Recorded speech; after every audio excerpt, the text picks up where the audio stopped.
Hey guys, here we are. Ah, another Thursday around the campfire. Oh boy,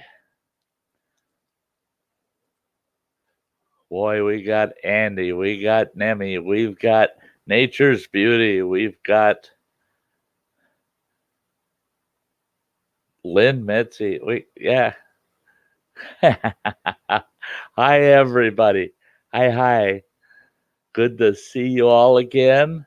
Hi Wanda. Yeah, I gotta move my table here.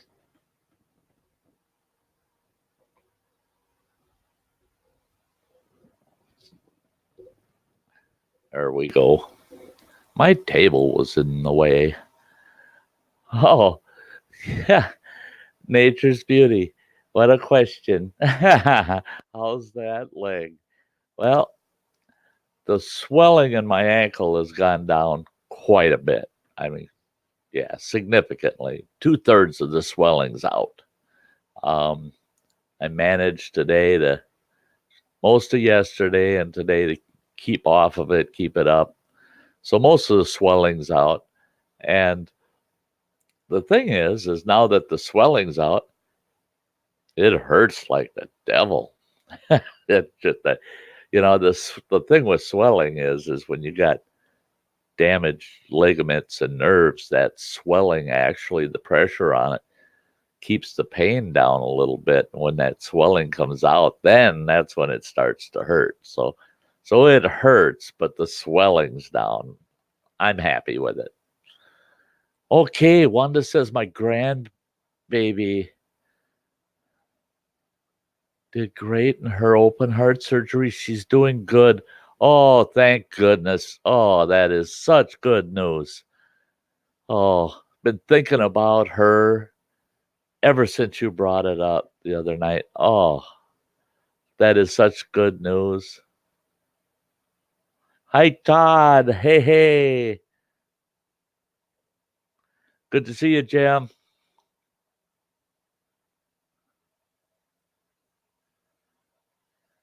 No. Well, I suppose swinging from the chandelier be okay as long as I don't swing from my feet.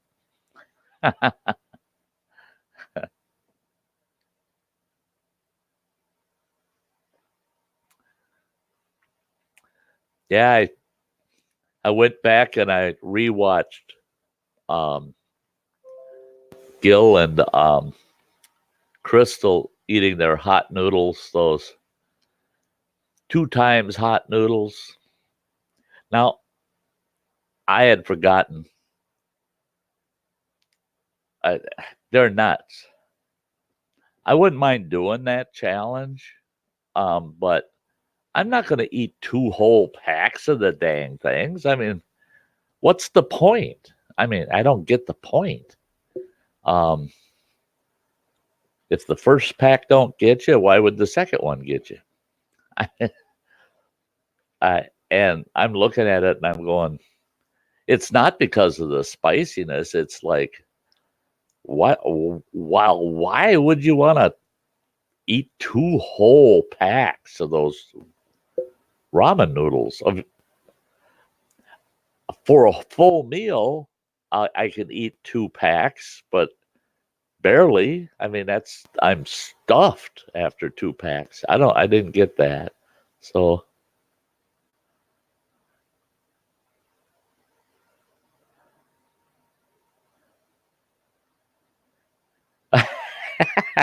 no, well, I'll swing like a bat from it, but it all depends. It all depends on what I've been consuming and for how long. I mean, I eat onion like apple. White onions, I'll do that. Once in a while, a Spanish onion, the yellow onion, but usually white onions. Yeah, I'll do that. If I got a smaller one, I'll just eat that thing like an apple. So does Todd.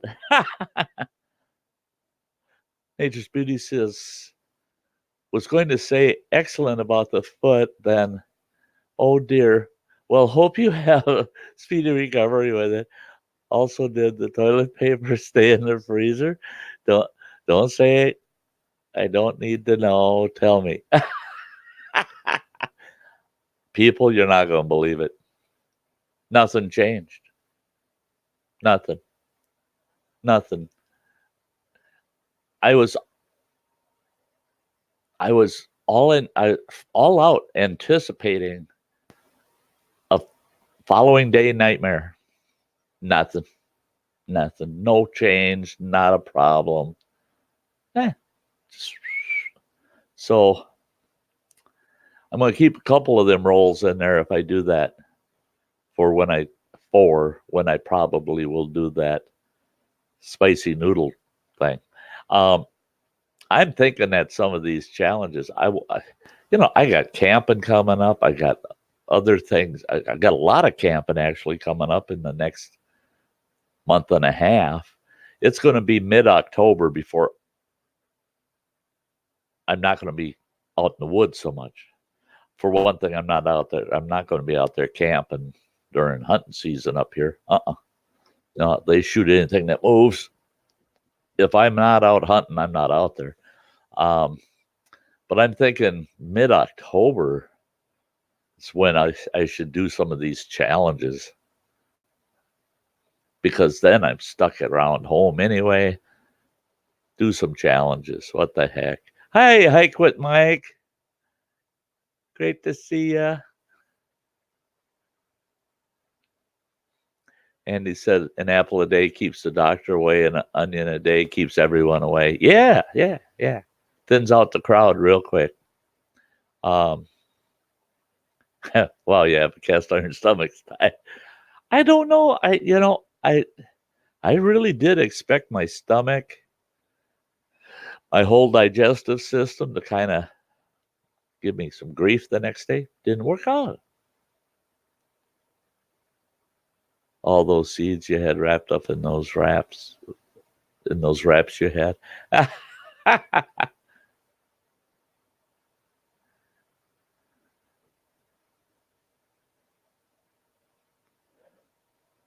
Have sown the seeds of doubt in Crystal's mind now. What we deliberately swapped one of those chocolate bars for a harmless one for you to eat. Yeah, you had to go say something like that. If people were here right from the beginning, I showed the peppers on that bar. I wasn't hiding nothing. And then he says, Sty is warrior. I always tell him, he doesn't believe me. I don't think it's such a big deal. Yeah. But thanks, Nemi. Nemi says, I have a habit of eating onion before school. The next school, everyone is like, oh my God, who ate onions? And I'm like, I don't know. I love it. Yeah. I had a gal that worked for me years ago, and it's when the anti-smoking whole anti-smoking campaign was going on, and they were banning smoking in buildings everywhere, and saying that if it's a public place and it's indoors, no smoking. In the state of Wisconsin, they banned smoking in bars. I mean, you can't smoke in a bar in this state. So every bar built outdoor patios, a lot of them with roofs that you can go out and smoke with your drink. But but a lot of them also, you see all the drunks standing out on the sidewalk smoking. And in between drinks, they're running outside to have a smoke because the cops are waiting out there to get them for open container, standing on the street with the drink. So, but this gal complained that it wasn't enough that we quit smoking in our offices, because she could still smell the smoke on people's clothes. I called her in my office. I said, listen, little lady, if we have to change our darn clothes because we smoke, have clothes we wear in the office, clothes we wear out smoking, I said, then you're going to have to take a shower 8 times a day, because every time we get a whiff of that garlic, I'm going to make you go. And we actually, in our shop, we had showers out there for our crew, our construction crew. I told her, I'm going to make you go out there, take a shower, and then come back every time somebody says, I smell garlic. Because she took garlic pills and also ate raw garlic for her health. Well, that's fine. But she did so much of it. I'm not kidding. It came out of her pores. You walk within 5 feet of her, and it smelled like you stuck your head in a bucket full of crushed garlic. That woman smelled just, oh, yeah. Yeah, yeah. I hope nothing starts growing, Todd.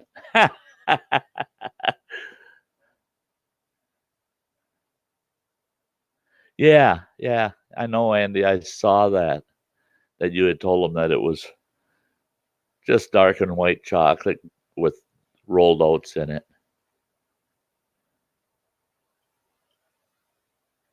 Yeah, on that side of the screen, it is hard to tell.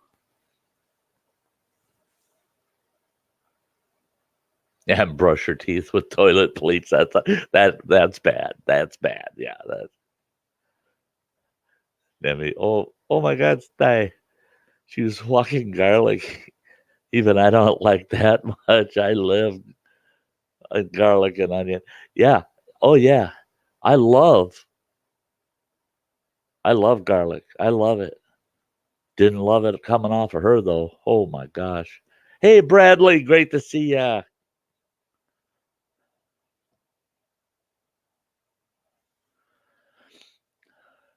Yeah, I got a video put up and posted, ready to pop up tomorrow morning, and I needed to get the next one edited and ready after that. That'll pop up Monday morning at the latest, either Saturday evening or else Monday morning. And I just got lazy this afternoon and I just jumped off of YouTube this afternoon. Yeah, yeah. So Sty's been just kind of kicking it back today.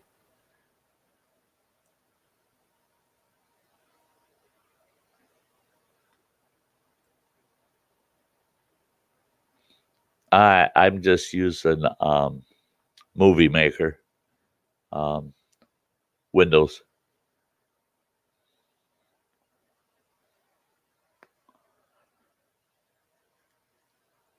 I've got a couple other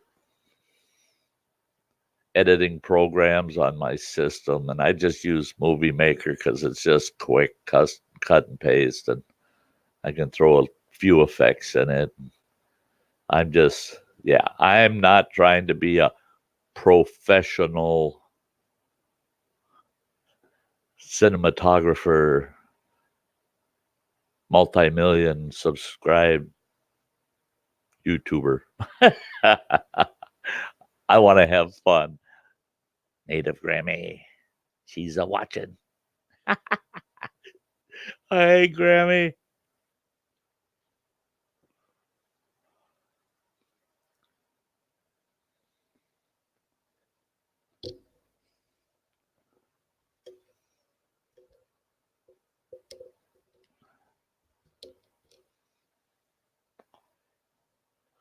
Yeah, I had yesterday. I made myself.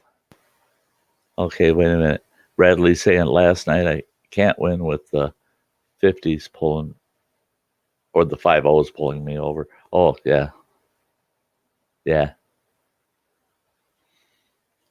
You got the worst luck, Bradley, when it comes to the 50. I tell you what, you got the worst luck with them guys. Ooh, I'm glad that bunch ain't up here because there's a few of us that, yeah, they'd want to probably find a different career if they started acting that way. Ooh.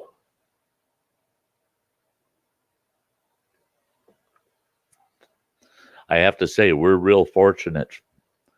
both of the counties that I'm constantly in, plus our local PDs of our 4 largest communities within 50 miles, any direction. All those PDs, we're lucky that most of them are old schoolers, and they can be rubber hosers, but it's 99% of the time it's somebody that's definitely been asking for it. They treat the locals like they are serving the locals, and I like that. I really like that they do that.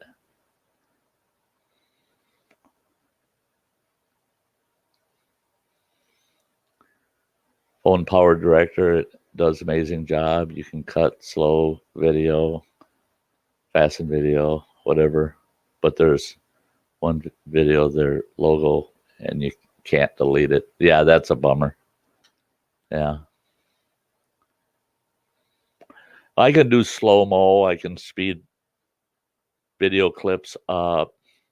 I can add layered audio, music and dictation, or, I can narration on top of it, plus video background sound, fade ins, fades out, fade outs, all the different.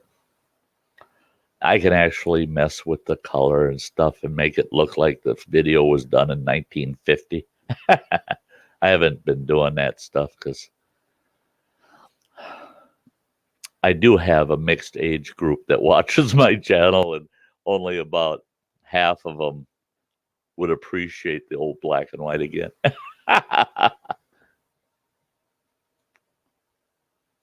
There you go, Todd. He's got Baby Bell for Friday night burgers. Yes. I tell you what, that burger with that Baby Bell in it, the 2 of them I had. Oh, yeah. When you see that video, I didn't put that one up yet. No, I didn't. When you see that one, yeah, for you folks that aren't trying it, Todd's going to beat you to the punch. Oh, it's good. Mike says, I just shoot my videos, one cut raw and natural and real, capture the moment, makes it more true, in my opinion. Yeah, in my videos, the only reason there's cuts is because I shut off the camera and I just do transitions. Or I'll cut off the very front edge if it's dragging out. I get the camera going and I'm walking around scratching my rear and my head. Da, da, da, da, and then I go, oh, and then I start talking or showing something. I'll cut that little bit off the fronts or off the ends. But all of the scripted kind of, well, Mike, you've watched enough of my videos.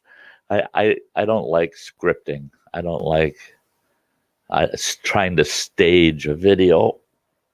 That, to me, YouTube, there's different worlds of YouTube, and one of them is cinematography. I mean, people want to be directors and producers, and then there's folks like us that just want to be here.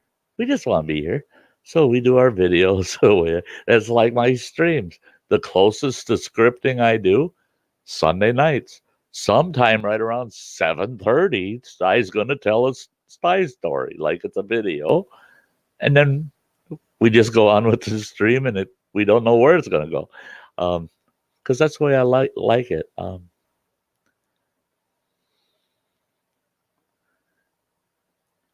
Yes, you did, Bradley. Oh, last night, because the night before you had told us about you not using your signal, and the cops fined you $80. Yeah.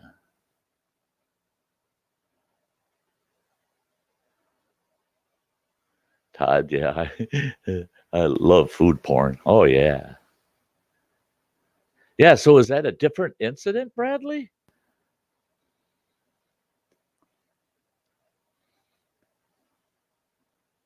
And Andy's saying, I take it you enjoyed the experience, Sty. Oh, yes. Oh, yes. Baby bells now have a place in Sty's life. I used to get them maybe once every 5, 6 months and just a snack on at home, you know. I'd be watching a movie or something and think, well, I want a snack, but I don't want anything salty. I don't want anything sweet. Oh, cheese would do it. I'd go in the fridge, grab 3, 4 baby bells, and but never dreamt of stuffing them in nothing. Oh, that worked good. Yeah, yeah, Mike. It is. It's amazing.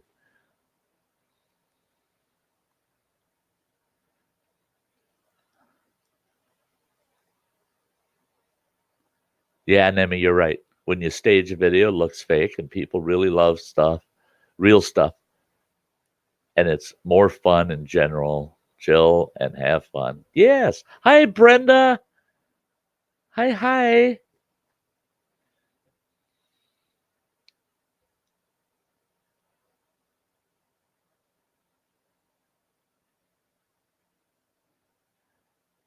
No, Andy, I haven't tried that.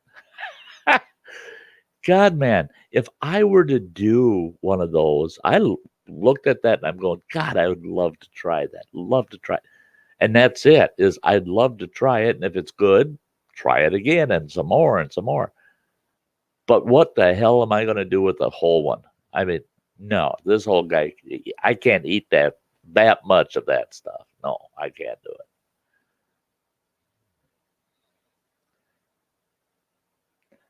Yeah, that's Andy sent me all these recipes, and I still think he's trying to kill me. Oh,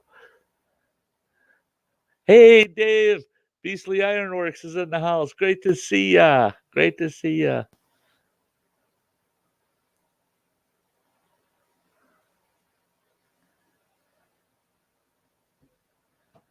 Brenda Hall says watching two of my favorite channels at the same time.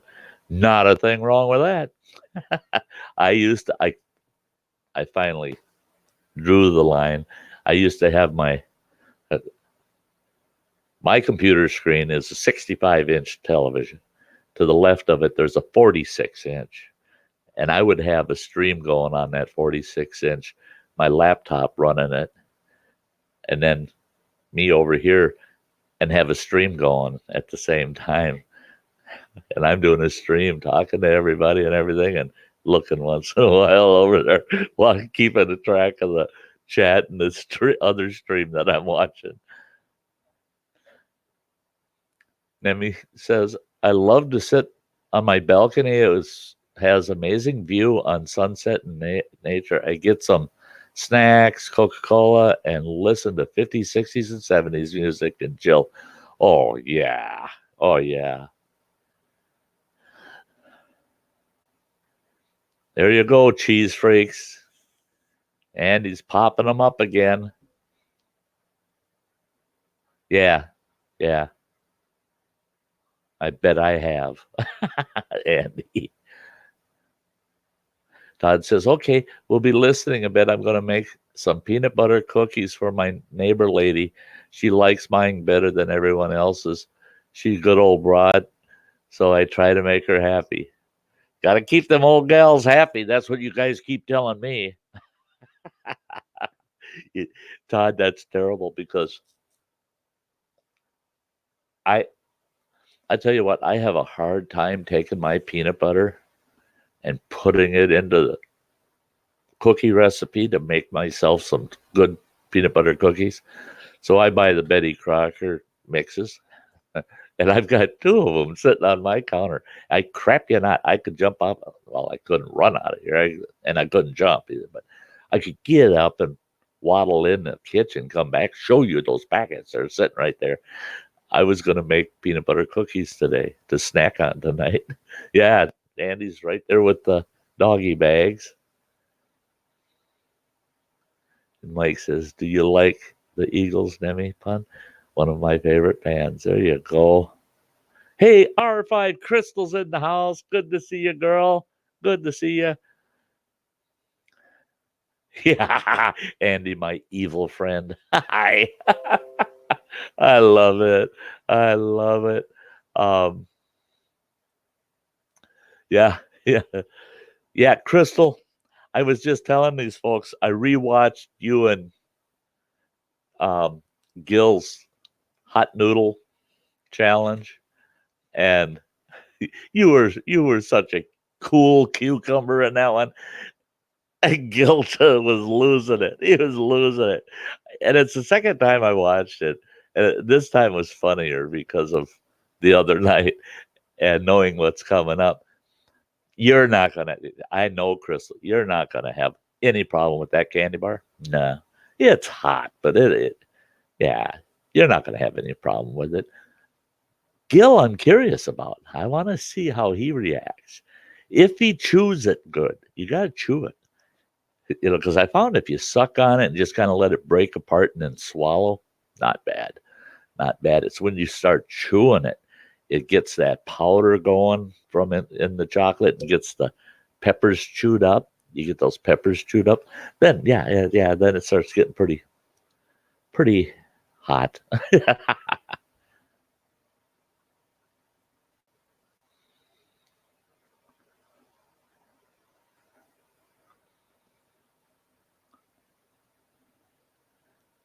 Yeah, Nemi. Yeah. And he says, "Oh, you say the sweetest things, Crystal. You know how to wrap me around your finger." No, yeah. She knows how to give you the finger.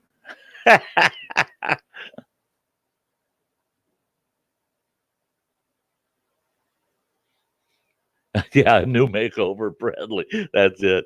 Got to figure out a way to go incognito so they don't know it's you.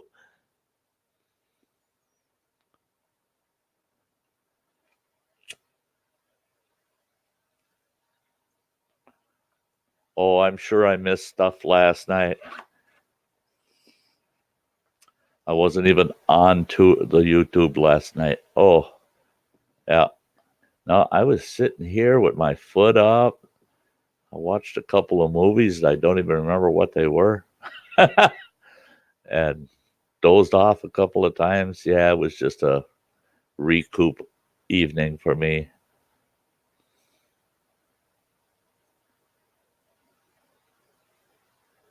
Yeah, Crystal, you're right. Andy, the friend you would love to hate. Yeah, with Andy, it's a love hate relationship. You just love hating the guy.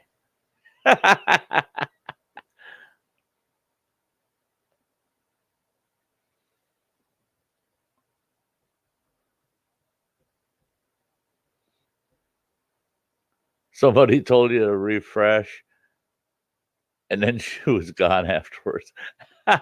Yeah. Oh yeah, Crystal, he was out before he started. That was hilarious. Well, the darn fool, I couldn't believe he'd taken huge forkfuls and you couldn't get any more in a person's mouth, and he's shoving in there for the first two or three bites, and you're over there taking big forkfuls. I mean, they weren't small. You're taking big forkfuls, but you weren't packing your mouth tight with that stuff like he was, and you're just eating it and steady and just eating it. And collectively, I actually think you ate more than he did. And but he lit his chimney right away, right from the get go. And oh, he just yeah. I thought it was funny that he so much towards the tail end he's swearing up and down.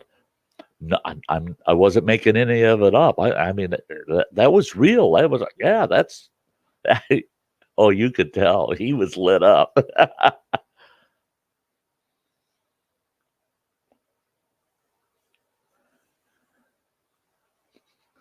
Andy. Andy shouldn't be allowed to shop anymore. Oh, you're getting a Satan's toe sent to you? You're nuts. You're nuts. I ain't doing that stuff.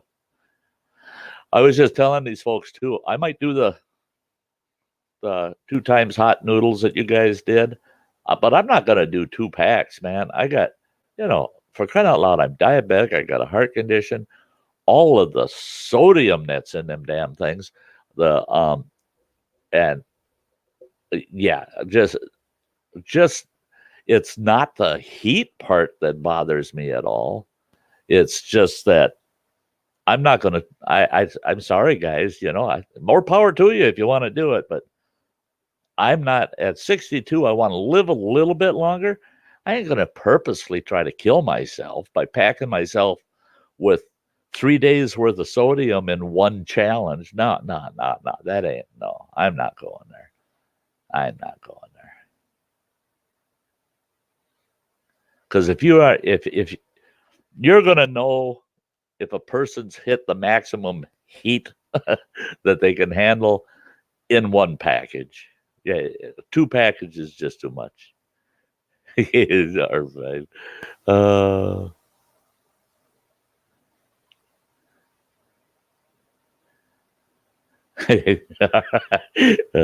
telling Andy, I walk into stupid. Yeah. Yeah, I need one of them I'm with stupid t-shirts that usually have the finger pointing at the person next to you. I need one that's got a finger pointing up in my face. I'm with stupid.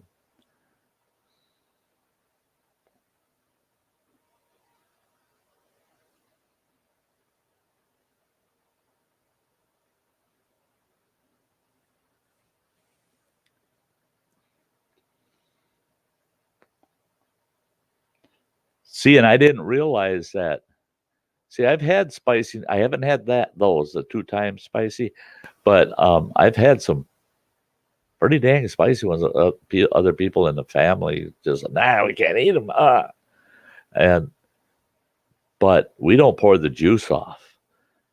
We let all those spices and everything soak up in the juice, and the and the problem with that is the juice gets your. I mean it's running all over. It burns the hell out of your lips. But yeah, Nemi, I agree. I'm allergic to running too.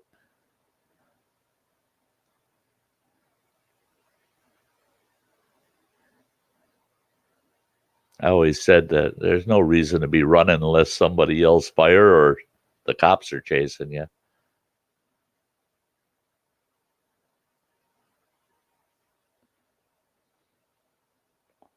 There you go, Crystal. Tell them, hey, you guys, everybody refresh, and it'll clear up the stream, and then give them about 5 seconds to hit that refresh and jump.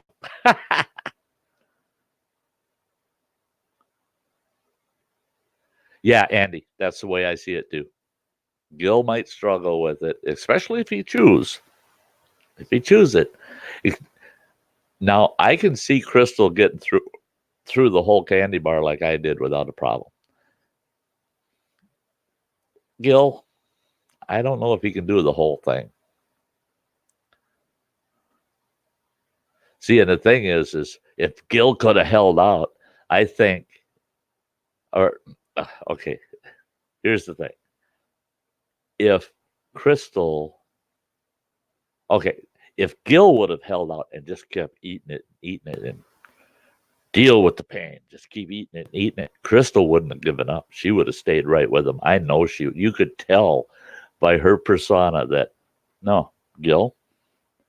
If anything, this will be a draw, or I win.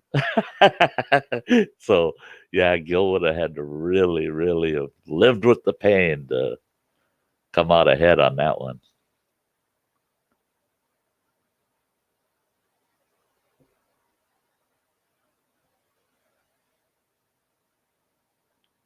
Yeah, Bradley.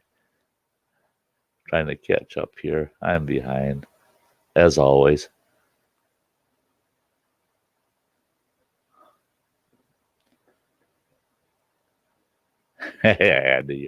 Yeah, toast. Brenda Hall says, I'm getting ready to shut down all media use for 72 hours. I'm going to do something I haven't done in a few years. I'm going to read a double featured book. And you've got my blessings, Brenda. Absolutely. Absolutely. You got to do it sometimes. Oh, you just got to do it. Um, it's good for you. Yeah, Crystal, we'll find out Saturday. The company writing said, my wife complained I have never taken her for a trip. Hang on, bitch. You're going to be flying soon. Oh,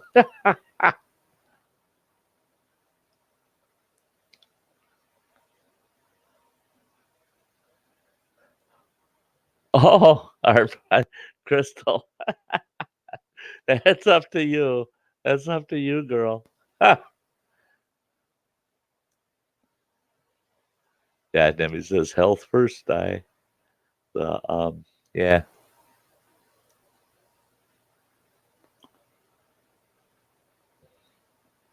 yeah, Andy. Thank God for audios, eh? Mike says every Thanksgiving in our family we do a heat challenge. We try spoonfuls of horseradish. Yeah, called nasal napalm. It is rough, but a lot of fun. It will bring you to your knees. Yeah, we ate a lot of horseradish in our household. Ate it all the time. Um, yeah, I it all the time. Oh, Andy can't do horseradish.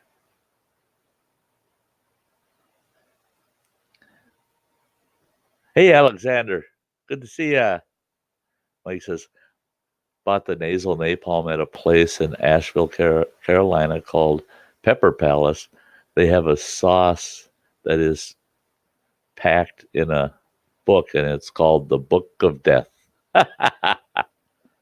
Oh, I'll tell you what, that what's that called? Crystal Mad 357 something 357. It is the hottest. It is literally in the world the hottest pepper extract you can get anywhere. And I watched that goofball LA Beast eat those hot, two times hot noodles, and he poured some of that extract on those noodles. Just about killed that kid. And I tell you what, I did some reading up on that stuff. I mean, it comes with a disclaimer that you shouldn't even allow it to touch your skin. You shouldn't allow it to touch your skin. But yet people are putting it on food and eating it. It's insane. It's insane.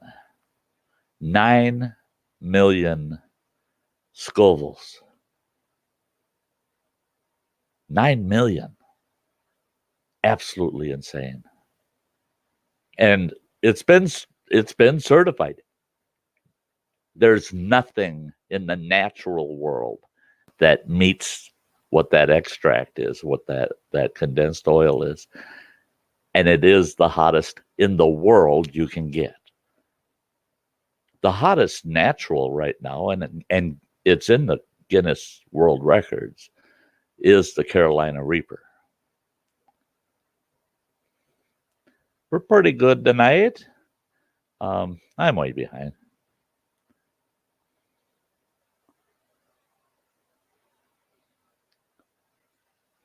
Yeah, that was pretty good of you, Crystal, to and to have them over to your place and do it there at your place. And yeah, that was great support, girl. And I like the fact that it was originally it was a build up to get Gil up to 4,000, but he hit 4,000 before it happened. So it was a fun event because um, it was you guys concentrated just on the effects of it. It was pretty good.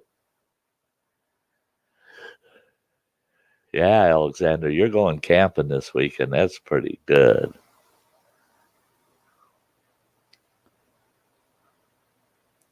Yeah, real camping or sleeping out waiting for coyotes.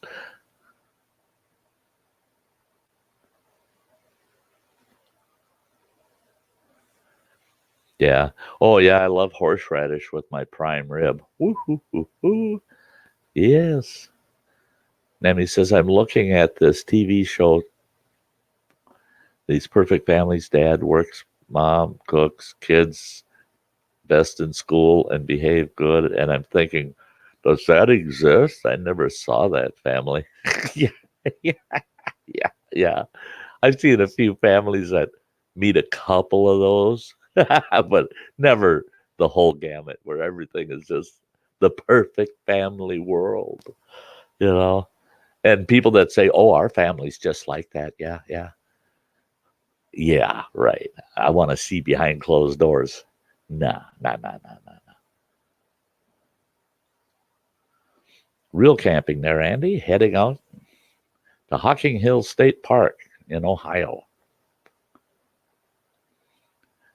Bradley says, with that chocolate last night, now I know why there are so many people in this stupid club, in the stupid club, and I'm sitting in stupid right now.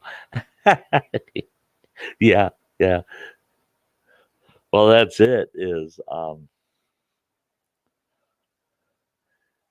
I love it when I hear somebody say, "I just love to watch these stupid people on YouTube. I go to all these different streams and watch the stupid things they do." I go, "Yeah, yeah. You enjoy those, huh?"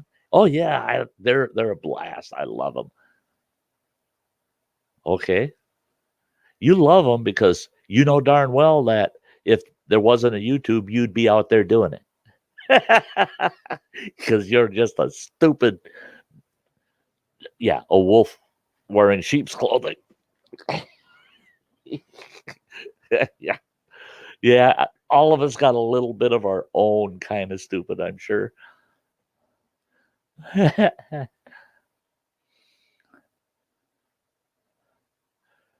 Oh yeah, yeah. Alexander LA Beast is insane. When he tried to drink that whole gallon of Tabasco sauce, and he got about 3/4 of it down, and then the worst part is he hurled it back up. I mean, going down's bad enough. Double it up, have it come back up. It goes right back out where you put it in. Let's have a little bit of double burn here. I just, yeah. LA Beast is insane. He's not, but I do appreciate the fact that he warns people flat out, do not do what I do. Don't do it. I've been doing this and practicing for years. He's going, you know, oh, you've been stupid for a long time then, huh?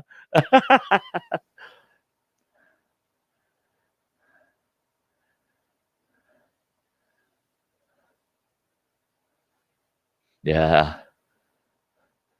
It's a good thing he didn't use that on the noodles.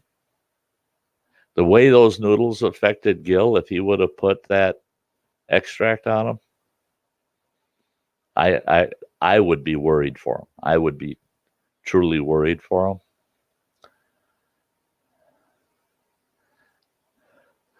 Yeah, Crystal. Andy, you're not married to me. LOL. Uh huh. You are so fortunate, Crystal.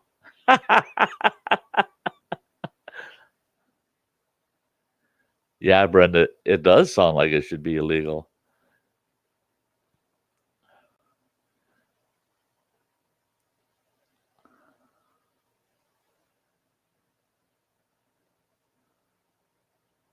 How well trained and tamed Mike is. LOL.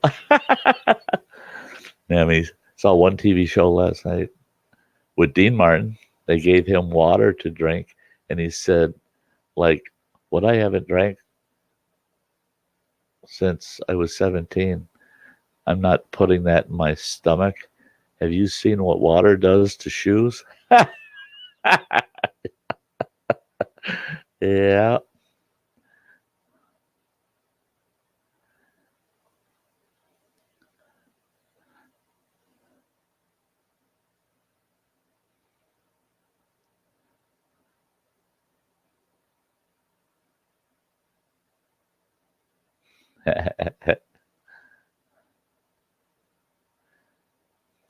Alexander says he's got 2 pounds of bacon to take to camp and a bunch of stuff. Got to hit the grocery store tomorrow on the way to camp. Yeah, my last trip to camp, I was still stopping and buying on the way out, and I had way the heck too much. I could have stayed almost for 2 weeks with the amount of food I had with me. But then you need not worry. You can eat whatever you want, whenever you want. Crystal says he knew he'd hit that close to the time he was visiting, so we decided to do it in the same location. It was a blast, and we ate good food after my smoked wings and his eggplant parmesan. Yeah, that sounded really good. The smoked wings and the eggplant parmesan sounded great. And you did it the right way. Do the challenge first and have the nice meal later. Yeah. Yeah.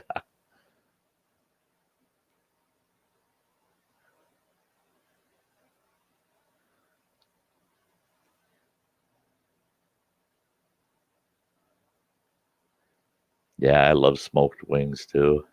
Yeah, the Carolina Reaper challenge isn't bad, Bradley saying. Well, it all depends again too. Is um to each person it's different. That's what I get a kick out of too, is I see people on here, oh, look at the wimp, look at grow a pair, God almighty, yeah, it's all in fun. As long as it's understood that those comments are in fun. Because I hope you're not serious calling somebody a wimp when they say, whoa, that is the hottest crap I've eaten. You can't eat that. I'm sick. People's metabolisms, their taste buds, they are all different and they all react differently. That's like Andy. If Andy did Reapers, it would kill him. And if somebody said, oh, he's just a wimp, well, I hope it's in jest and I hope it's in fun, because no, that's a fact, Jack.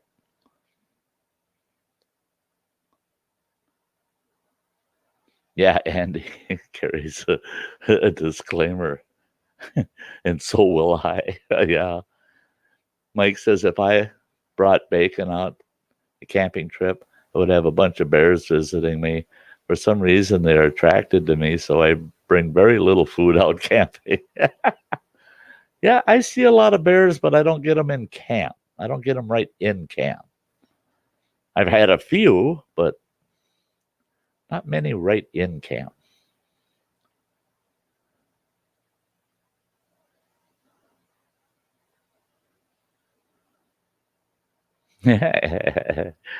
Cheese ideas for the milk fat. Honey. Boy, I tell you what, when I tried that little bit of honey towards the end the other night, I couldn't believe it. I should have been using that right through the whole thing. I could have left the ice cream in the freezer. Oh, Nemi, your dad makes bacon. Yeah, I like home smoked bacon, cured bacon. Oh, yeah.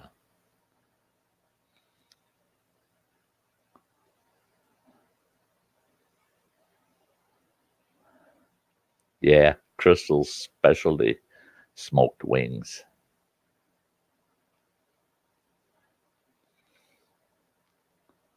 Yeah, you got Nemi just drooling over there.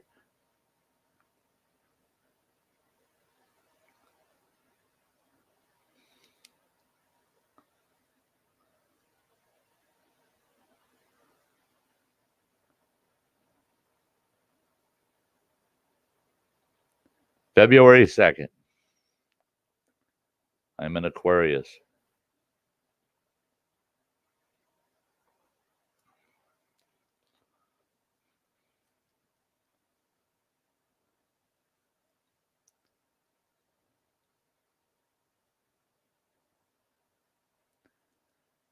Yeah. Crystal does have a playlist of smoked stuff. Yeah. Yeah, I used to do a lot of smoking too years ago before YouTube, and I still have to get some jerky made this fall. I'll go out to my youngest boy's 10 acres and set up my little tarp smoker. Little, it's not that little, but set up my tarp smoker and set up a camp and smoke some jerky. Hopefully, I'll get my hands on some venison.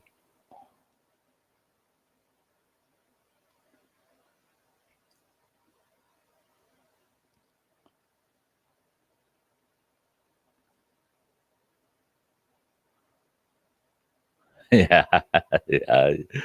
Andy's father and ex-wife. Yeah.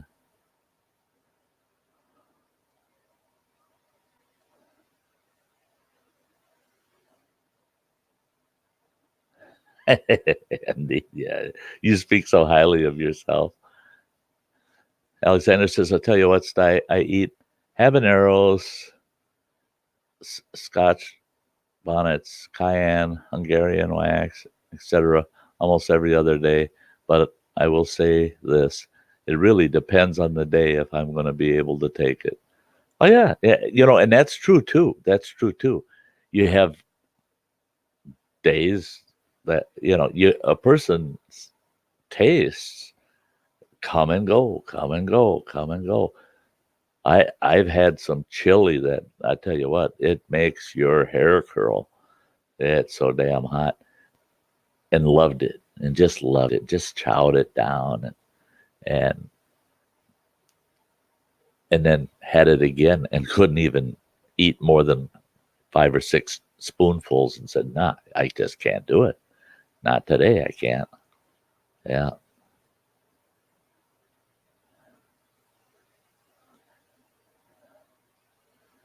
Bradley says, "I go to camp, bring all the food. Bears stay away from me because bears don't like the smell of." Yeah, that's what I always say too. Is if I'm hiking with a group of people, the bear's going to pass me up and go after somebody else because they don't want anybody that's covered with crap and piss isn't on his menu. Yeah.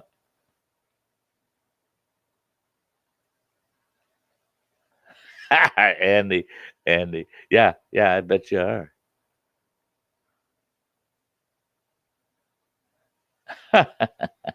That's a whole new sign there, Andy.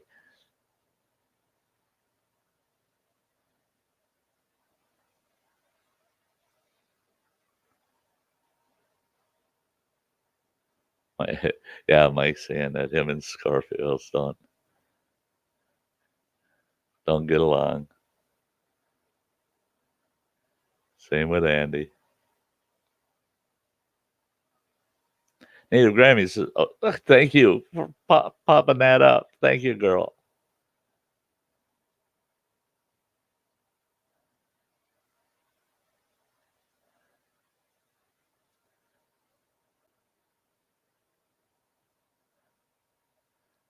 Yeah, yeah.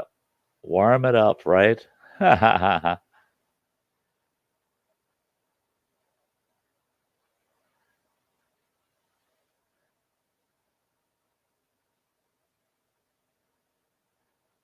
They didn't taste that good, Crystal, those noodles.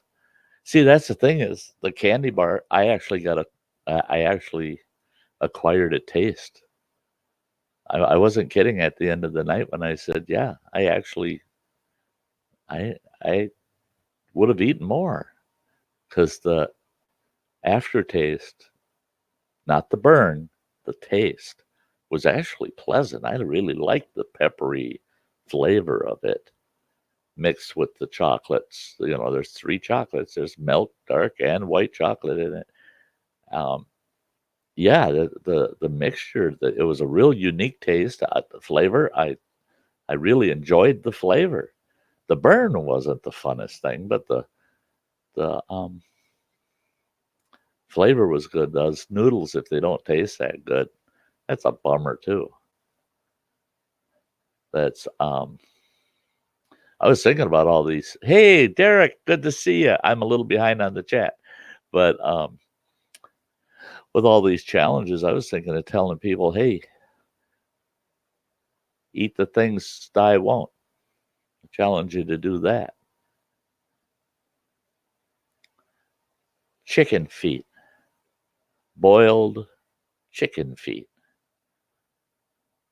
lemon cow tongue. Yeah. Not cow tongue any way you want to fix it. I give you the recipe. I give you my wife's recipe for it. I want to see you try to choke some of that crap down. Todd says the humidity is crazy tonight. They're having crazy thunderstorms up north. Oh, really, Todd? Good to see you, Derek. Very good to see you. I saw that you're getting your studio done. Cool. Then he says, I eat a lot of smoked meat and meat in general and fried stuff. And I have to, from time to time, take a whole day and only eat raw vegetables or I'll feel bad. Yeah. Uh, Bradley's making shrimp. Oh, yes. I love shrimp. Alexander saying, tell you what, though, speaking of bear, I have a new rifle on the way, a real dream gun of mine, chambered in 9.362 Mauser. Yeah, fun.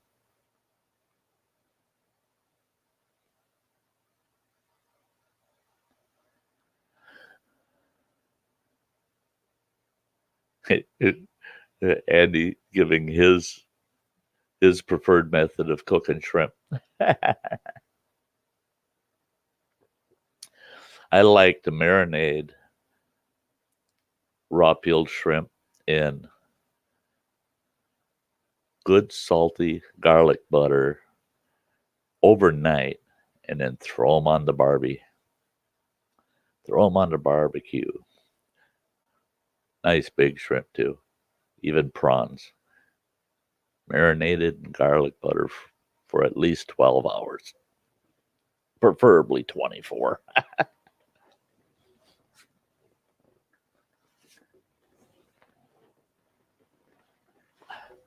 And you throw them on a super hot barbecue and grill them up real fast. Oh, they're just tasty.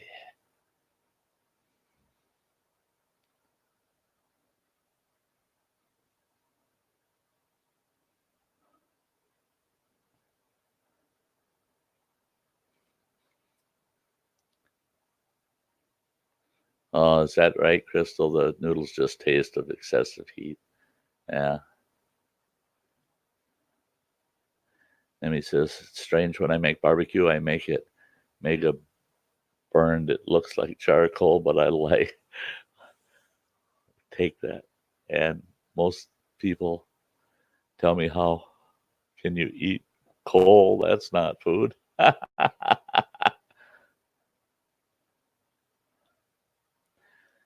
Crystal says, I gotta go pick my daughter up from Taekwondo. So I'm going to jump out. Guys, have a blessed night. You too, Crystal. Take care. We're going to be seeing you over the next couple of days.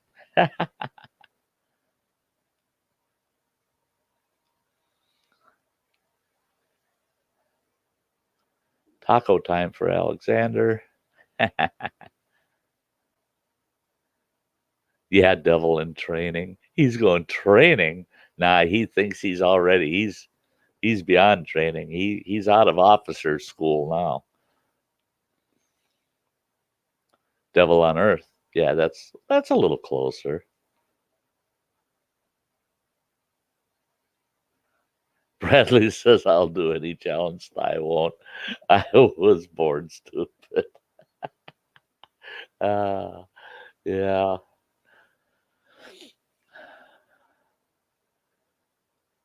Mike says, I hate going to cities, but there is one city I love to go to, get stuff that we need, and I get to take the back roads to get there. Going to Gainesville this week. Go Gators. There you go, Mike. There you go. And it is nice. I don't see, I travel down to the Twin Cities in Minnesota, Minneapolis, St. Paul, a couple times a year at least. And would anybody in the family up here in Wisconsin want to go with me down to the cities to see family in the cities? And they ride with me. They go, "Where are we going? Why aren't you taking the interstate?" No, no, no. All my roads are state and county roads, the whole trip. And I get there just as quick and in less miles, actually. Um, that's why I get there in the same amount of time. It's a lot fewer miles. you don't get the you don't get to run down the interstate 70 miles an hour. You're averaging about 50 miles an hour because you're going through small towns. Small towns. I mean, we're talking little burgs. And yeah, that's the way Sty travels.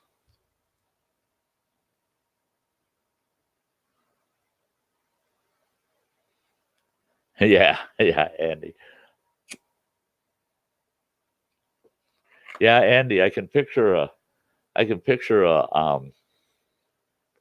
grade school picture of you, and it would be that picture they have in the movie Hellboy of Hellboy when they found him when he was just a little guy. There's Andy, the little miniature Hellboy.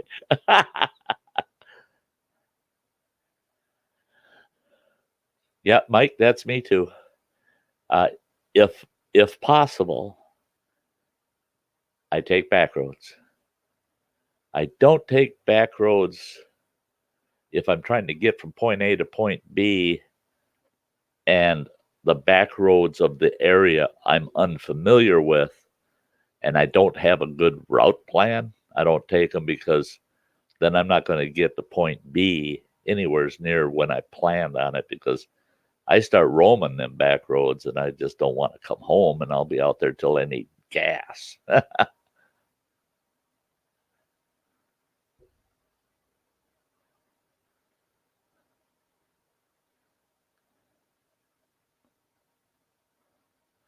Nemi's never seen palms. Boy, yeah, Mike sees them all the time, boy.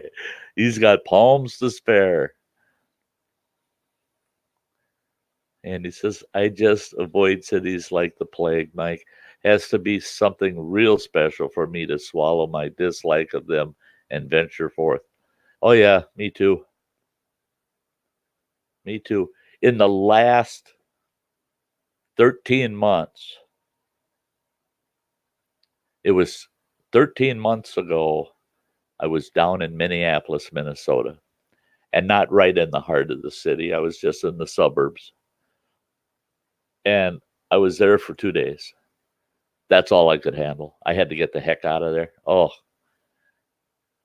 and the only other place of large population, I got to live in a town of 10,000. But even up here, a town of 10,000 is still pretty. Yeah, it's a pretty small town. But the only other big town I was in was Duluth, Minnesota, and that's 100,000 people there. And I went up there with the kid just to haul some building materials. We couldn't get out of there soon enough, as far as I was concerned.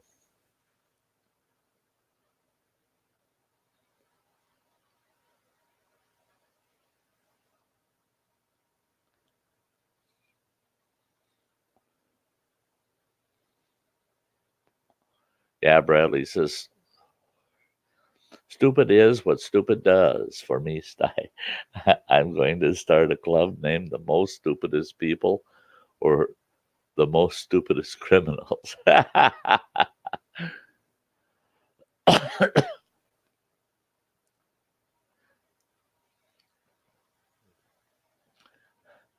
Yeah, Andy had hair. I mean, a full head of hair.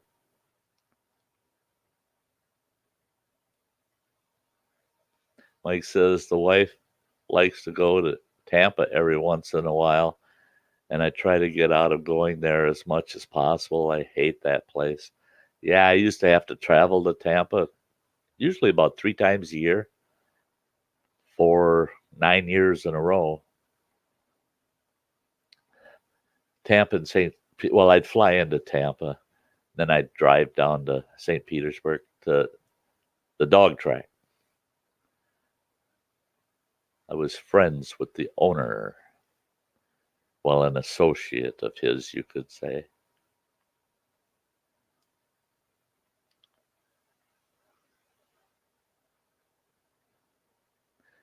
Alexander's back with the tacos.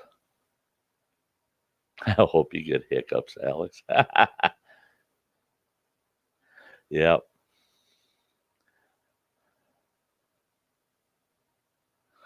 Yeah. Alexander's going to hiccup just for you, Andy.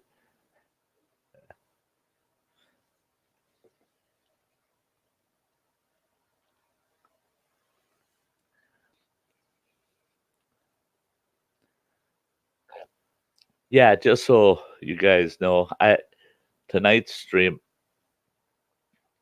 I'm going to keep it between 2 and 3 hours tonight. This doggone ankle's hurting so dang bad that, yeah, I've got it. I'm trying to keep it up, but now it's at the point where keeping it up hurts more than keeping it down. But I don't want the swelling to come back, and yeah, yeah. And if it gets, well, let's see, what time is it? 8 o'clock. If it gets, I can take some ibuprofen now, but trying to hold off. I'd rather take ibuprofen when I go hit the rack.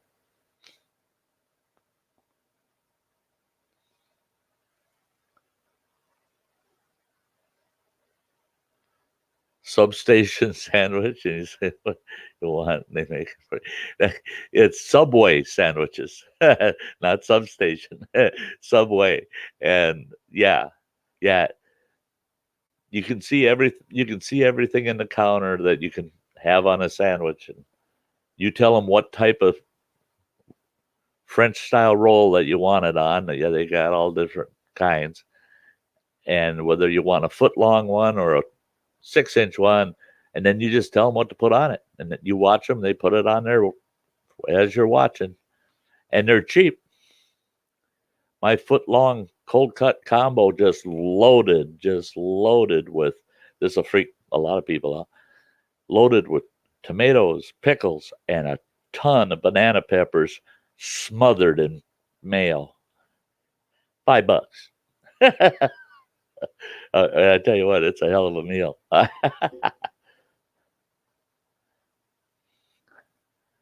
And he says that comes with age, Sty. Try putting ice in your shorts if you can keep it down. Can't if you can keep it.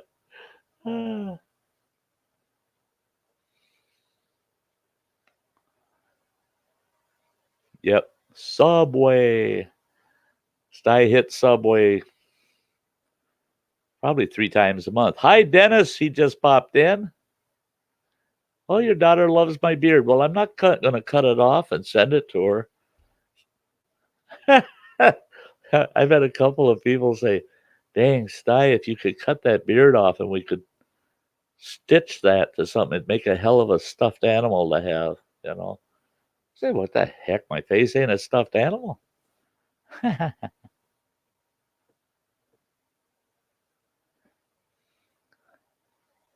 Yeah, we don't have those grocery stores here, though, Mike.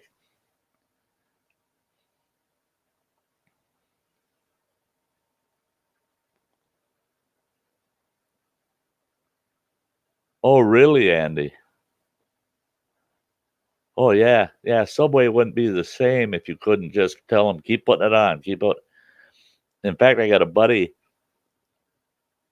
he'd go right down everything that's in that counter, not the meats. He'd pick what meat he wants on it, and then all the different veggies and stuff, cheeses and stuff. Put that on that, on that, on that. And it's everything. Everything in the counter in that damn sandwich would be, I'm not kidding, that sandwich would be thick, 6 inches thick and a foot long. And what would that sandwich cost them? $5. Unless you're buying a specialty sandwich up here. All the self-build sandwiches. If you just take one meat style, like if you want just pepperonis, or if you want salami, or if you want cold cut combo where it's got, I think, 3 different types of meat, and then build it with everything else, it's $5.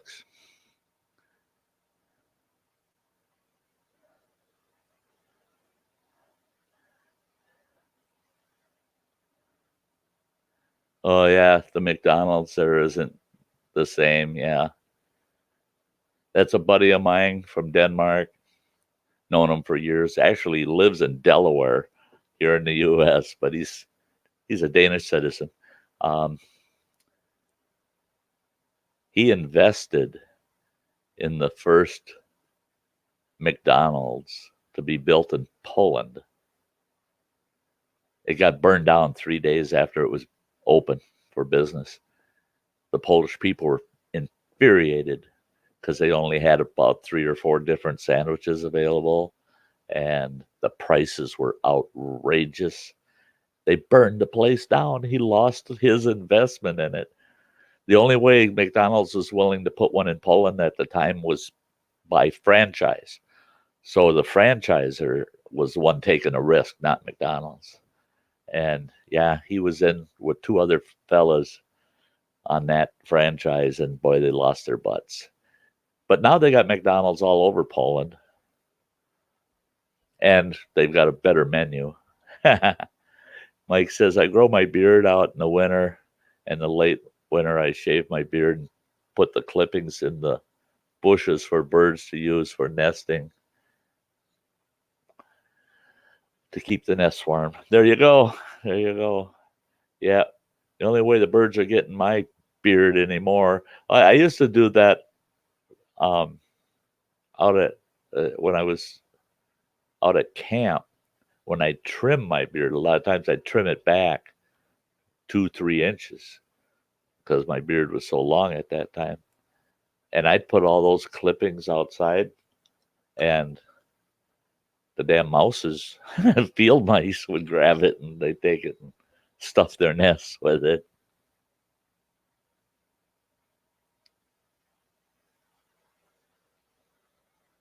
Oh yeah, yeah.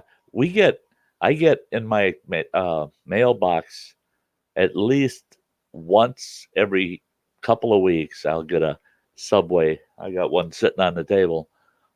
Coupon book.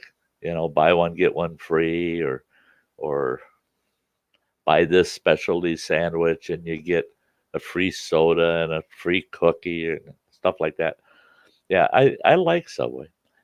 Uh, Nemi says, thanks. Our first McDonald's here in Serbia was opened in the mid 80s and it was closed and reopened, but people don't go there because prices and their little choice. Yeah, see now, and that's the first McDonald's that opened in Moscow. To get our Big Mac at McDonald's in Moscow, in the first McDonald's they ever opened, your average Russian citizen, it cost the equivalent of 3 weeks' wages to buy one Big Mac. Just that burger, just the burger, nothing else. 3 weeks' wages.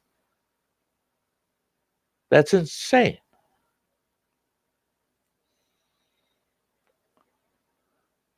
Andy, you're lucky. You're lucky you get that. You don't get the plague burger, huh? We got those.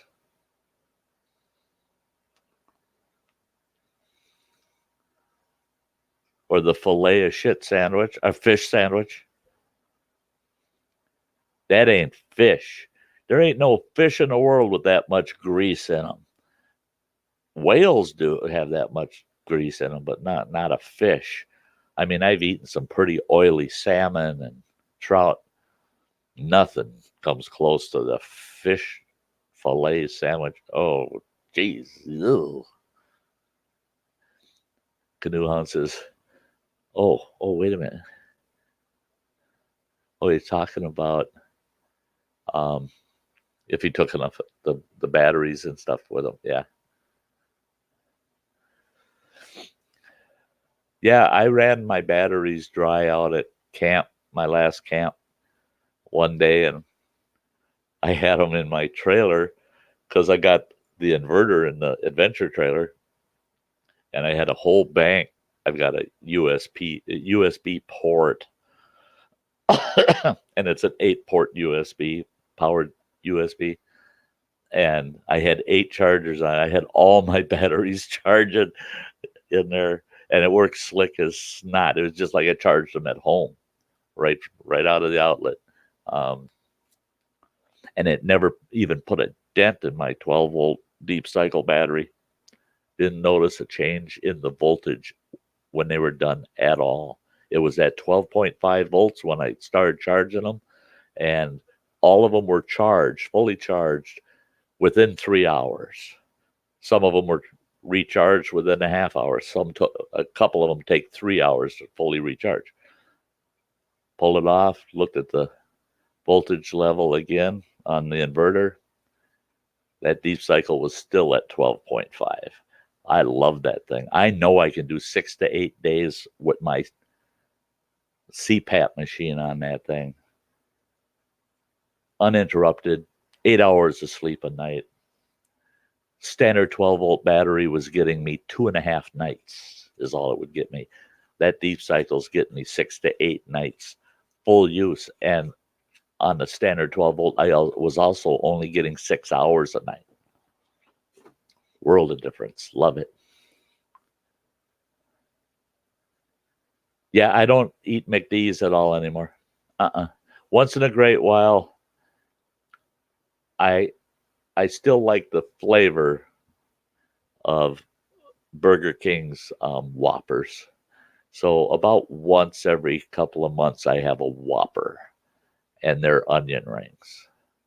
I get a Whopper and an order of their onion rings with their hot dipping sauce, the zesty sauce, and that's the only, other than Subway, that's the only fast food I'll do.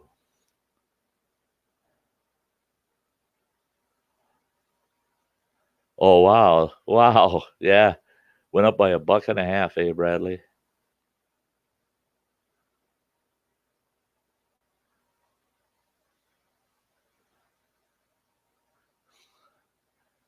I'm trying to catch up again.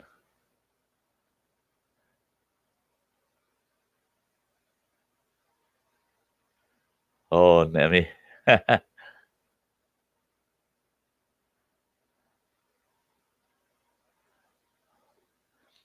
Yeah, I believe it's a dogfish shark. They catch them up around Alaska and they get ground into cat food. I think that's what they're using.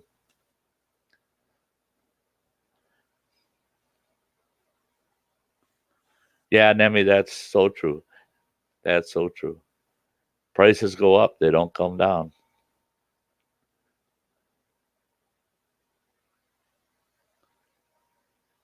Yeah, the dollar menu. Yeah, and even that's starting to get thinner. They're getting less and less stuff on it.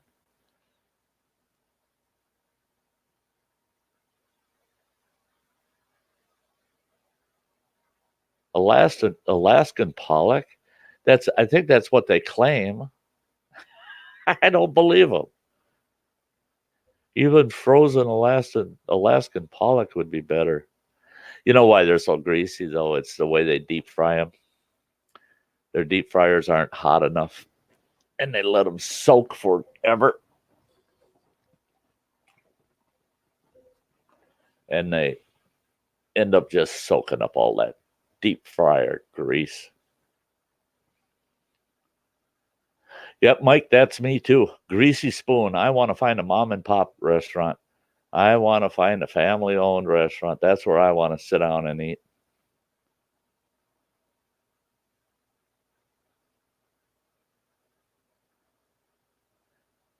Yeah, I like Burger King. Oh, and I Wendy's too. I if I had to go down the list, it would be Subway, Arby's, Burger King, Wendy's, then Hardee's.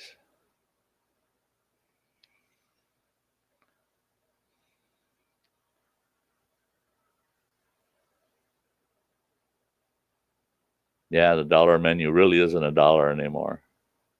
It's a dollar something.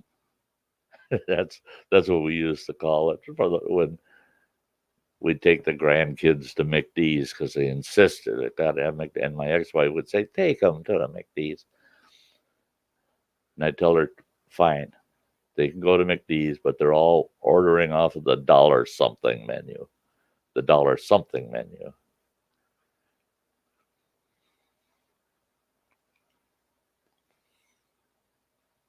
Yeah, Mike. Yeah. Oh yeah. I mean, mass food production it's risky on a good day.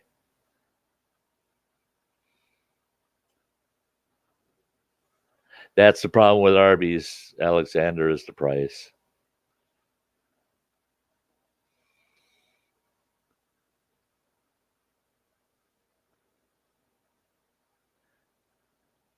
Yeah, yeah, Nemi, you're so right.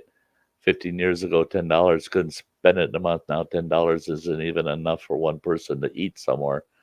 That's same here. Same here. No Hardee's in Canada. Harvey's. Actually, I seen a Harvey's when I was hauling freight up there, up that way. Not your way, but just over the border, International Falls, Minnesota. Um,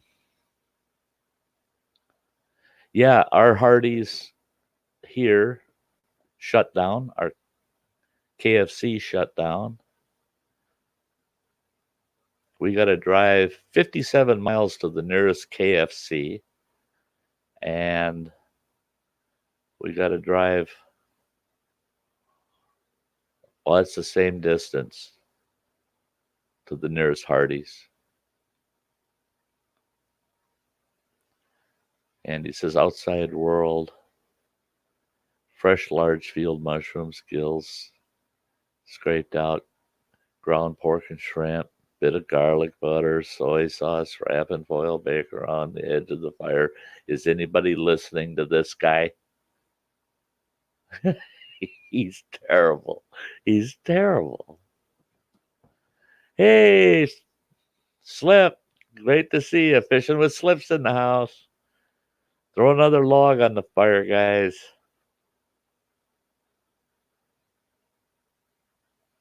Oh, big boy. Yeah, we had a big boy over in Ironwood, Michigan, which is only about a 40-minute drive from here.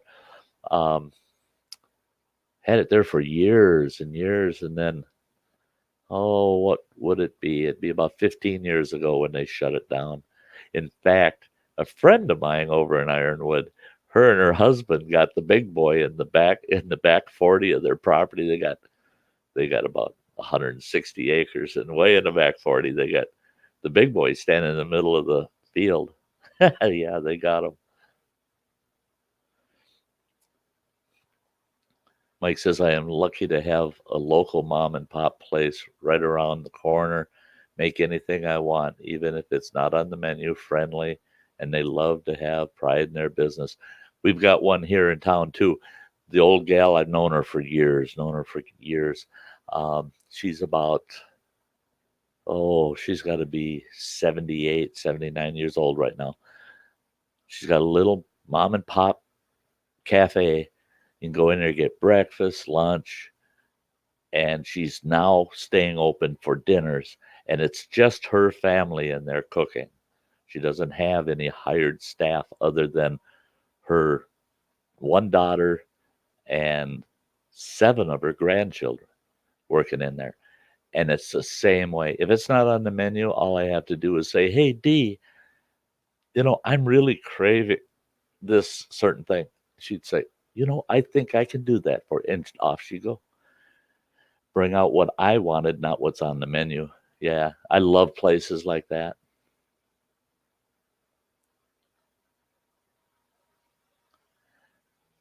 Yeah, native Grammy, Hardee's in Hayward. Don't have that here. Yeah, they don't have a Hardee's in Hayward anymore, I don't believe. They might, but I'm not sure.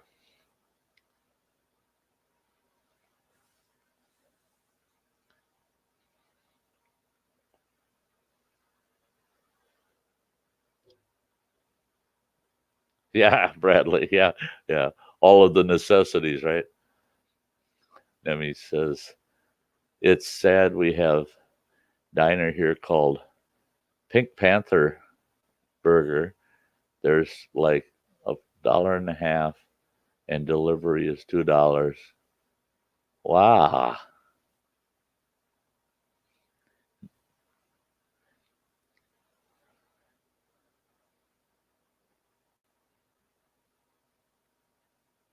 Oh, you used to call the Albertsons IGA? Yeah, everything's an IGA in Wisconsin. Well, used to be.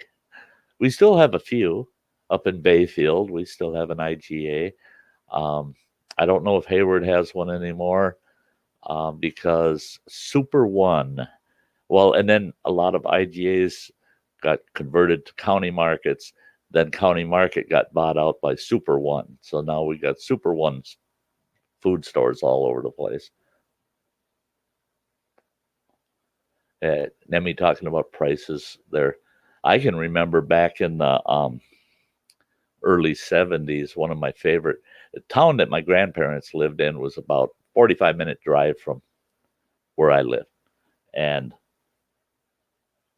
I'd drive out there as often as I possibly could. That's back when I was paying 34.9 a gallon for gas. But I'd drive out there just to go to that little town of Delano, Minnesota, little farmer's town. And they had a little cafe on their main drag, which their main drag is about 5 city blocks. That's it. And buildings only on one side of the main highway. The other side, there's a river. Well, they had this tiny little diner, little cafe right in the middle of the town. And I'd zip up there to go see my grandma and grandpa, but mainly to go to that little diner. It was called the Rustic Roost, I think is what it was called. Yeah, the Rustic Roost. And you go in there, and for $2, you got what they called the burger platter. And it was 5 cheeseburgers on this big oval platter, 5 cheeseburgers with a big pile of pickles in the center. And for 30 cents more, you could get a basket of french fries. And it came in a big oval basket. It was heaped. You never spent more than $2.50 for those 5 burgers, the fries, and a Coke. $2.50. It was insane. You walked out of there so stuffed. Oh,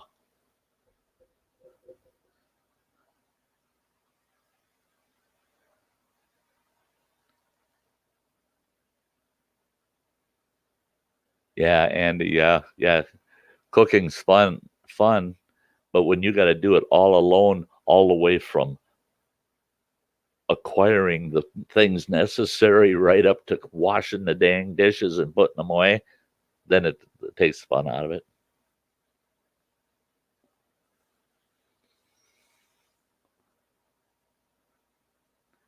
Oh, they do have a Walmart over in Serbia. Hey, that actually surprises me. Well, in a way, it doesn't. The way it does, in a way, it doesn't.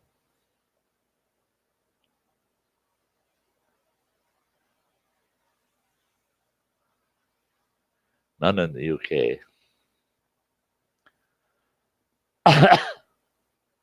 Yeah, yeah, yeah. Under a different name.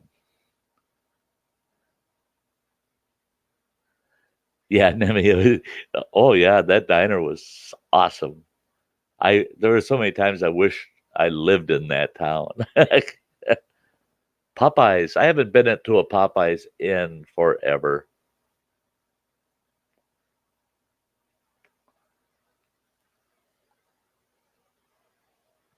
Yeah. It's not the cheapest Popeyes, but I like Popeyes. I really did. But it's been forever since I've been to a Popeyes. Their fish and chips were awesome too. Yeah. And he says we had a sea festival here the other month. Burgers were 8 pounds each, and they were only frozen patties. I went hungry till I got home. Oh, yeah, ain't that nuts? Alexander saying, speaking of Serbia, Nemi, you just being here reminded me that I have some Raket Shah I need to drink. And Nemi's going, no way. You drink it? Yeah, yeah.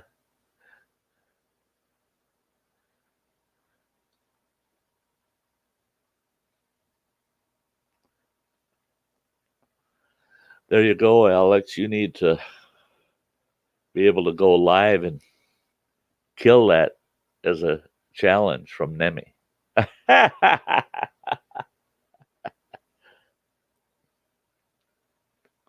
Yeah, Andy, you're saying 8 pounds a piece for those burgers.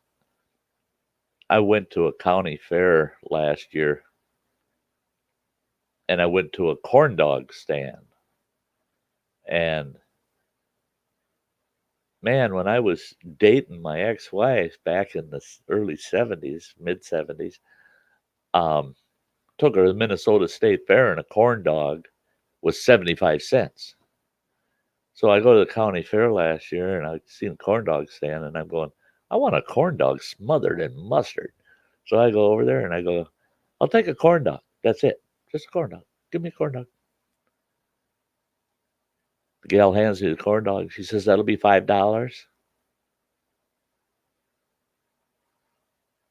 Are you kidding me? I could buy a box of 24 at Walmart for $5. Yeah, no, they're $5. I give her $5 and I sucked all the mustard off of it. Then I nibbled the skin off of it. Then I nibbled the wiener. Then I chewed on the stick for an hour. I was going to get my $5 out of it. I couldn't believe it. $5 for a corn dog.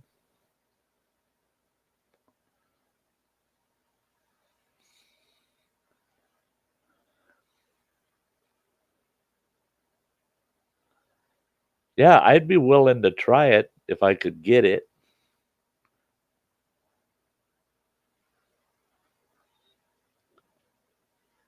Hey, I love sarmas,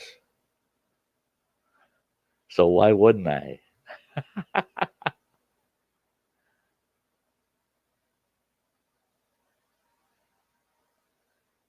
Oh, that's neat. Yeah.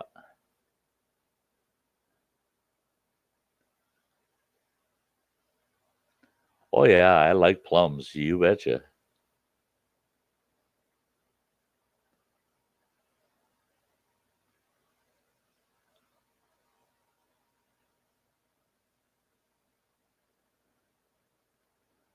Yeah, yeah, yeah. I like how you described that, Nemi. Mixing it with beer.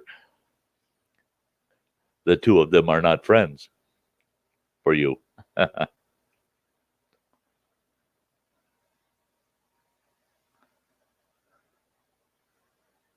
Oh boy, I got to jump over to YouTube side for a second. There it is.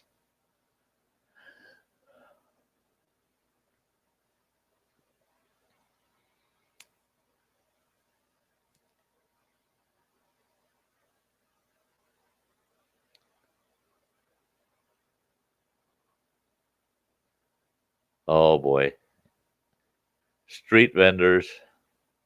I'll have to watch that one after the stream, Andy.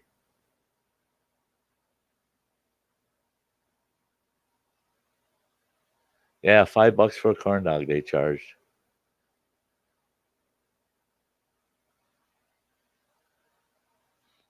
Cheesehead. Hey, you nibble who's winner. That's you coming in the middle of things again. How you doing, buddy? It's good to see you, Cheese.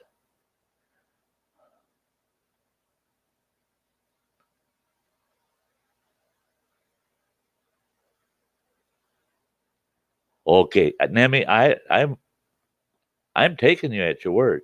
No problem. I'm taking you at your word.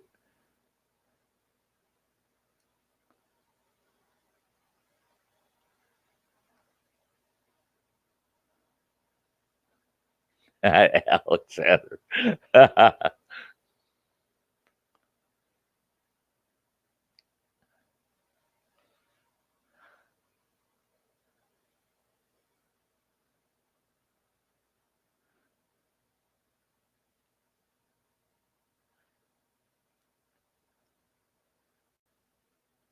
Yeah, I'll have to.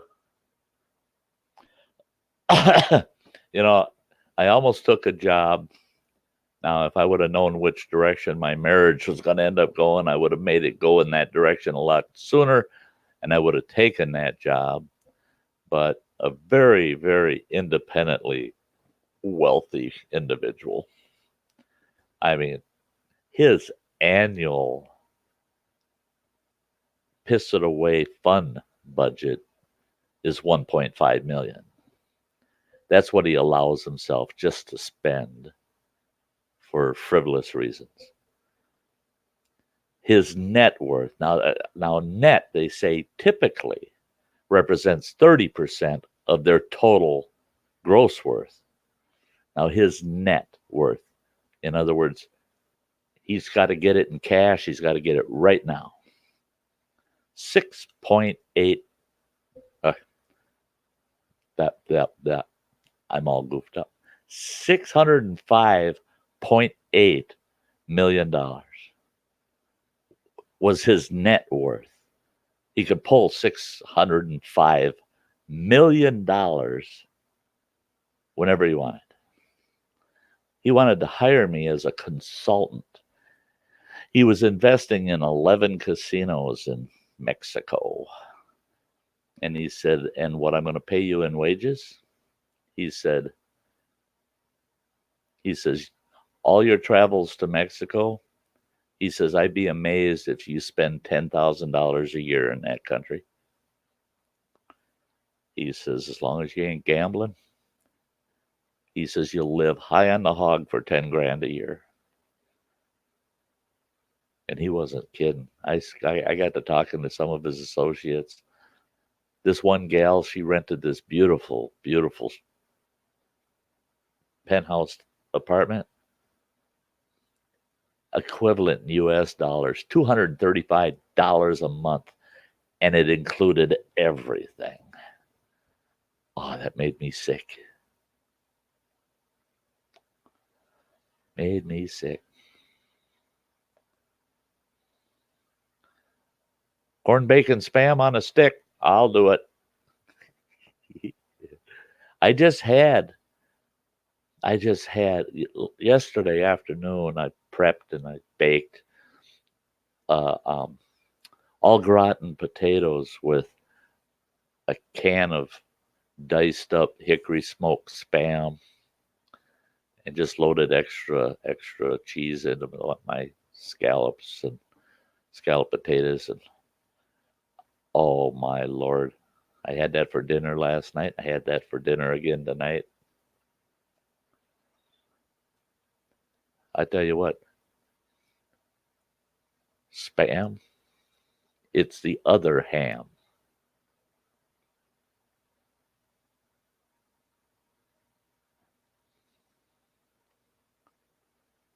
Yeah, one made out of plum, I think I would like. I would really like. I love plums. Um,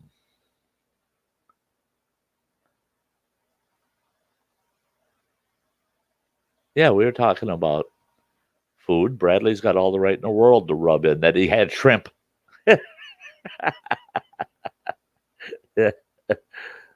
And he says not eating today because of the Chinese from last night. Stuff's been coming out all day long. That's not fun. That's not fun.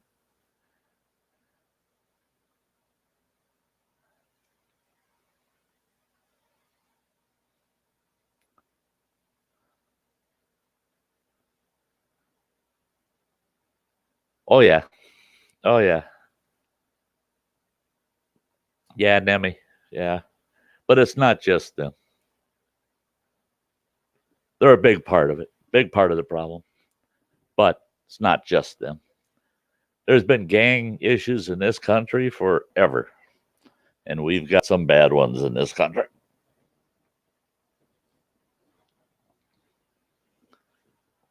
MS-13. Let's go. Let's go. Let's go throw them back over the fence, over the wall.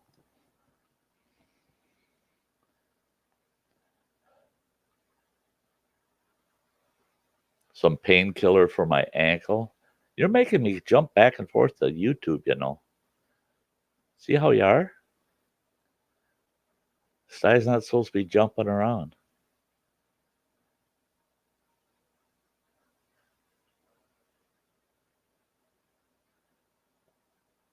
I'm gonna have to. I can't read it all. Spirit drink, huh? Huh. Kingsbarn spirit drink. Well, it's just under 64%. Yeah, should be good. Lord, that's cheap, actually. See, that's one thing in the US too, is we got a lot of cheap booze and we got a lot of expensive booze. Oh.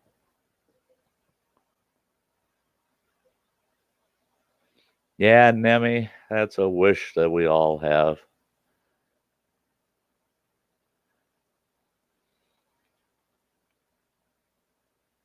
Nemi's asking what spam is. It's ground up. It's a ground up pork product that's kind of like ham. It's it's cured, salt cured pork product, and it's compressed and put in a can. And you can slice it, or we used to just slice the top of it and put a honey glaze over it, stick it in the oven to have a mini glazed ham. But yeah,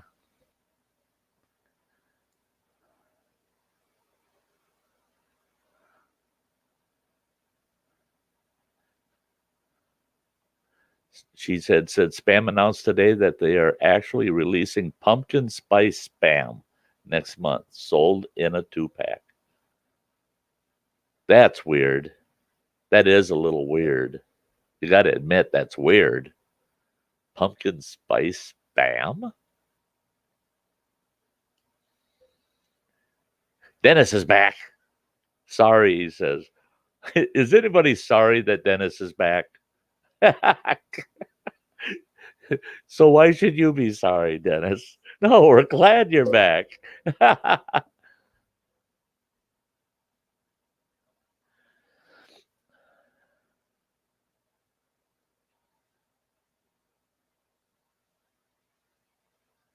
Yeah, Bradley. We don't talk about what's in it. No, no, no, no, no, no.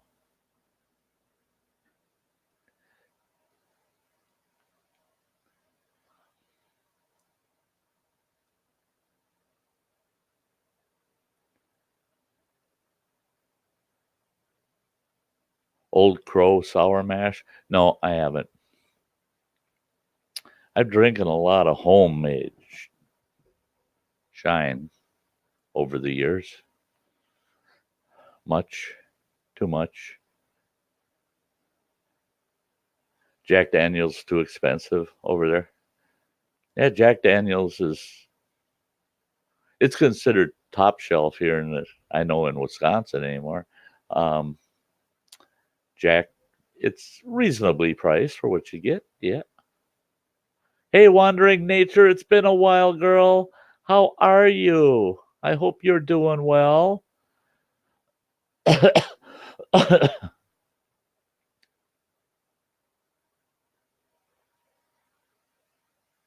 Oh yeah, sweet corn messes you up, eh, Andy? I had two beautiful ears of sweet corn with my scalloped potatoes and spam last night. Oh, I love sweet corn. That would bum me out if I couldn't eat it.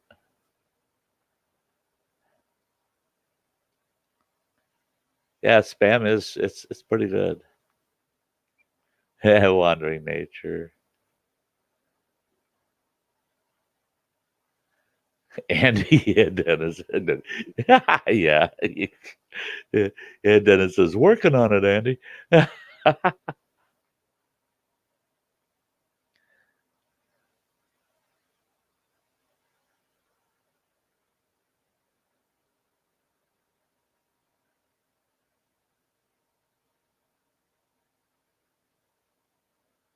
It could be, Nemi, it could be. There's a lot of different, I can't remember. There's a Russian um, equivalent to spam.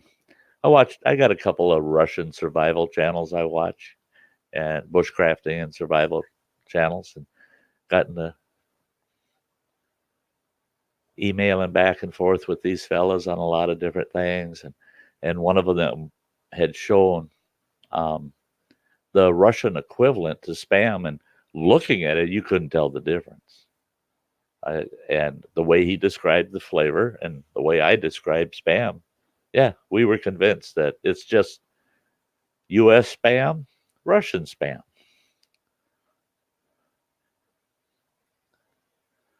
Ours comes the original spam comes in a blue can. Their Russian original spam came in a weird pink colored can. Kind of looked like what was in it.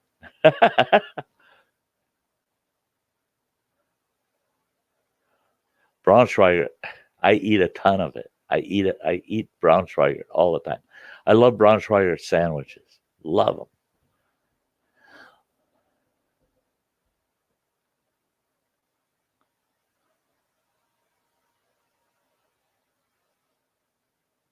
And you're telling, you can you can touch it up with your own marker.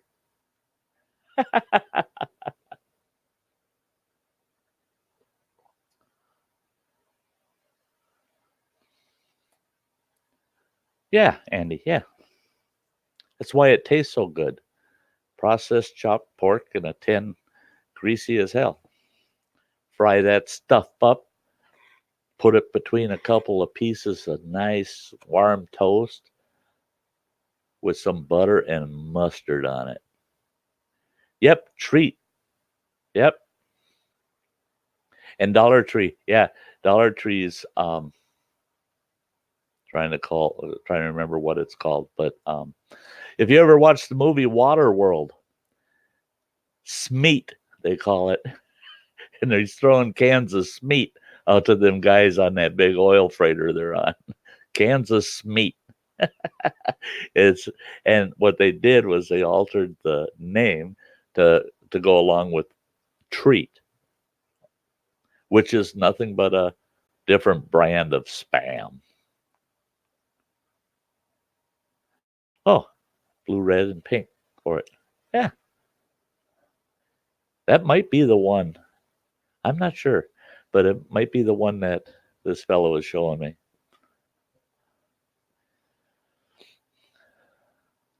I like I like certain items at Dollar Tree. I just can't stop from buying them. I got to go there and get them. I can't stand Dollar Tree, the company. uh,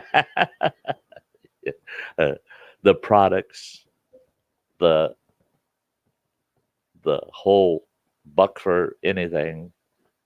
I like that. I got no,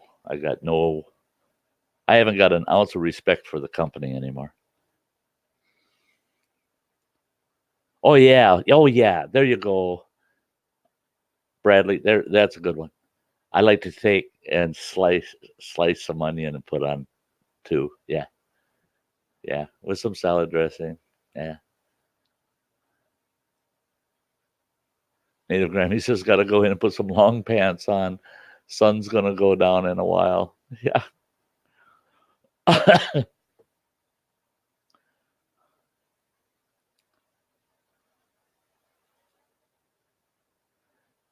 Jesus. That's what I heard too. The former manager in Ashland was a real jerk. Yeah. He was just an ass. Just ask the people that worked under him. He made them keep the store clean and stocked. It was terrible. Now, at least, oh, who cares what the floor looks like? Who cares if they ever wash the windows? Who cares if they ever dust? Who cares if they rotate stock and put the fresh stuff in the back and the rotate? Come on. Who cares? We don't have to care. That manager's not here anymore. Oh, stocking? We'll do that once in a while if we have to.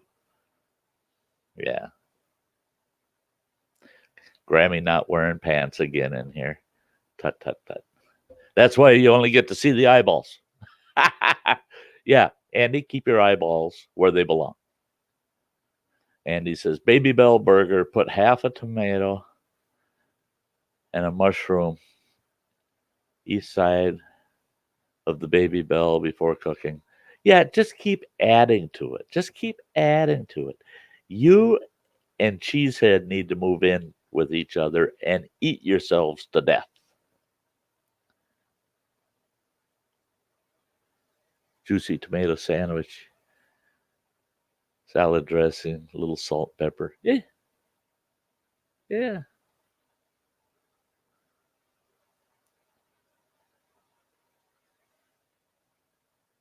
Oh, Nemi's got to go.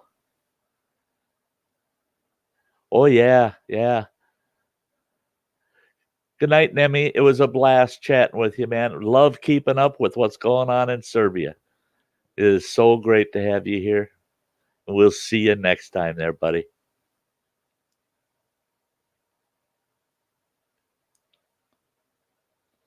Yeah. Have a toast for him there, Alexander.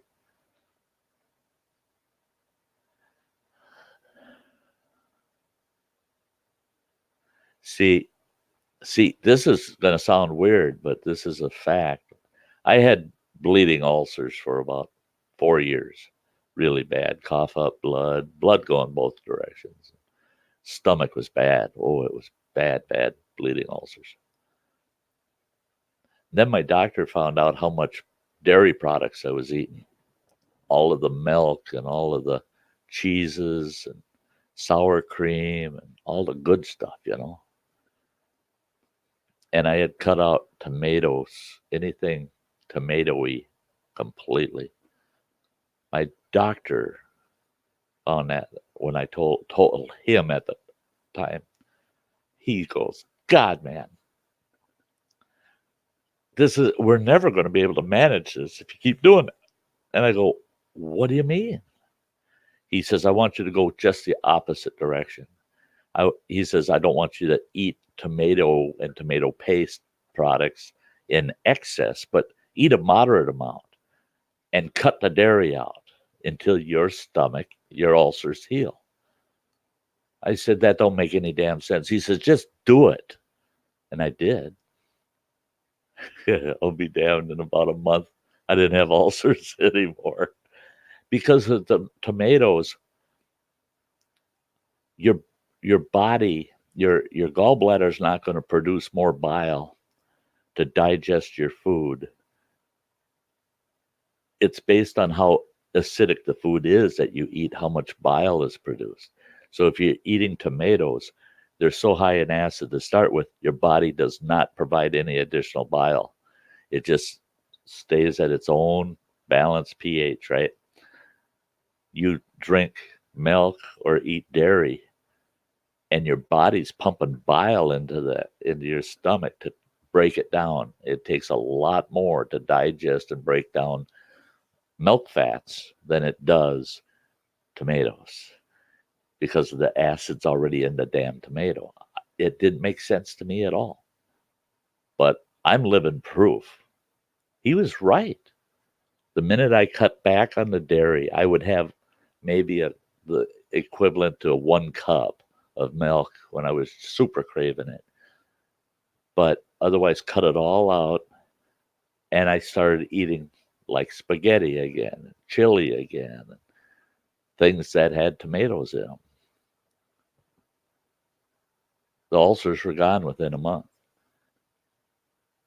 And he told me if I didn't do that, that he'd have to add more meds to try to settle down the stomach and to stop the bile and this and that. So, wow.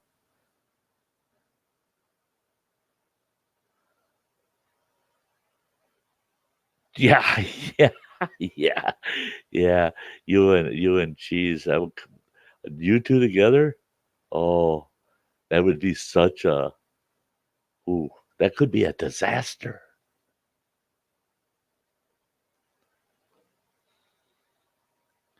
Wandering Nature says that the Wi-Fi is lagging there. Oh,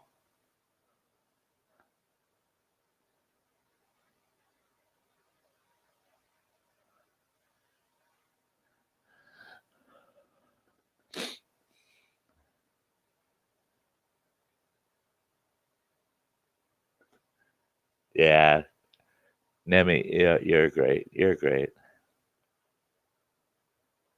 There, native Grammy will be warm for a while now.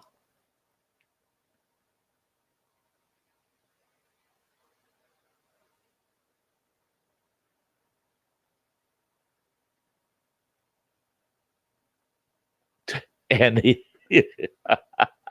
you can misconstrue anything, can't you?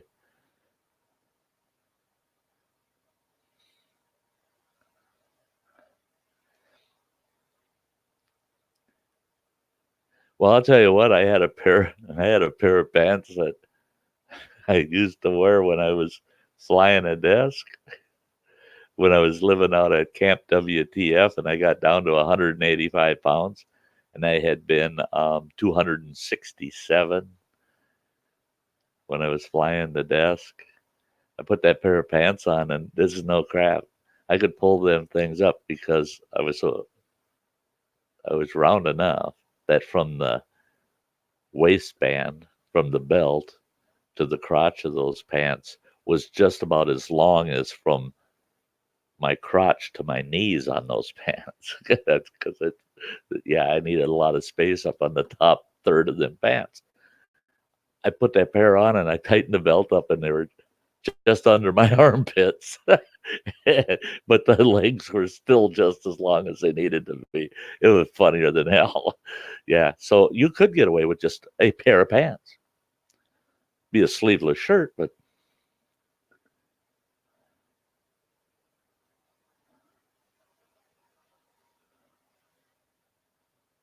oh wow. So that med worked until you got ill and then had to toss them, huh? Oh,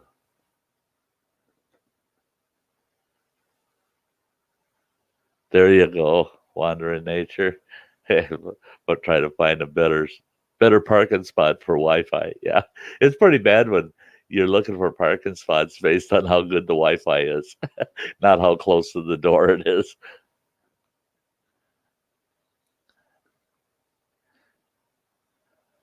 Yes, Bradley, you have a good night.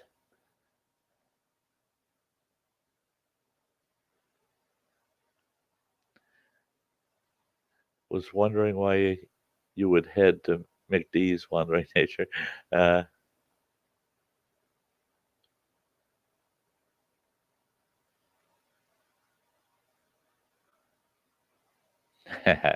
Will, hey, Will the Rocker's in the house. Throw another log on the fire, guys. Good evening, Will.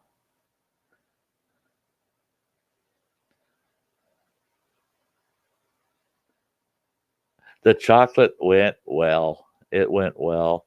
Everybody was concerned, including me, about what it was going to be like the day after. It's like my diet never changed. Nothing changed in my diet at all. And I was very happy with that. I guarantee you.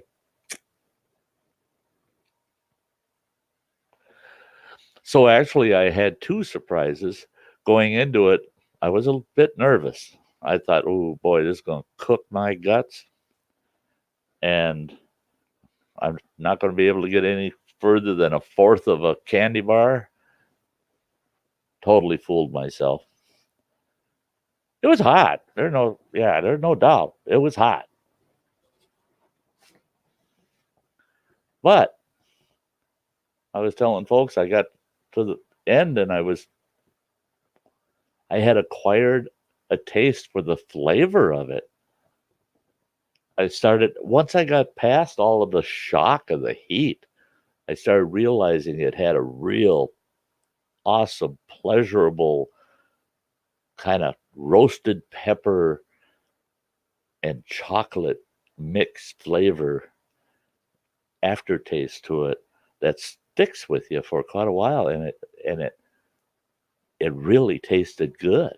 So I was actually starting to crave more, even though I ate that whole dang bar, and I knew it would burn the heck out of me again. But yeah, yeah, yeah. Mike says I get no Wi-Fi in the swamps I hike in, and I am only a few miles from the house. LOL. But I like it that way, to be honest. Yeah, that's where out at Black Lake, my videos of Black Lake, all of those out there, you guys. I mean, there is no cell reception until you drive. You got to drive about 8 miles out of there. Cheesehead came and visited, and he said just as he got into the campground, there's a bridge that crosses a little river. And he says, right at that bridge, all of a sudden he got 4K on his phone. And I thought, oh, that's kind of cool. If I need to, I can drive down to that end of the campground and I could use my cell phone. I went down there the day after he was there. I couldn't get nothing. I couldn't get nothing. In my campsite, it would show one bar, but if you tried doing anything, it would just sit there and keep trying to process it, because it really wasn't a full bar. And I liked it that way. So I never had a phone ringing, never had messages coming in, none of that stuff. So I didn't have to. If I didn't want to hear none, just I just shut the phone off for the rest of the week. And the only thing electronic I dealt with were my cameras and my laptop downloading video off my cameras. And it was raining and storming out, and I'm sitting in that screen house on my laptop downloading that stuff and getting some editing stuff done up front while it's storming. And I can't get on the net or nothing, so it's just yeah, I like it that way. Yoran, good morning. Chuck,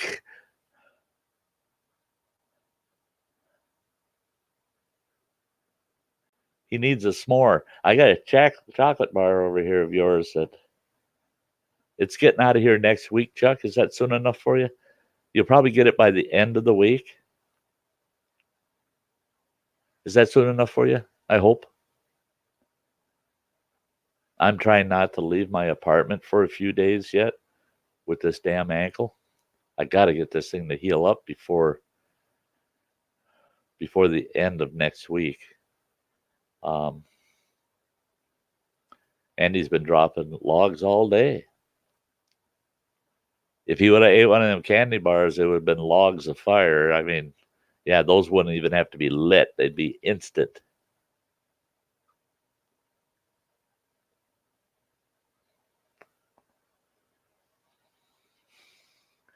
Yeah, Yoran. Yeah, yeah, at least a couple, 2, 3 evenings a week. You find me here in the morning where you're from.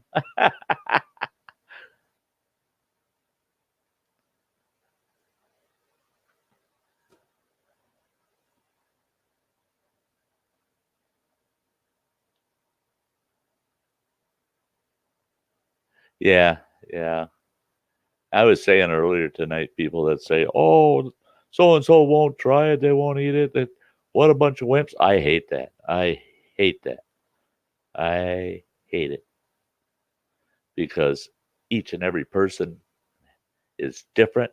Their taste buds react differently. They physically react differently. They mentally react differently. There's 1,000 reasons why people would react differently to those high levels of heat in spicy foods. And a lot of them have to do with medical reasons. And people that put people like that down saying you ain't got no guts. No, that's what they're trying to keep is their guts. Give them a break. Crying out loud. The Christmas Story, Uncle Eddie. Oh, the Christmas Carol. Yeah, Cousin Eddie. Yeah, I've watched the Christmas Carol probably about 30 times or more. Here, even though I don't have family living with me anymore, the Christmas Carol gets played at least 4 times over the Christmas season. And Cousin Eddie, I had a brother in law, just like on the Christmas Carol, or not Christmas Carol. Christmas, is it Christmas Story? Why don't I remember? But anyway,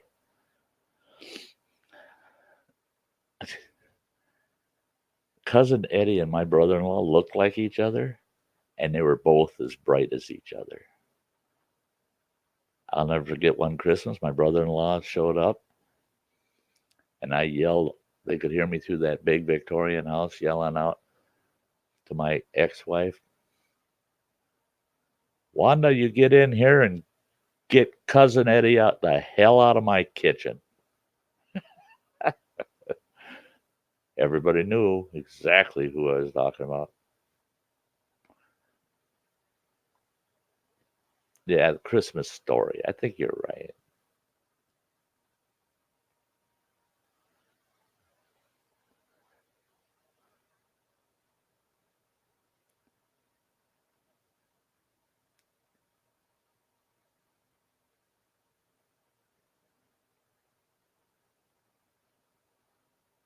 Oh, your battery was draining.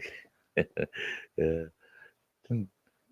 Your friend tell you turn off the Wi-Fi in settings. In settings. Yeah, yeah. Constantly trying to ping Wi-Fi that it's not going to reach. Yeah, yeah. Shitter's full. I did that. I did that. I was dumping at a dump station in a national park, a campground, out of our school bus, and I yelled out. A couple of people were standing there, kind of just staring at me while I'm dumping the crapper out of that school bus, and they're thinking, "Dang hippies." So I looked at him, smiled, and yelled at him, "Shitter's full." Thanks, Chuck. Yeah, they'll be going out. Randy Quaid's was awesome in that.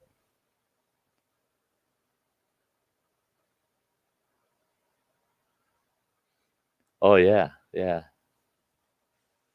yeah,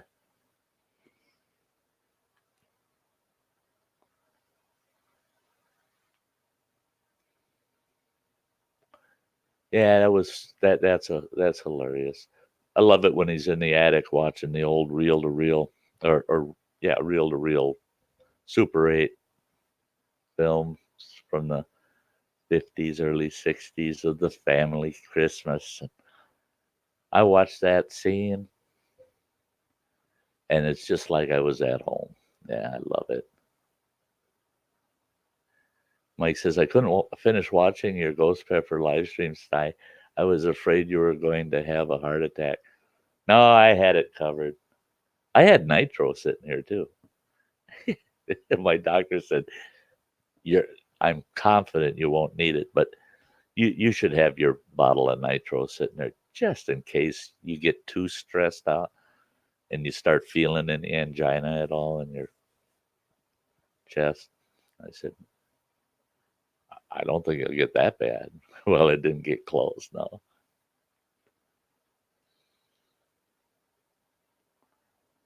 Water Nature says, I got great news, Yahoo. I ordered my Wave 3 catalytic heater 2 days ago. Hey, cool. Gonna be warm.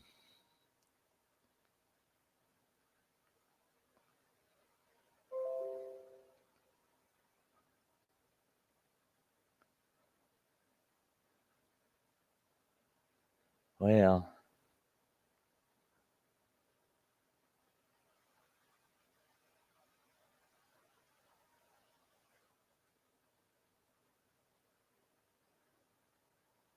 yep. The I had to take a quick peek at something. I had a family member that messaged me asking if I'm still alive, if I lived through the challenge. I'm so glad to report that I fared well. Yeah, I had a blast, actually. Jorn says, Mike, Sty is tougher than he looks. He can manage a little heat. Yeah, I believe so. Oh, yeah. You'll shoot your eye out. That's Christmas Story. Yeah, Ralphie. The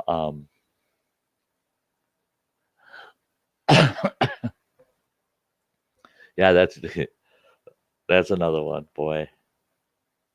Red Ryder, BB gun.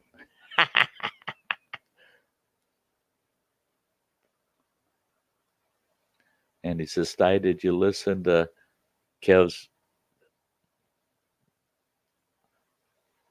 Belly Belly song? Never shits all. Yeah, yeah, I did. Yeah, I did. Yeah, very helpful as always, Andy. Timing's everything, right?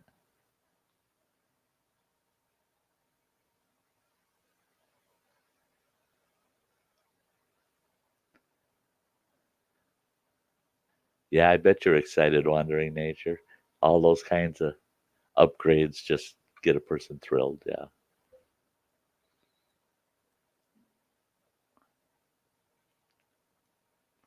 Boat life. Yeah. I wanted to try that so bad.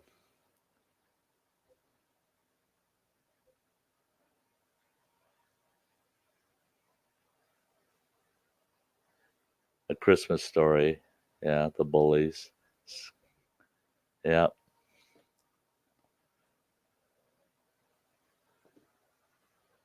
Oh, God. God, the years fly by. Chuck was saying I was really impressed with you and the bar. I won't be eating the whole bar though. I can't even eat a whole Hershey bar. I just got my sugar under control. Ha ha ha. Yeah, I made sure mine was under control, and mine was at the low end of where an average normal person should be before I even started. So and I had not yet taken my metformin and glucotrol. So yeah, it all went good, and my sugars at the end of the night were still at a good, reasonable level. Next morning, they were just a slight, tiny bit high compared to usual. Not enough of a difference to care about. Um, I was worried about that too. That's a lot of chocolate for a diabetic to chow down.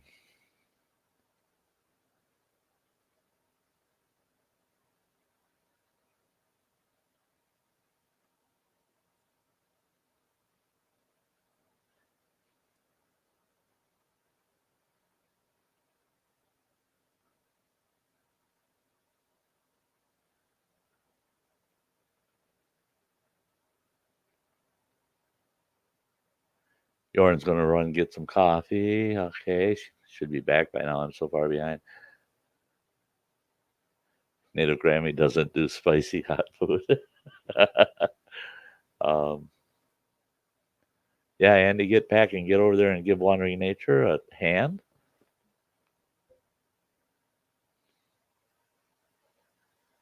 Okay, Canoe Hound Dennis. Later, buddy. Thanks so much for stopping over. I just watched his solo camping, his latest video he had put up for the second time. Yeah, makes me want to be out there. And he's all set. He just has to pack up the fishing gear and he's good to go.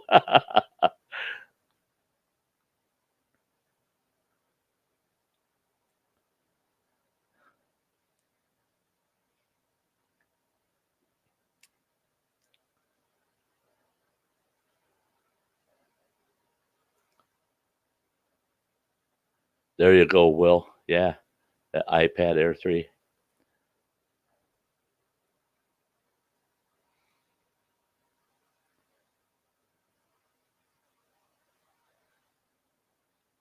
Oh, did it take place in Canada? I didn't know that.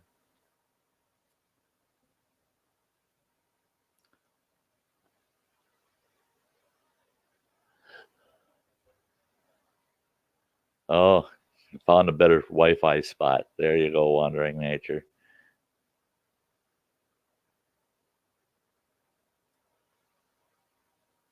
Yeah, Andy, got it figured out.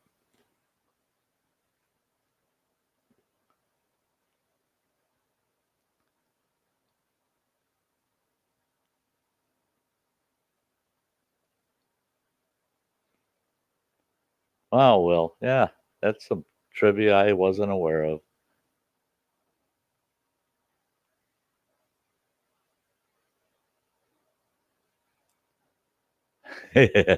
Supply of sauce too. Yeah, Andy.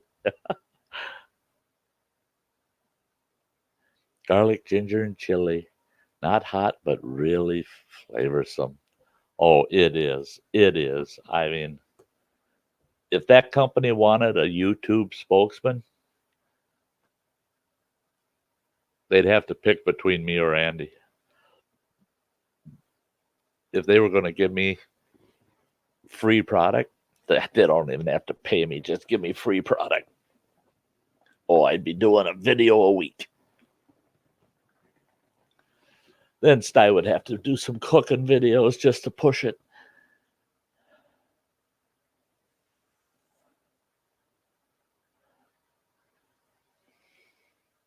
Sugar Shack, yeah. Yeah. I've got that on 45. I've got that cut on 45. I just got to buy me another player.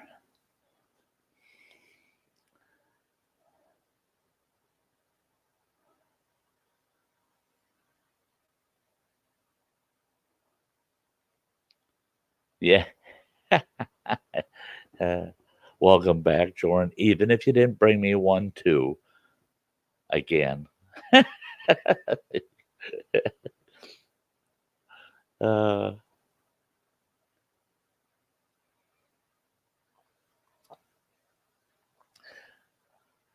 and he says, got me wondering how that sauce would be on a barbecue burger when you put it in a bun with lettuce, etc. Now, yeah, yeah. Why not? Why not? I'm still contemplating on how I might want to. I think I'm gonna. I think I'm gonna try it. What I want to do is I want to thicken it, even if it's just with cornstarch to thicken it. I don't want to add any. I don't want to change the flavor. Just want it thicker. So it's almost like a ketchup. And I'd love to put a use that and honey and make a honey glaze for on a meatloaf and bake it with that on top. And on the burgers like that as a condiment on the burgers instead of ketchup or barbecue sauce. Yeah. Oh, yes, it sounds good.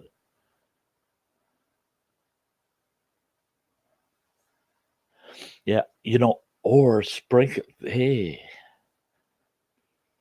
yeah, put it in the burger with a bunch of diced onions and other flavorings or whatever, and knead it all together with it in the burger, and then make patties with the baby bell in the center.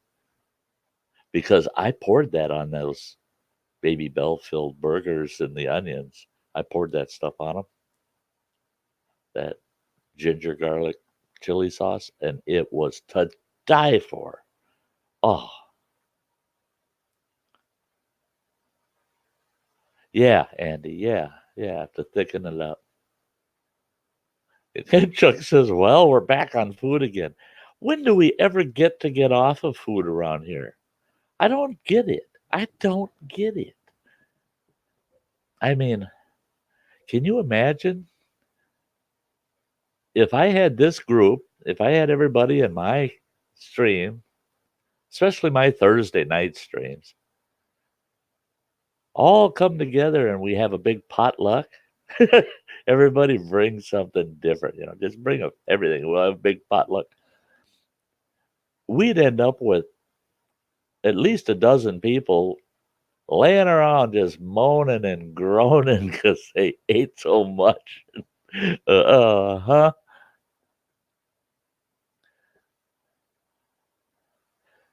Grammy laughed my ass off. Bandit's cat Smokey didn't want to play with him, so I tossed him at Bandit. Bandit went crazy doing his running in circles thing. Like he was doing out in the woods that day. That's I can just see him going nuts. Uh,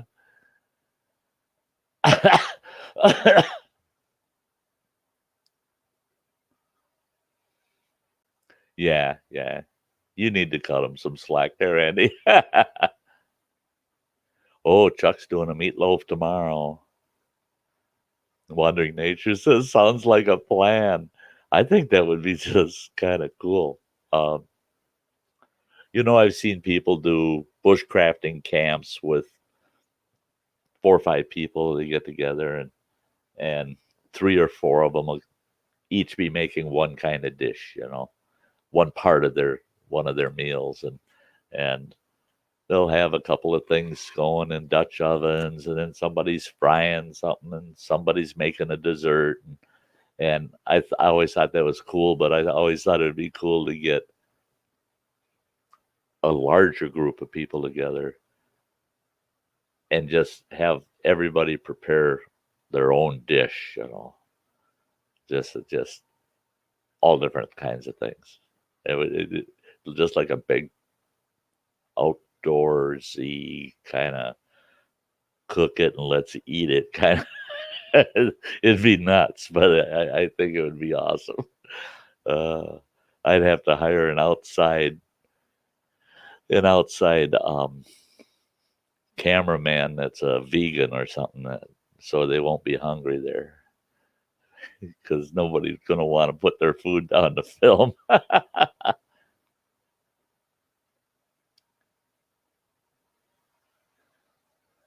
And he says, yeah, if I actually get to sleep, Joran, there could be an earthquake at the 3 to 6 time of the morning, and I would have to wake up dead to find out what happened. Yeah, yeah.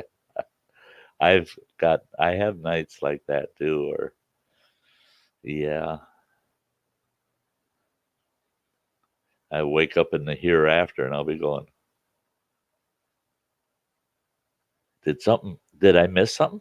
How did I get here? Did I miss something? Yeah, you slept through it.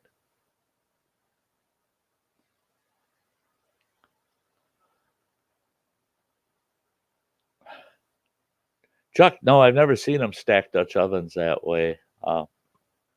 That's different. Hey, Shay Shay. Hi. Welcome to the campfire. Hey guys, throw another log on. Everybody say hi to Shay Shay. Good to see you.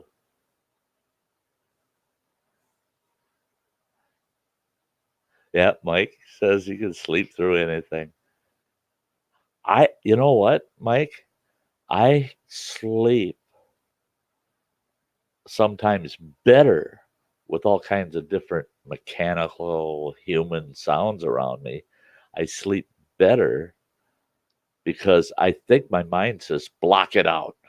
you know, I get outdoors. That one night out at camp, I got up at 2 o'clock in the morning. I went to bed at about 11:30 or 10:30, 11 o'clock, and I got up at 2 after laying there for almost an hour and a half. I woke up. I could hear the loons calling, and I woke up and I laid there and I'm listening. I can hear all the natural noises out there. So I got up and I got out of the trailer. I went and sat out by the fire pit. Fire's dead. Sat there and I'm looking at that big old sky, and that's right at about 2 o'clock. Listening to critters all around me. There's an owl up in the tree hooting to beat heck, and he's only maybe 50 yards away. I don't think he was even that. And finally, I said, I got it. I turned and I looked off to the east. I could just barely make out this. It's getting close to sunrise. I go, oh my gosh! Finally looked at my watch. And I go, oh man, it's about 10 after 4. So I ran back to go to bed, and I laid there for the longest time, still listening to those sounds. It, I couldn't sleep. I didn't want to miss any of it. And then the next thing, I knew I was out literally like a light. And what woke me up, it was thundering so hard it was shaking the trailer. I mean, things were rattling and shaking in the trailer because of the thunder. And that's what it took to wake me up. It was nuts. Mike says, I love getting up before dawn when I camp and watch the world reawaken for another day. Yeah, ain't that awesome? Ain't that awesome?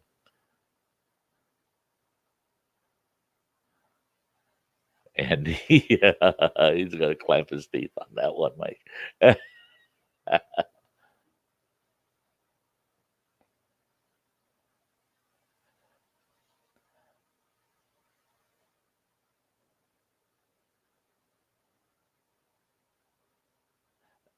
You're about the AC, Andy. I'm not sure what that an Apple iTunes AC.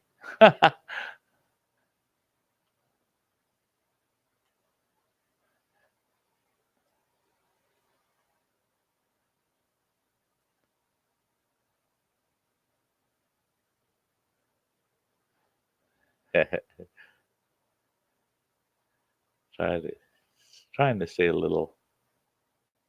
Yeah, wandering nature. You're having a tough time with the Wi-Fi. That's tough. Shay loves camping too. Yeah, I think all of us here enjoy the heck out of the camping thing.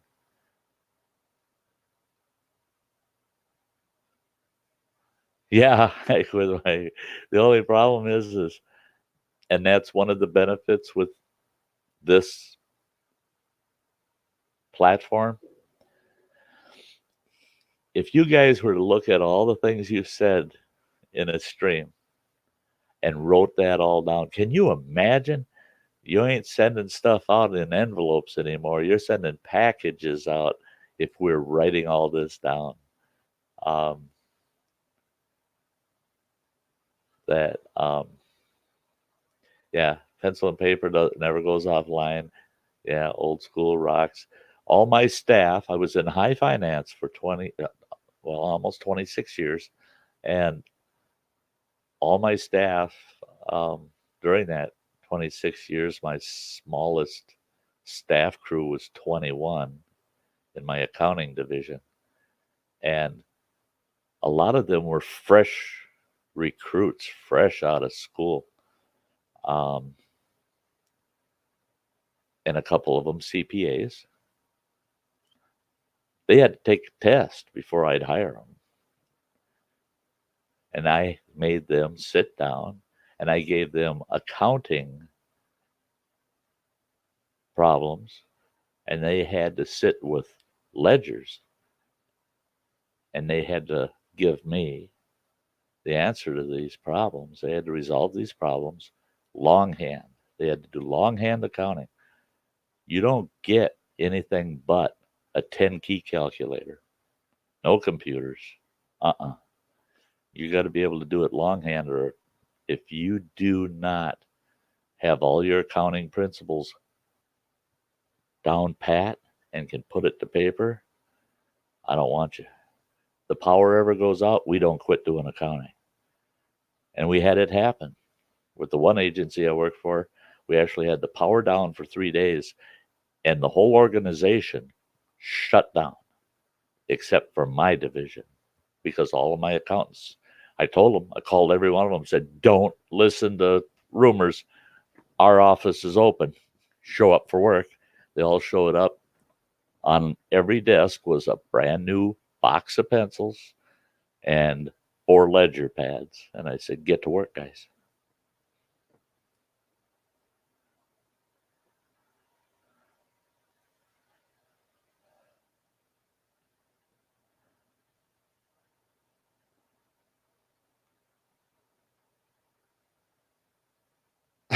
Play-Doh Chuck, that's a good one. I'm way back there. Or now I'm back down towards the bottom. Um, hey, Mariah, sneaky, sneaky, sneaky. I wish I was camping too if it was alone. I don't blame you, girl. I don't blame you. Not one bit. I want you folks to all, I want to introduce all you great folks of mine to my eldest daughter, Mariah. And they call the wind Mariah. Yes, that's my oldest girl. I bet you do want to go camping, don't you?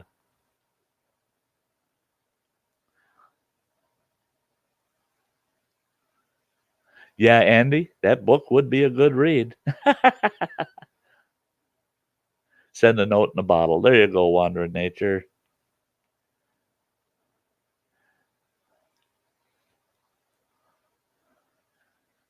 Andy said, son school moaned at me for teaching him long multiplication for his math, not the way we do it anymore.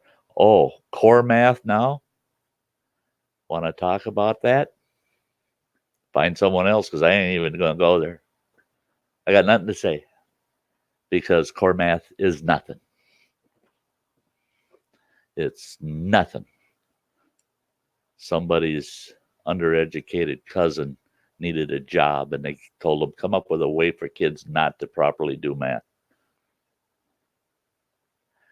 Yeah, hi there, old man, Sty, Dad. Yeah, yeah. I, I, Mike says, you're my hero, Sty. I have to battle for the old school work ethic in my work. Those in power are blinded by technology. Oh, yes. I'll tell you what, shut that technology down, then see how blind they are, huh? Yeah.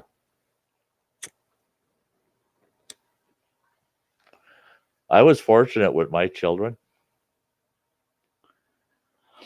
My kids had a mind for old school learning. Their English, their math, their study skills, everything. Even when we homeschooled them for a while, and then when they went back into public school, even then they kept Mariah, favorite movie, Paint Your Wagon. Thanks, sweetheart, because I've got it sitting right over there. I watched it 3 or 4 nights ago again for probably about the 50th time. That is one of my top 10. I love it. I love it.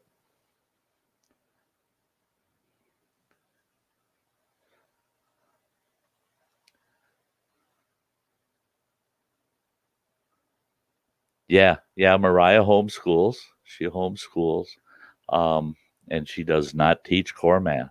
Nope. And he says back in the early 2000s, my daughter's senior school was contemplating allowing text speak for the kids' English exams. No. No. And he says I should have been homeschooled, wouldn't have been able to kick me out so often that way. Yeah, they get in trouble for abandonment. Mike says, Paint Your Wagon, good movie, but so weird to see Lee Marvin singing. There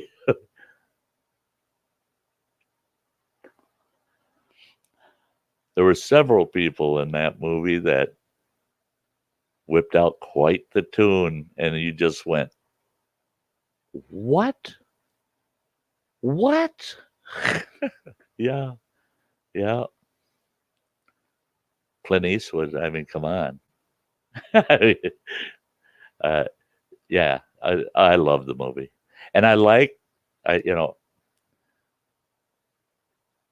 you can civilize right, you can civilize left, till nothing is right and nothing is left. Yeah. Um, I was born under a wandering star. Uh huh. Yeah. Yeah. One of my favorite all time songs.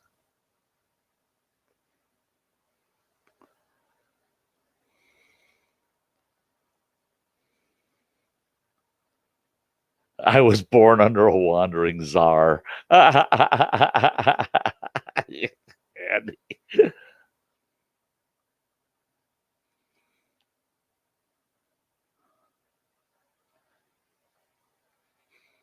Yeah, Chuck, that's good. When you get suspended from homeschool, where does one go?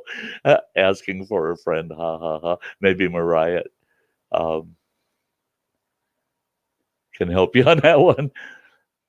Mariah says they currently have 0 textbooks at the public school.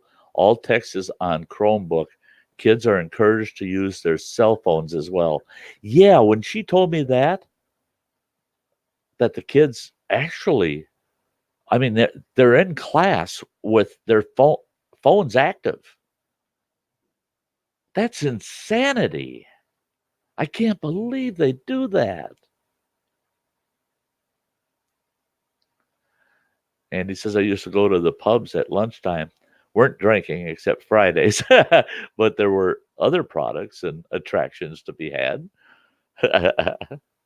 Yeah, Mike saying Lee Marvin always reminded me of Ernest Hemingway. He had that attitude. Yes, true, true.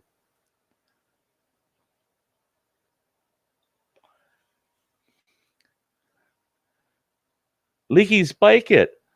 Hello, hello. Throw a log on the fire, folks.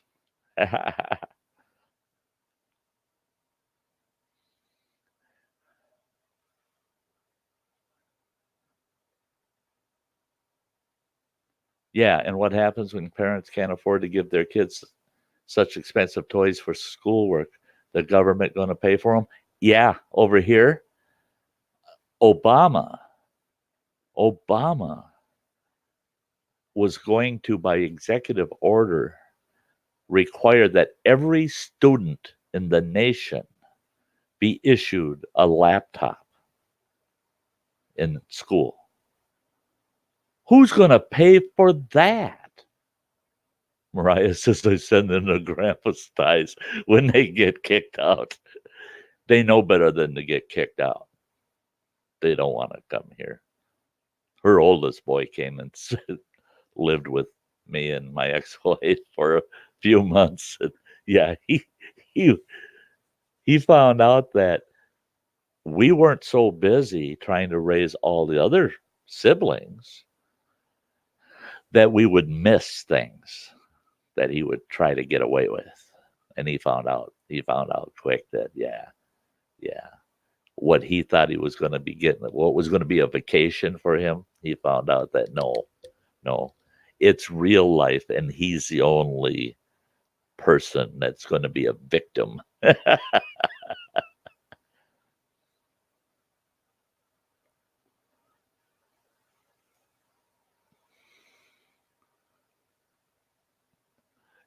yeah, yeah, yeah, yeah. Oh, I used to hate that. Mariah remembers with her younger sister how I would have a fit. She'd go and get herself in trouble, and then the school would want to suspend her. I'd go flying right down to that school and have a fit and say, "You are not kicking her out of school. You are not going to reward that girl for that behavior. You're putting her right back in here. And if you're not grown up enough to deal with her, that's your problem. Then maybe you should be sent home, and somebody that's old enough to handle a kid can be put in your place. But you're not sending that kid home to my house and rewarding them by having time off from school. Dumb morons." Mariah says, "Oh, see, they issue a Chromebook from the school, which the parents can't control what they are learning. It's like a secret society." Oh, yeah, Mariah, you're right. You're right. Will fell asleep. Oh, I understand, but Leaky Spike, it says, "Unfortunately, technology is the future. Need to pay for it eventually." Thanks, Will. Yeah. Yeah. If you haven't, please do hit the like button. It helps. It helps rate my channel. Yeah. Um,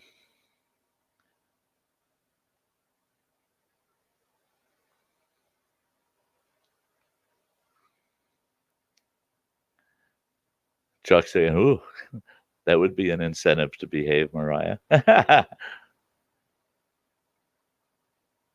See, I wish they passed new rules, my landlords here, the management of this property, on us having guests in the building. It's absolutely ridiculous. I can have someone come and stay 2 to 3 nights without any issue. If they're seen here other than that, any longer than that, and I have not requested 1 week prior to having an extended guest, it's not a warning. It's an eviction. Go live somewhere else. Here's your eviction notice. You got 30 days. Another thing they passed here that really sucked is that if I do have a guest that they've been notified will be here, and you got to tell them that guest's full name and a little bit of other information in case something happens to them.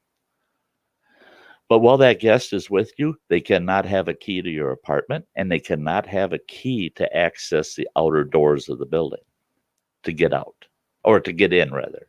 They can get out, but they can't get back in. They're not allowed to use the common area facilities. We've got an awesome day room that's got computer access. I think we got 5 computers down there right now. It's got a big screen television that's public. Anybody can use it. It's got a pool table. It's got exercise equipment, full dining room, big, huge kitchen. Your guest is not allowed to be in that area unattended. You have to be present with them. If they find that person, if they go down to get your mail for you and they're not accompanied by you, you will get a notice and you get a $30 fine for the first offense. Second offense, your guest has to leave within 12 hours. Third offense, if they didn't leave, eviction, 30 days. It's crap. Crap. I hate it. I can't have grandkids stay with me. I can't have anybody come stay with me. Um,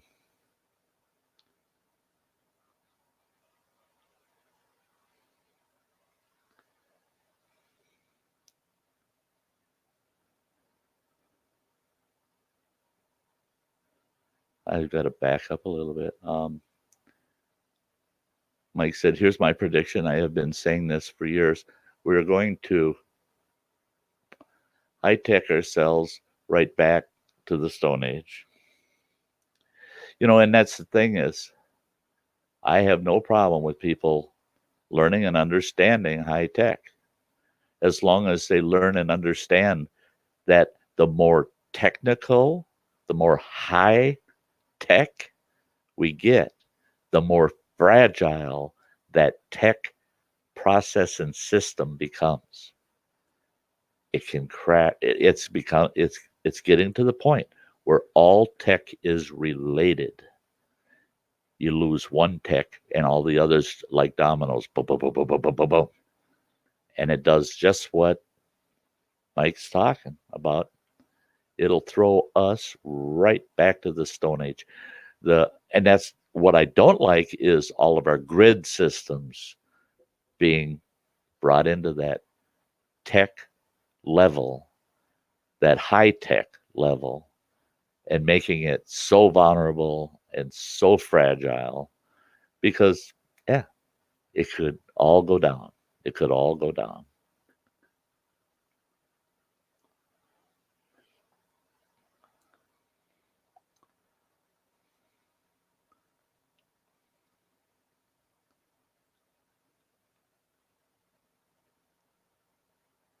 Yeah, Andy's trying to help Will out with some dreams.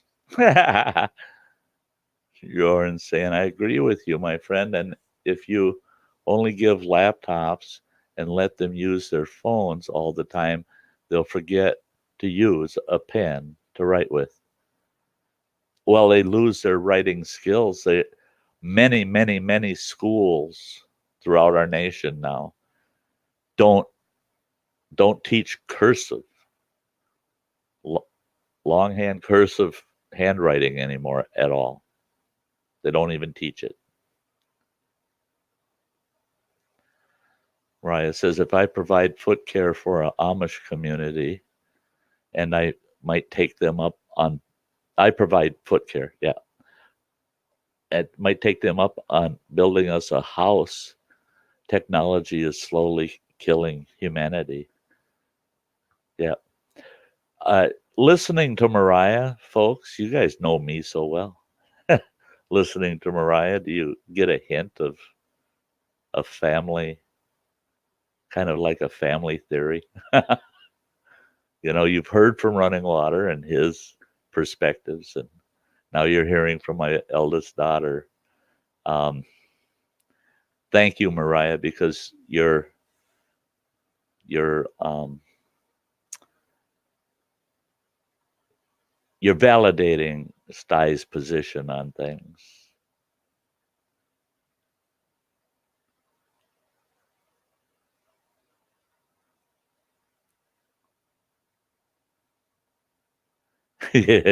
Sending things without peppers. Yeah, Andy needs to get kind of back to that.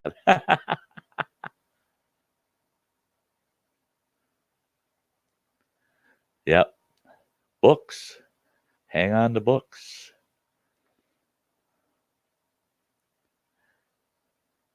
Hey, you keep rocking too there, Will.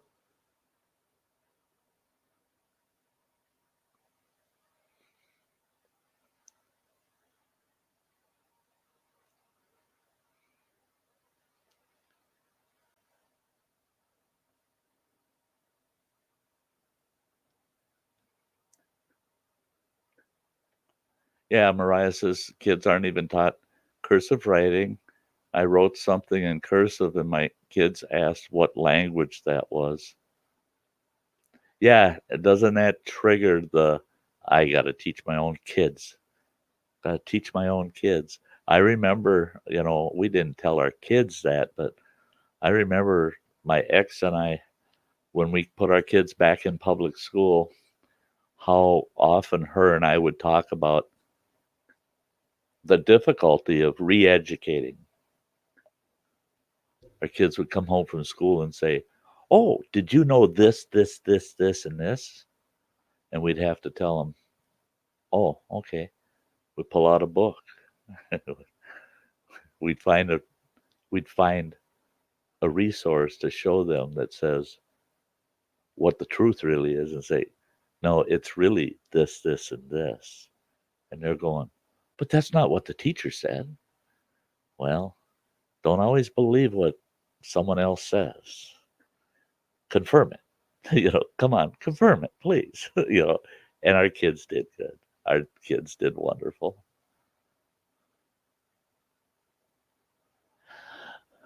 Yeah, yeah, I bet Andy did get in trouble for writing cursingly. Native Grammy. Thank you. Thank you. The problem is we have begun to rely to the tech so much that we forget the old ways to do things. Right, Yarn. See, I'm a firm believer tech knowing, learning and knowing simple life, just simple life. What does it take to live out a simple life? Comes first. And then you add tech to that. Tech is an add-on. That's like dessert after the meal. Don't eat your dessert first and then forget about the meal. You get a bunch of lazy people eating nothing but dessert, and that's what's going on with tech. Is they haven't learned the simplistic base ways to live first and then add the tech to that on top of that. That's what I am so grassroots basic with tech added to it. What I do here is without this, I would be doing it around a campfire with a much smaller group. Um, it's no different the way I see it. It's no different. If this tech crashed, I would so sorely miss everybody. I would. I truly, my heart would break. But I'd be out at a campfire trying to round people up, just sit and do the same thing. But at the actual campfire. Because tech to me is just frosting on the cake.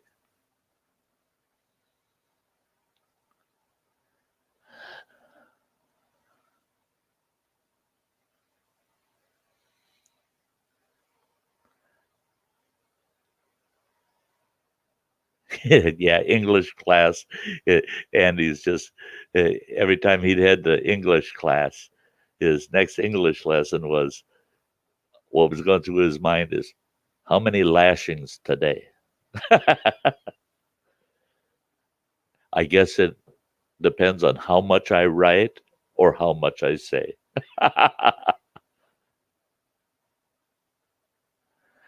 And he says, I think you should have Mariah up on a panel and get her to do the chalky challenge style. Oh, I wouldn't do that to her. Oh, Native Grammy's going for that sweatshirt. Pair of pants ain't enough anymore.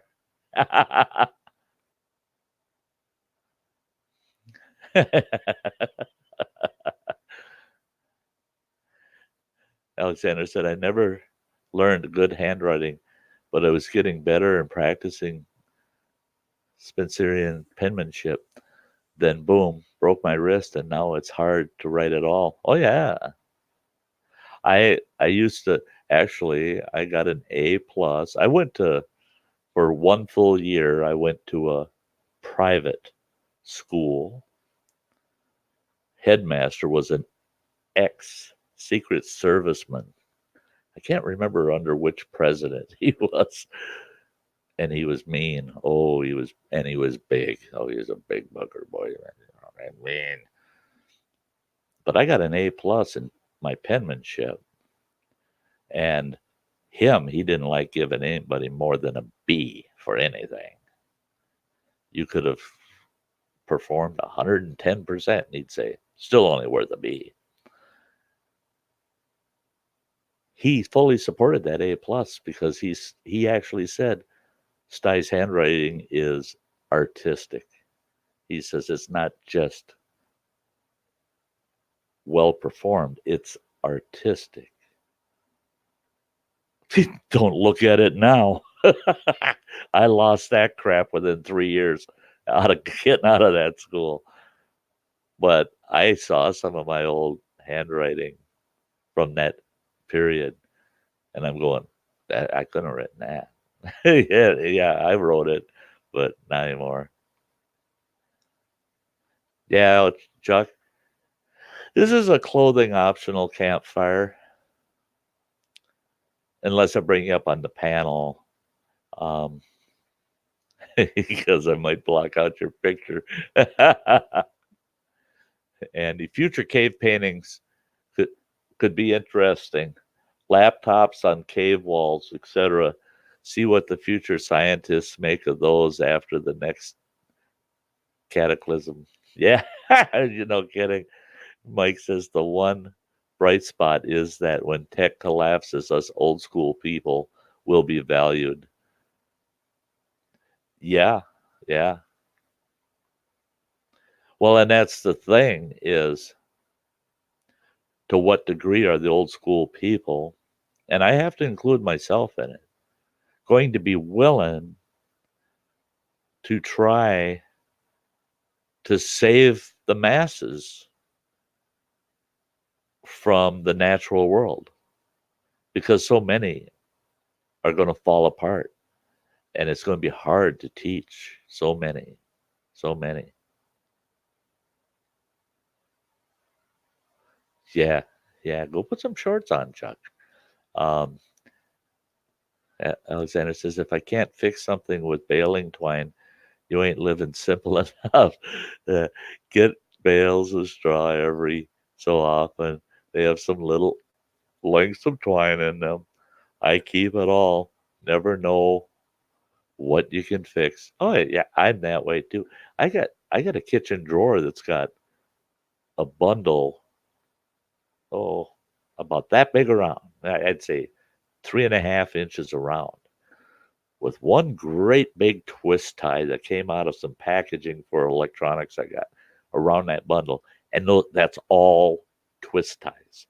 Every loaf of bread, every package of buns, everything I've ever gotten from Amazon that's got twist ties on it, everything I've ever bought at Walmart that's got twist ties on it. I keep all those twist ties. People think I'm nuts. Oh no. You know how many things I've fixed with those?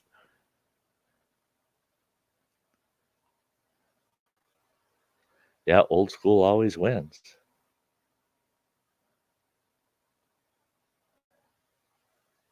Yeah, Chuck had to put shorts on, sitting in a leather chair.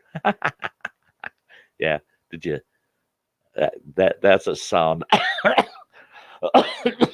That's a sound I wouldn't want to hear. Is Chuck getting off that leather chair?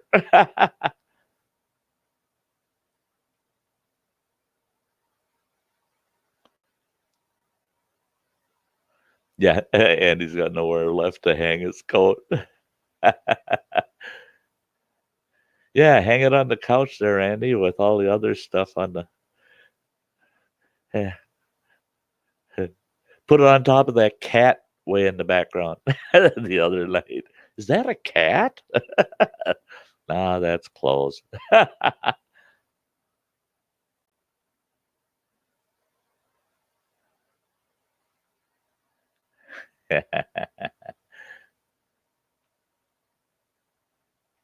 Mike says we need some trust busting, Teddy Roosevelt style. The tech companies are way too powerful, like Rockefeller was back in the day, until they broke up his monopoly. Yeah, they've, I believe, they've weakened the majority of society to the point where they're like uh, they're like the Borg off of Star Trek. Resistance is futile. We're going to keep doing everything for you. And so that you're not aware of how weak you have become, or are how much weaker we will make you, We're going to preoccupy you with all of this technology. And as soon as you've forgotten anything of the old ways, then we'll shut down the technology, and now you all become subservient, literal servants to the system, because we'll only give you enough of that technology that we can benefit from it. That's what scares the hell out of me. Jordan says, and people get addicted to their cell phones and computers, and they always need to have them wherever they go. Oh, yeah. I just throw it in the corner with my pants, Chuck. And he says, strikes me there's a lot of discontent and disbelief at what the public are being told by their respective governments. Yeah.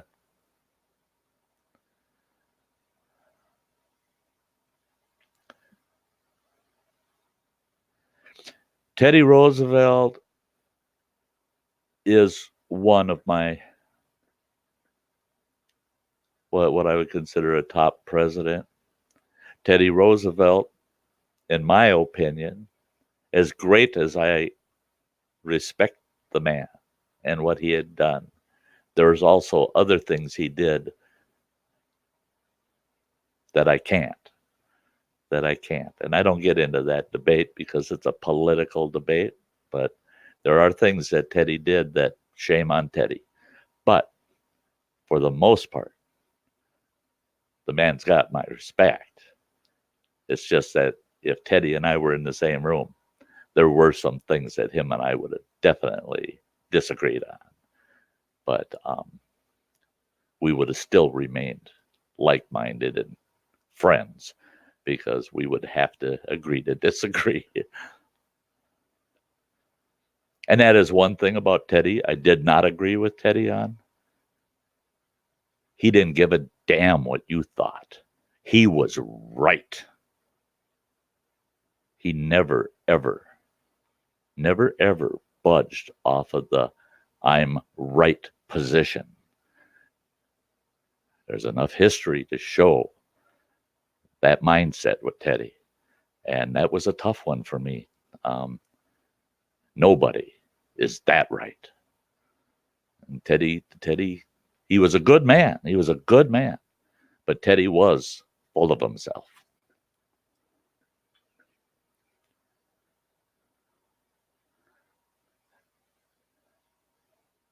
And if he was running for office, guess what? I'd vote for him. I'd be right there voting for him. Well, and I'd be trying to drag a few others with me. You gotta get in here and vote for him. Ooh. Ooh.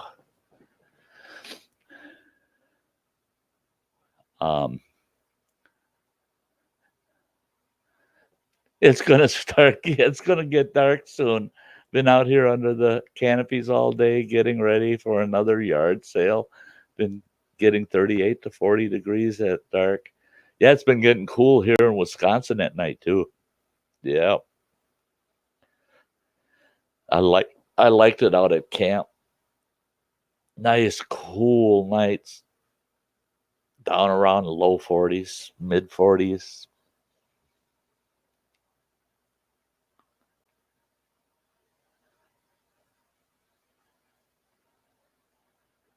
Yeah. My cell phone works as a watch for me a lot of times because I'll forget my watch. It's not on me now. I forget the dang thing on the table over there. I go running off and yeah.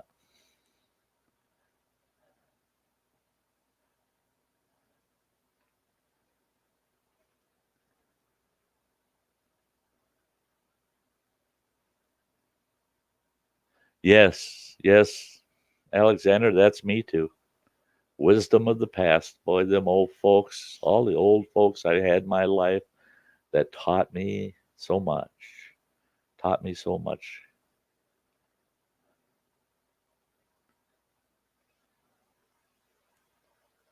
Hey, my cozy nest.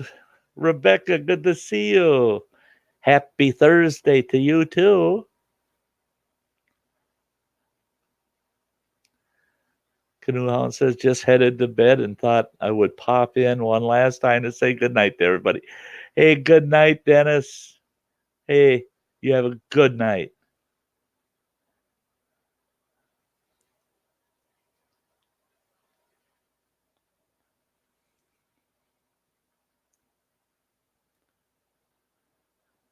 Native Grammy says, have you seen my winter videos? LOL. Jumping off the roof. That was fun. Yeah. Yeah. Can't wait to see if Bandit will come up there with me this year. Yeah. Oh, yeah.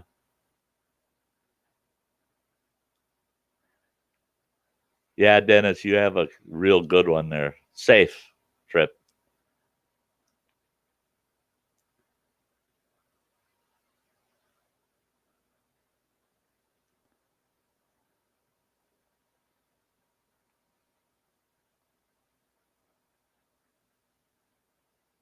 His departure speech was something else.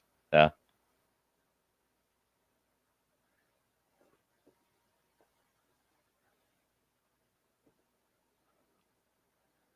Yeah. And the, 6'2" and about 275. Yeah.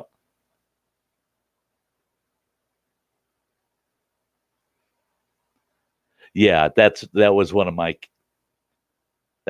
my largest concerns also, Mike. The imperialism. Yeah. Mariah says, speaking of Teddy Sty, did you hear about Willie getting in trouble with the Popo because he went to the city park wearing his Ted suit and thought he was Ted mouth and all. Oh, no. So embarrassing. So Will is my grandson. He's one of my more colorful grandchildren. Will and I have a soft spot for each other. Yeah. And Will has never ceased to amaze any of us. He'll do all kinds of things. Eileen, hello, girl. Good to see you. How are you, sweetie?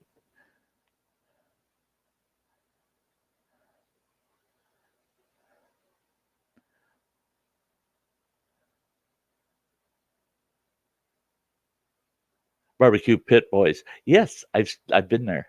Yeah, yep.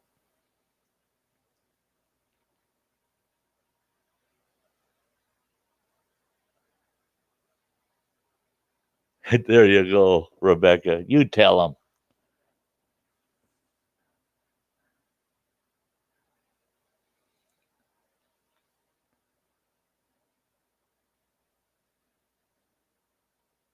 Oh, Andy, you and my grandson Will. Oh, they'd have to keep you guys in a fence somewhere. If the two of you got together, they'd have to put armed guards all the way around that fence. If they had the two of you in the same spot, oh, oh, oh. But I'd love to be the guy that was in there with you to help supervise. Because the two of you would just, oh, I know it'd be wild. Good night, Shay. Thank you for stopping over at the fire. Eileen has been busy editing and scheduling videos for next week. Yeah, I did a little today, but not as much as I should have. So tomorrow I'm going to be busy doing the same.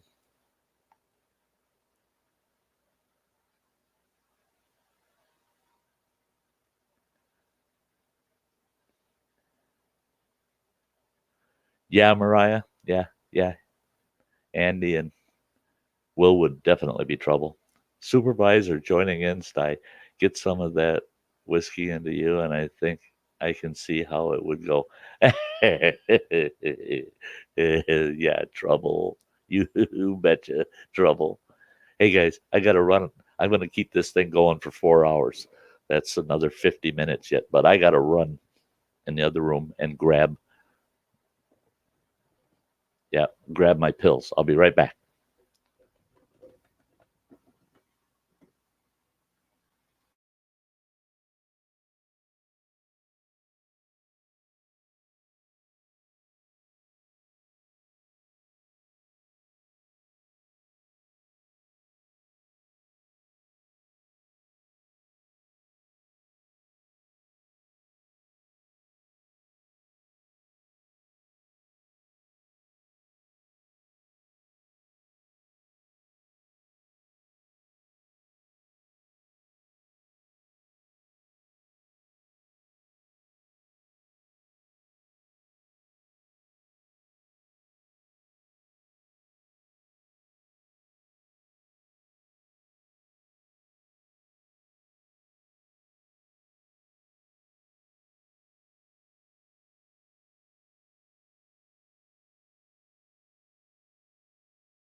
I really banged that camera around.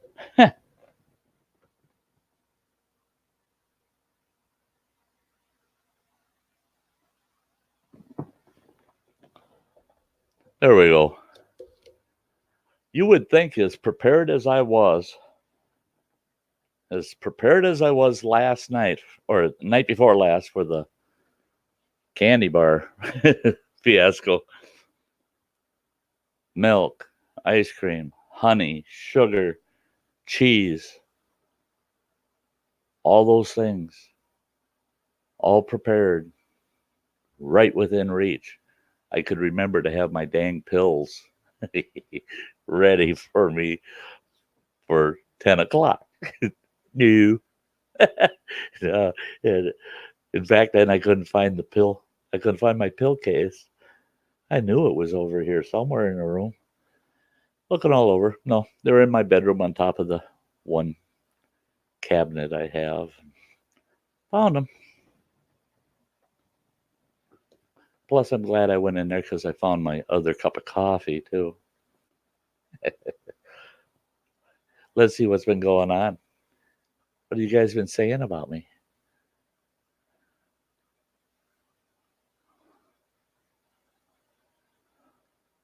You guys been really chatting here.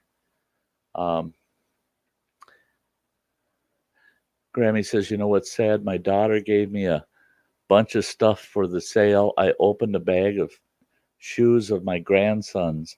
Oh, new hiking shoes. They are all too big. Bummer.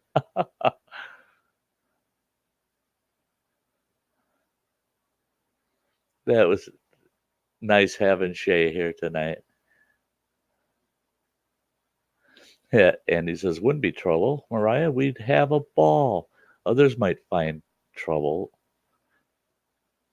To us, it would just be fun. Fun trouble. Yes, Mariah, exactly right. And there's a difference? Mariah, yes. That's a mother talking to you. Never saw it myself, but then I am only in my mid 50s. I might learn it when I grow up. Mariah says, it's the trouble that you get away with. Otherwise, what fun is it? Yeah, Andy says, yep, Sty muted his mic, so he must be offloading some of those peppers. No, I told you, I have no problem. I had no problem. And I was so anticipating. I was so prepared. Toilet paper in the freezer and all.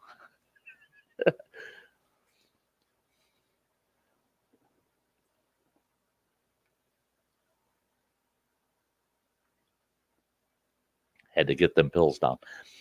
Yeah, Mariah, you should have been there watching me eat that stupid candy bar. Oh, that thing was spicy hot. Let's notice how delicately spicy some stuff. Oh, you're full of baloney. And Native Grammy's right. Andy, you'll never grow up. Yeah, I just grow older and older. I never grow up. Native Grammy, shh, he's back. Native Grammy, there ain't a thing that you would say. I know it for a fact. There isn't a thing that you would say that I would ever go, oh, Native Grammy. No. You've been so good to Sty. You could say whatever you want, and you would get a free ticket. Andy doesn't get a free ticket. Doesn't get a free ticket because Andy keeps testing the waters. And I mean, and Andy already knows how guilty he is. He prepays for his indiscretions.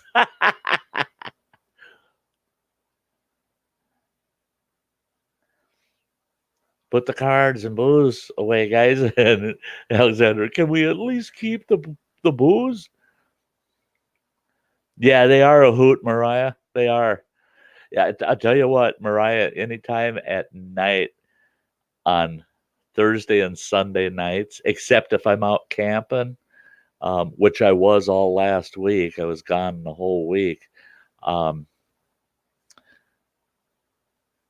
If you come into the stream a little later in the stream, like at about the 2 hour mark, from the 2 hour mark in my streams, so that would be 9 o'clock our time, Mariah. From about 9 o'clock on, the rest of the stream, oh, they're like this every single time. It's fun. It's funny. Yeah, the grown-ups finally get together and vent and air and share, and we have a good time. But the first couple hours, I do my best. I want to keep it friendly until after 9 o'clock, and then it starts to slide downhill, and it don't get rough though until 10. Then after 10 o'clock, it progressively keeps going down the slippery slope.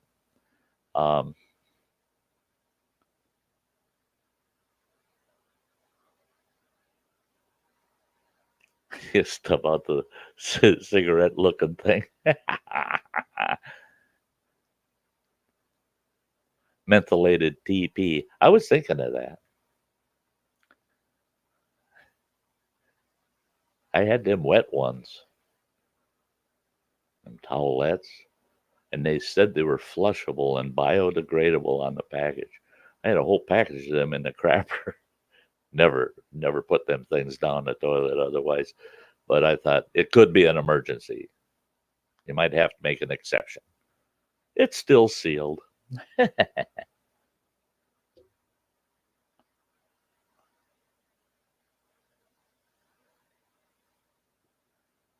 Oh, demonetized for taking drugs live. Yeah, probably.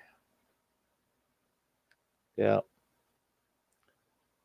Oh, yeah. Other than all my great supporters, you guys, my revenue for this month so far is just $6.15 off all my videos. It's funny. I don't care. Need a Grammy. Want a brownie, Andy? Andy buys his swear words and then gets told 10 minutes later that kids are going to be around. No bloody refund, though. He,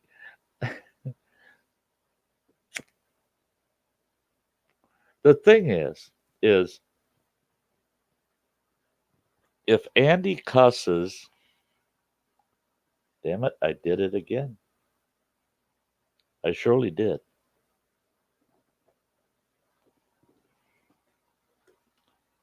I lost a cigarette lighter again. Well, I'll get through the night with that one.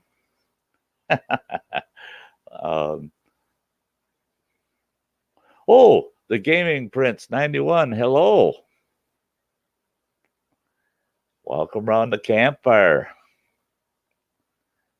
But yeah, Andy, you got to understand though, you save those for the kids' sake, not for my sake, for the kids' sake. And then you use them after 10 o'clock because they limit the monetization from the beginning to the end of the video and not just during the front end portion that's all family friendly. You know what I mean? So you do get to make up for it. Right. It says I found my new weekly entertainment. It's this group. It's a free therapy session. It is, girl. It is. That's why your old man's doing it. All the best people here. All the very, very best people. They've all become definite dear friends of mine. And he says, organic brownie, Grammy? Like you need to ask. Just pass the tray and I'll pass it back when I can finish. Or when I can't finish.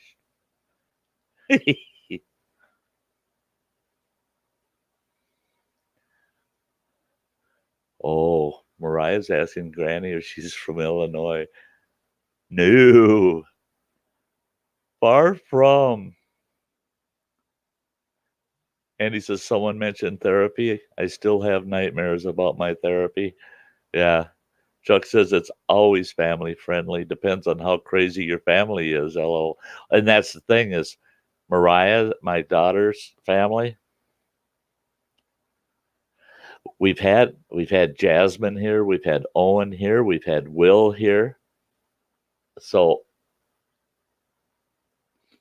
her family are world wise. They're wise to the world. Her children are wise to the world.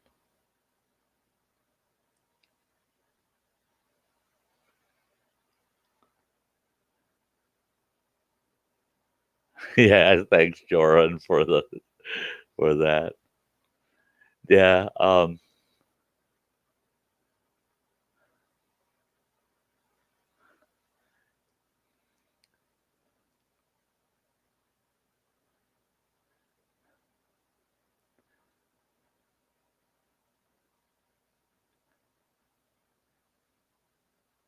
mushroom brownies. Let's talk about it with Jamie. Oh, well, hello. Welcome over here to the around the campfire. It's good to see you. I'm behind on the chat right now. Thank you for the compliment of this setup. I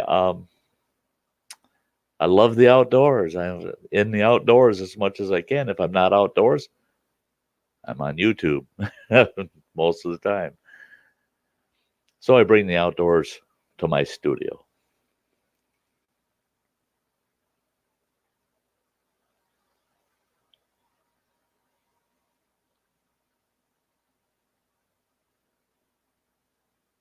Did I miss Gaming Prince too? If I well, hello. Sorry.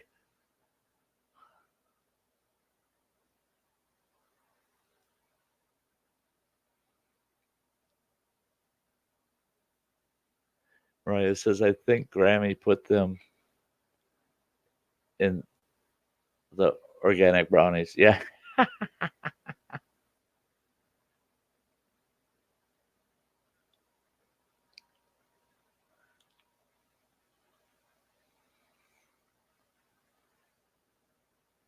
Oh, yeah. Yeah, Andy. If you went and spent, let's say, a week with Mariah's family, within 2 days, you would have sensory overload.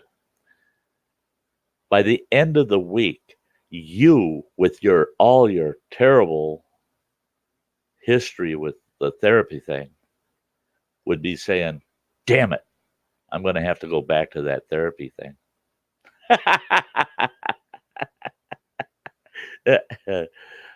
I have a hard time at Mariah's when I go visit because, damn, I hurt when I leave because my guts hurt, my ribs hurt. I laugh so damn hard sometimes it's just pathetic. And there's so many times I'm just going, what? Whoa, whoa, whoa. Yeah.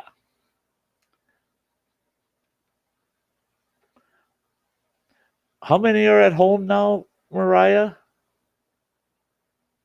You got 7 at home or 8? Chicky still at home?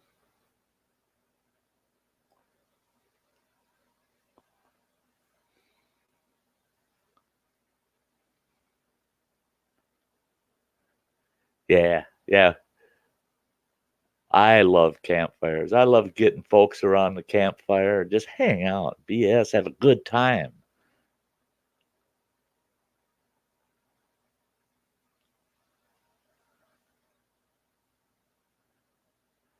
Yeah, and yeah, your own private room. Yeah, we've talked about that. That was I can't believe what Andy went through. No, I just cannot.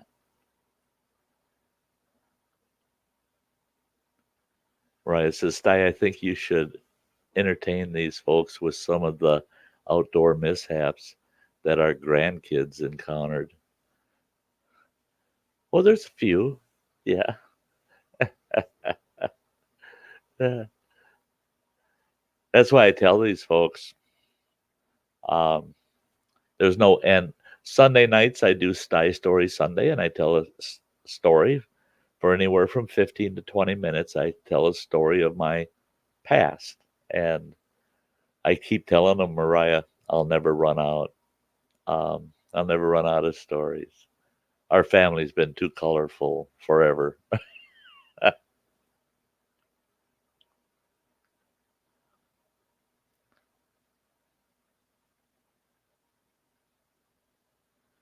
Yes, Mariah has many years, many years in the mental health field. And Andy, she would be good therapy for you, Andy. She would. I guarantee it. I guarantee it. Some of the most messed up people I've ever heard of, she worked with, and others, the professionals, couldn't handle these people, couldn't deal with them, couldn't handle them. These people are beyond salvation. You can't help them. Mariah goes in there, and next thing you know, they'll do anything Mariah asks of them. They're happy while she's there. They're not troubled. They laugh, and otherwise they sit around like a bunch of vegetables. She's there, they laugh. And all of a sudden, those people are coming alive. And you can see the normalcy returning to these people. To me, it's the professionals that are fucking screwing them up. And you got, if you're lucky, you got someone like Mariah that could come in there and let those individuals express themselves till they can come back to that level of normalcy. And she'll make them laugh. She'll make them laugh.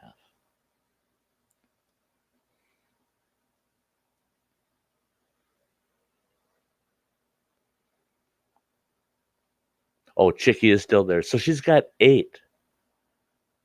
She's got 8 children at home. We were talking old school earlier. Now there's an old school family for you. Total of 10 kids. She's got 8 of them at home. Sometimes she'll have 9 because the great grandson will be at her place. Uh huh.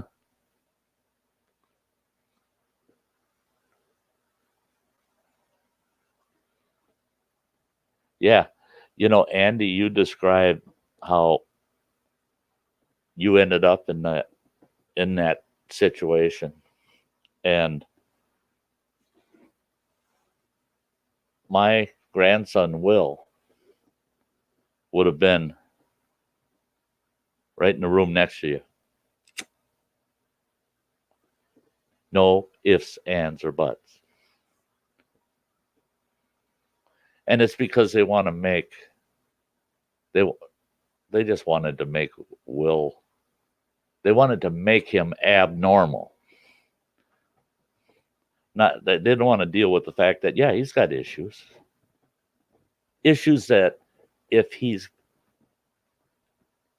just mildly actually worked with a little bit and understood a little bit, he'd be able to do it on his own. And Will's always been a good kid with me. Always. And he says, no, no offense intended, Mariah, but those drugs they had me on over 25 years, I got rid of them and got rid of the issues too. Broke the law in doing so. But when you get to a point of not caring, yeah. Now, and it wouldn't be an offense to Mariah. What else are you going to do?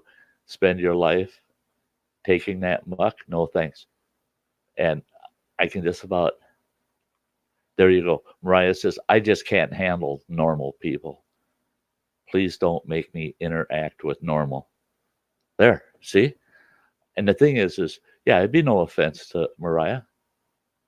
No, she got no problem with that, Andy. Not, I know how understanding she would be about your total plight if she understood and heard the whole thing. She'd be right behind you. She'd support you. Alexander says every time I feel my mental health slipping, I ghost out and go dark, disconnect, maybe do a sweat lodge. There you go.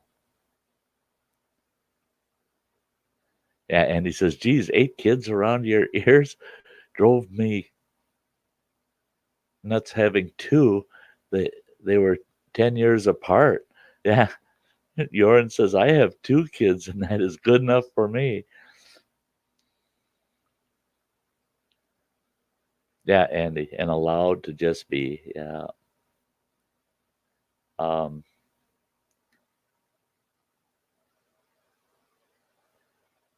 there you go, Native Grammy. What is normal? And I like that, Mariah. I think it's something made in China. And Andy says, Mariah, no such thing as a normal person.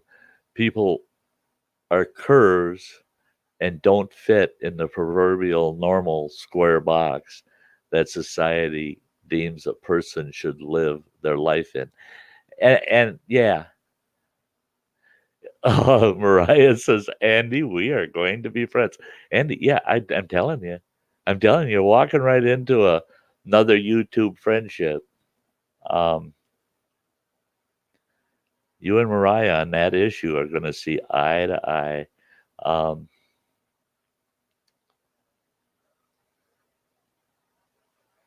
yes, so is Mariah, Andy. She don't fit in a mold anywhere. She is as non-conventional of an individual and non-conventional as a mother as you're ever going to find. Yeah, yeah, yeah. Now, Alexander, you're absolutely right. When I was growing up, I can clearly recall being taught in school and being reminded by my parents that everybody's different. Everybody's different. Don't expect anybody to be just like you because everybody's different. The only thing that is the same are the basic social rules that apply to everyone, no matter how different they are. That was too damn simplistic, right? That was too simplistic because that meant we all had freedoms. We had this cap that our freedoms did not go over the top because it went over the top and would pour over on others and it would hurt people. So we had that cap, and those were the social rules that we all looked up and said, well, we can't go over the top.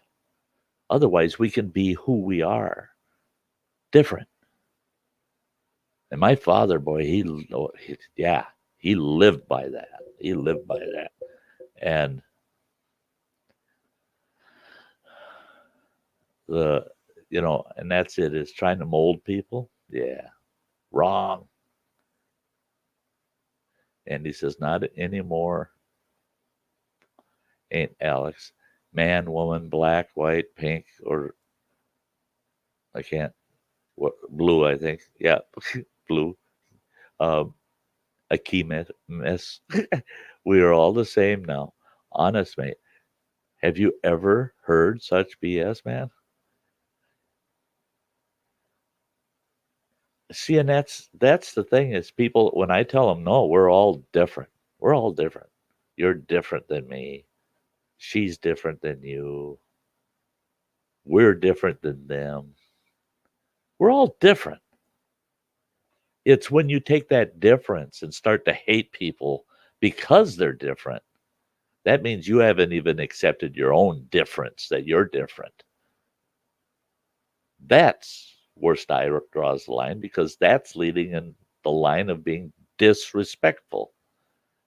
And as long as you're respectful to each other's differences, the world could be a much happier place. But to say we're all the same, and that if you don't agree that we're all the same, then you're different, which is wrong. It's wrong to be different, because now difference has been turned into a blanketed, we're all identical. No, we are not. Yep, Chuck, you're absolutely right.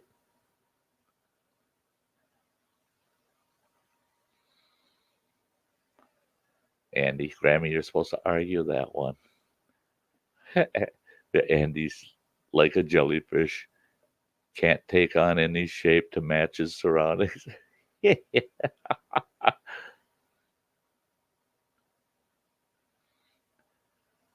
Andy says kids are like carving a block of stone. You can work on it all you like. Oh, you guys can't hear it, but I got cats fighting outdoors. I'm 4 stories up. I can hear them out there fighting. You can work on it all you like, but try and change what that block of stone is eventually going to be is doomed to failure. That's, see, here, I like that, Andy, because here's my take on it. Children are like a block of stone, and you start carving that block of stone, okay? And you're going to carve the rough outline. That piece of stone is your kid. At a point, that's as far as you're going to go. You're going to carve the basic outline for that kid. That kid then takes a chisel in hand and finishes their own carving. What this world has done has not quit carving and given it to that kid to develop and carve their own person. The world is deciding what that person will be and keeps chiseling and chiseling and chiseling. And it's just like, I cut this piece of wood and it's 2 inches short. I cut it again. Now the damn thing's 4 inches short. And I cut it for the third time and it's still too short. And then I went to cut it again and realized there was no board left. That's what's happening. These children are being chiseled to the point where all you have is a pile of rubble. Now that it's up to those kids to try to take themselves, that pile of rubble, and start reassembling it, putting it back together to try to come up with a semblance of just who they really are. I think that's just, I think that's the real shame there. We're all, hi, running water. We're all supposed to be molded into the bundle of fear and worry, greed, and manipulated mass that the media and the government wants us to be, controlled robots, incapable of one's own thought. Yes, yes. Mariah says, okay, I have seen and heard it all. I have white, pink, red, white, and black, girl, boy, neutral, and I'm not even going to ask, all under my roof. I like that last part, Mariah. And I'm not even going to ask. She's got all of the above, plus I'm not even going to ask what that is. All under one roof, under her own roof. That's why, Andy, I'm telling you, Mariah has seen it all. Not just seen it, lived it. literally, has lived it all. Don't anybody ever point a finger at her and say, you you don't know this. You don't know this about these kind of people or that kind of people or those kind of people. Don't go there with her. She's got every possible scenario living under one roof.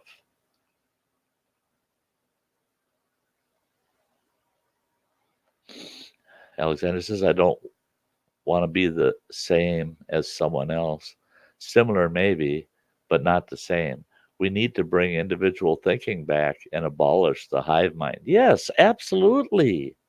And being similar is totally different than being same. You're being the same. You're absolutely right. And being of like mind doesn't mean you agree on everything, that you agree on everything. It's your thinking process that you're like minded in. It's how you think that makes you like minded. And he says, like some famous artist who carved once said, the statue was always inside the block.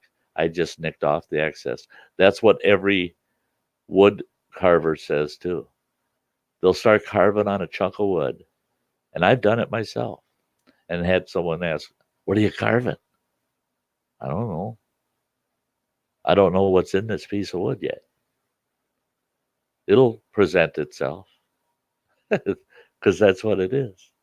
Yeah, exactly, Andy. Yeah, it's good to see you running water. Old man says just got home from eating out with my wife. Ugh, Sty's feeling hungry and he shouldn't. Yeah. Yeah, we were all wondering where old man was. But old man like me, don't worry, we'll get there. I might be slow, but I'm old. Yeah, how was dinner? Alexander says, bacon time, Sty. I'll get the black iron hot. Oh, I wish. I wish it was a nice, cool, clear skied morning with lots of good firewood. Get myself a good morning fire going. Get some bacon out and some eggs. Oh, I had a really good breakfast that one morning. Oh, that's going to be shown in one of my videos or two of them. I had bacon, ham, and eggs for breakfast out in camp. I just couldn't stop myself. Oh, that was so good. Calm my hunger. Here we go again. What have I got up there? 3 tabs, I'm pretty sure, are from Andy already tonight. There's number 4.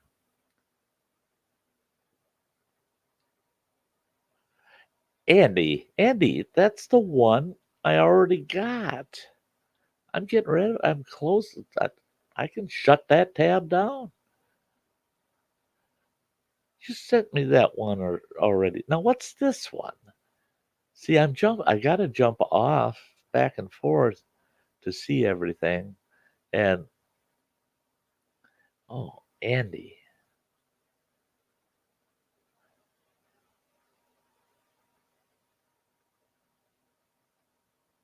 This is looking familiar.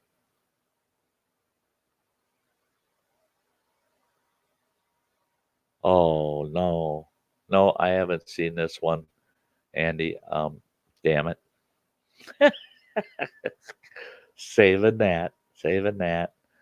They're showing hamburgers and pizza together, and I'm just like, oh, geez, here we go. Grammy said we went to a Chinese restaurant last night, late birthday dinner. Yum. Awesome. Awesome.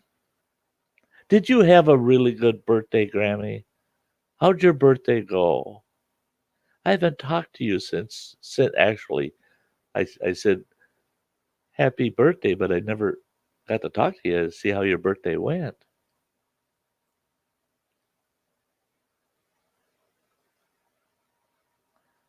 Yeah, and yeah, that cheese, that I mean, using that whole wheel of cheese.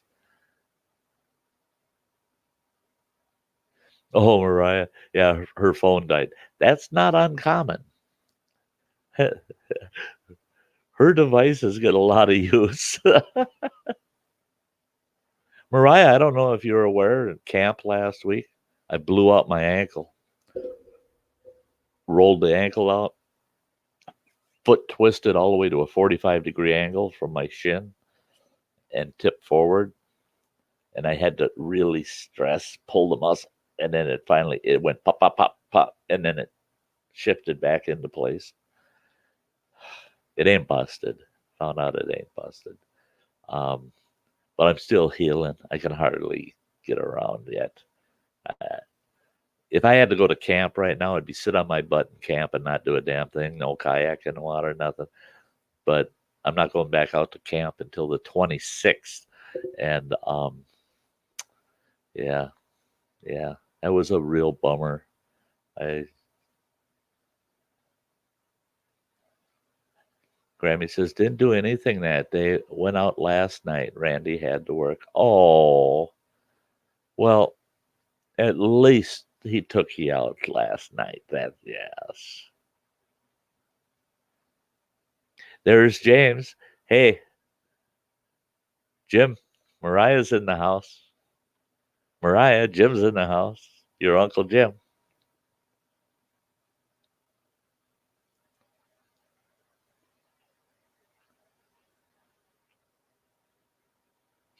Oh, Chuck, your computer threw you out,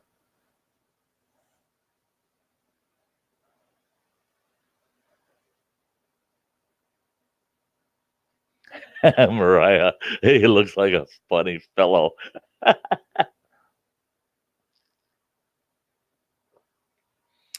Yeah, yeah. You and Jim should get to know each other.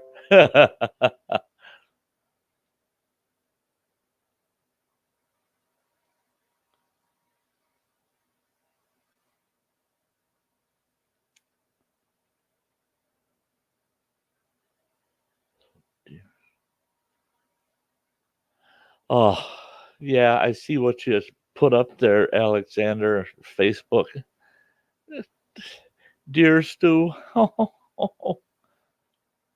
I'd love to make some venison stew. I'd love to make, I like to, I'll take venison steaks, butterfly them, and I just real fast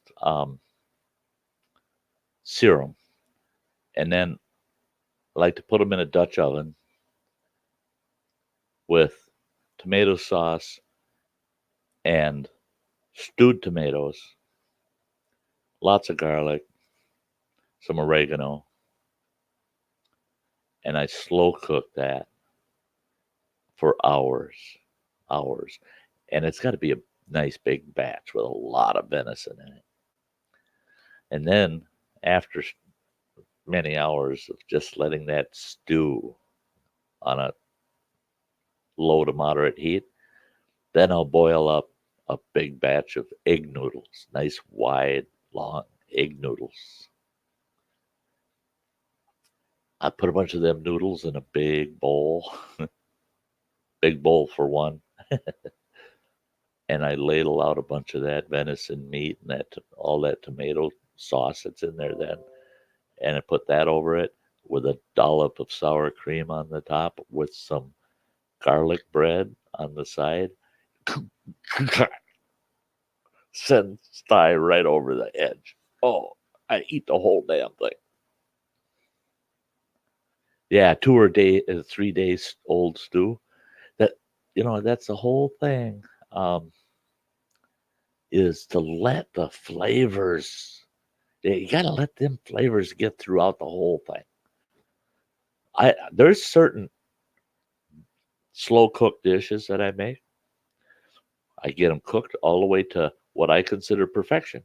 Shut it off, and I let it come right down to room temperature. I let it sit for about 2-3 hours.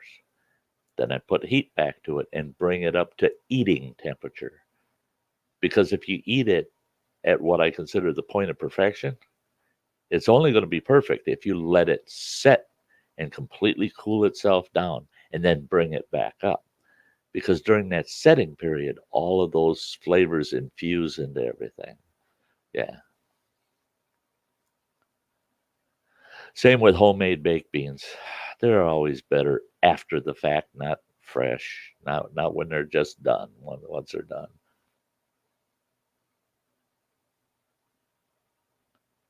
Yeah, there's things you just should not. Yeah, Andy, let the flavors grow. And Alexander, you're so right. Um, there's many things you don't want to stick back in the microwave. That was my leftover au gratin potatoes tonight. I put them back in the oven and heated them. Took them out of the oven, and they were just like they were yesterday. But if I would have microwaved them, they would have been pasty and nasty, and yeah, it would have ruined them. Grammy says, had leftovers tonight, and I think there's enough of mine left for 2 more meals unless someone gets a hold of it. Andy, you ready for a raid? There's enough for two.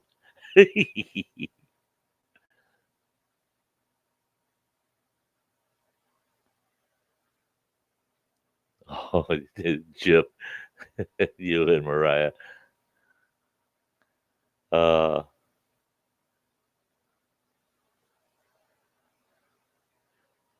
oh, where am I at there? There we are.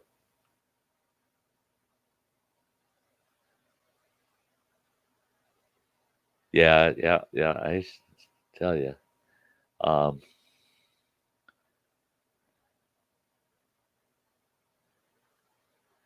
I can keep my baked beans. Oh, I love my homemade baked beans. I got to do those yet. If I don't get them done this summer and or fall, there'll be a winter project here right at home in the slow cooker. Um, maybe even in the 2-quart Dutch oven that I'm getting just like plain old Chuck got. I'm getting one. I'm getting one. Ordering at the end of the month.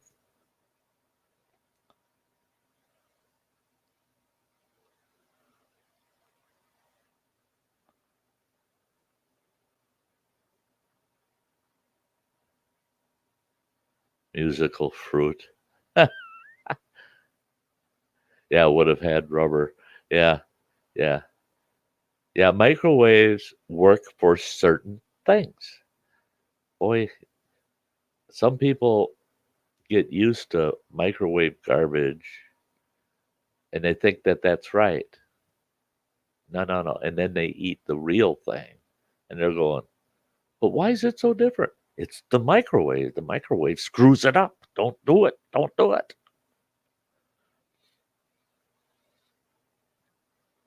And he says, should have wrapped those taters in bacon and melted down some cheese. Well, I don't know which taters you're talking about, but Alexander says, I like to make fried mushrooms, fried cabbage, bacon crumbled into it with home style egg noodles, some sour cream, 2 eggs, sausage, black coffee, and that's breakfast. Okay, that's breakfast. It's just simple. Um, Mariah. Okay, who here eats pigtails from an actual pig? Well, isn't that Mariah? Isn't that the only place you can get pigtails? Oh, unless you're cutting them off your girlfriend. Had Amish butcher 3 pigs for us and asked if we wanted the tails. For what?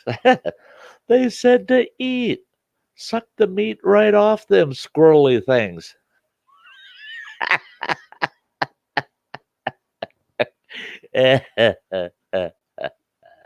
I used to know somebody that pickled the buggers.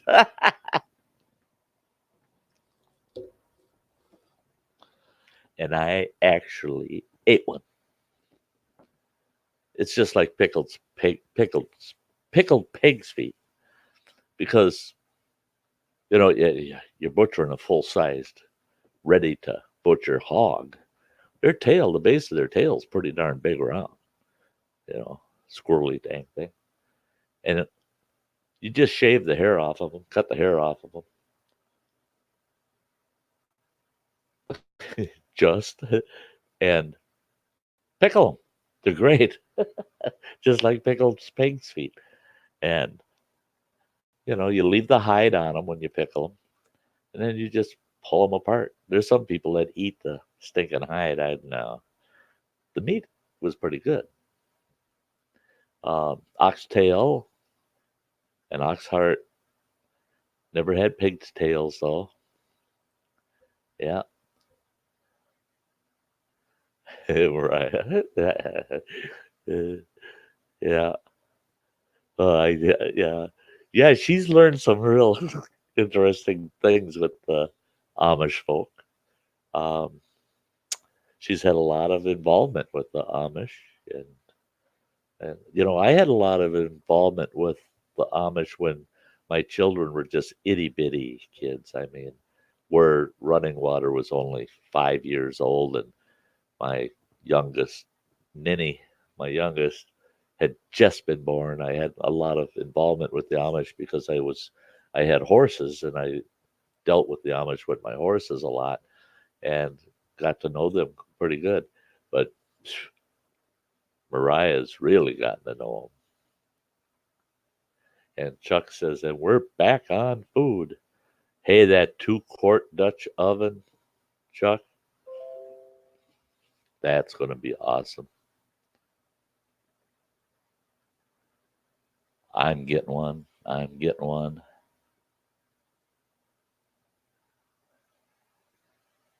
Let's see what I missed here.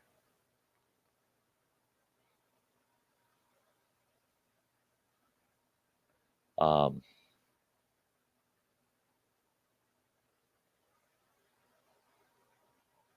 yeah, cooked or just lifted in the air, Alex. Yeah. You wondering if I caught on to that one?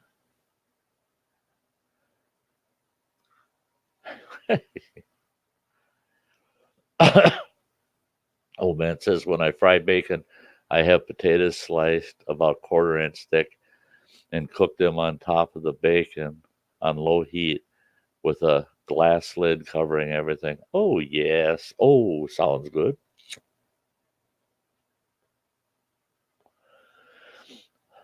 My next week-long trip out to camp, I'm taking a few nice russets with, and I'm going to do up some fried taters. I'm not sure what I'm going to put in with them for meat, if it's going to be ham or what it's going to be, but I got to have some fried taters with fried onions. I just love them with. I'm going to have ketchup, and I'm going to have the ginger garlic chili sauce. Have them both handy, go both ways. And then what I'm going to do is probably fry up some eggs.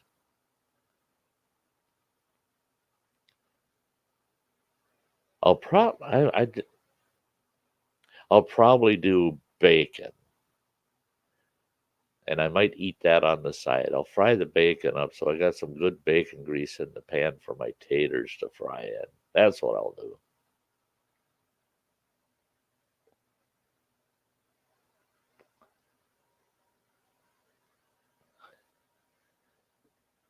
Alexander, candied with that surgery cream in the center. Yeah, right. Yeah, that sure sounds good.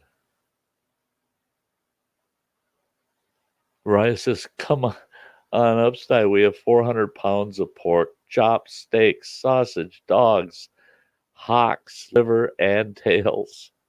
You can keep the tails. I don't need the tails. Is that seasoned sausage, Mariah? Just the ground sausage, but is it like breakfast sausage seasoned?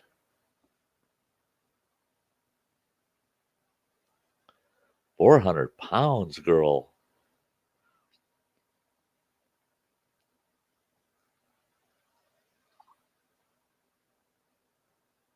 Yeah. Alexander's family, I remember us talking about that. They're Pennsylvania German. We have a lot of Pennsylvania Dutch here in Wisconsin. And in fact, they move back and forth from Wisconsin to Pennsylvania. The clan members move back and forth quite a bit. Andy says, I'll apply for my visa in the morning, Mariah.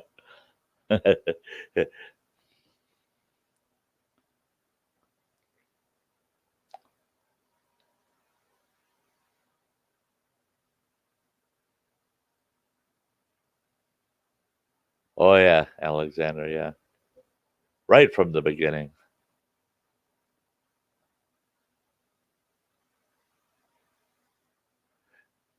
Okay, side pork, is it salt pork or just side pork? Because I know both of the applications. Side pork hasn't been salted or cured in any way. You take the side pork and salt it and make salt pork of it.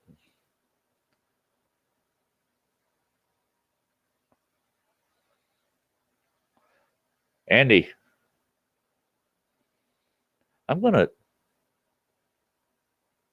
have to wash the blood off that board if I smack you in the head with it. Then I'm gonna cook that salmon and pineapple on.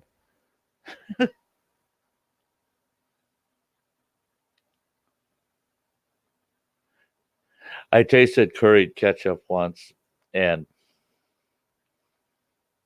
I wasn't impressed.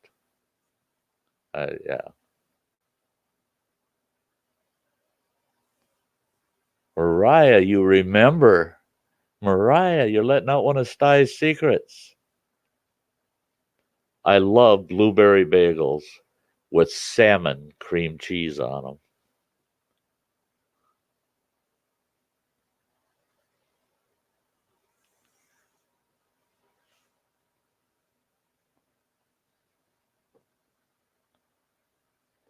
Yeah, cowtails. They still sell them at the Dollar Tree.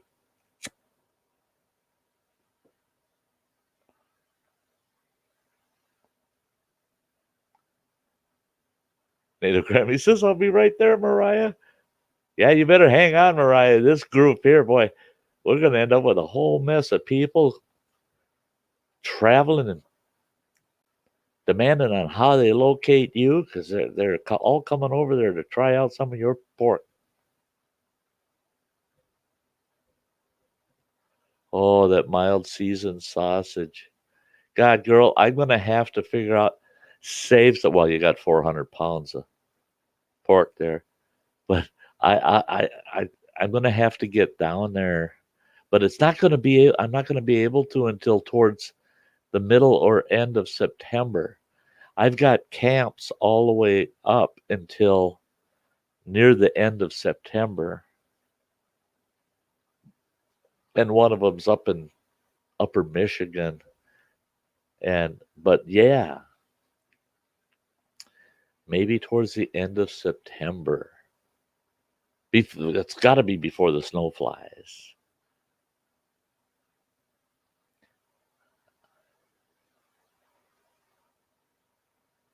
Well, James, now come on. You're saying PA Dutch is German. Now you go down here to Owen, Wisconsin, and I'll show you some Dutch families. They don't speak German. They don't speak German. They speak Dutch. Period. They can speak General Deutsch, which is a common language in all the Germanic countries. But they are not. You try to tell them they're German. They'll chase you off their place in a flash. I've watched them get in that argument. And they'll tell you flat out, we are not German. No. In fact, when I told them of my German lineage, they said, you're still English. Never, you're never going to be, you never could be Amish. So no, Jim, that's not That's not an exact truth that it is German. Some may have German heritage because amongst Amish clans, they have brought families over from day one when they arrived in this country. But the but Mariah's saying that's right too. Now wait a minute, Eli Beachy, Mariah. If you can ask around, he lives between Medford and Owen. Go out and ask Eli Beachy if he's German. Oh boy, you're going to see a fit on your hands. And his whole family speaks Dutch, not proper German. So I guess we've experienced different things. So I don't know. Yeah, it's just side pork, not salt. Lot you can do that. Oh, yeah, there's a lot you can do with side pork.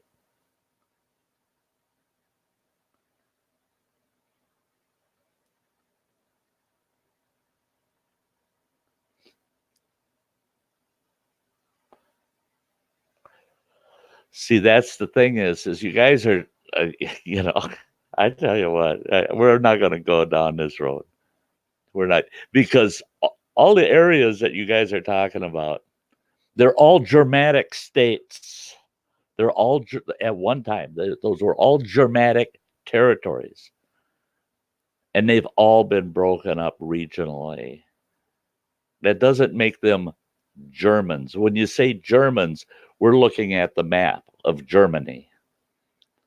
That's not where these people all came from. It's not. Yeah, and Alexander's right. They're all basically the same.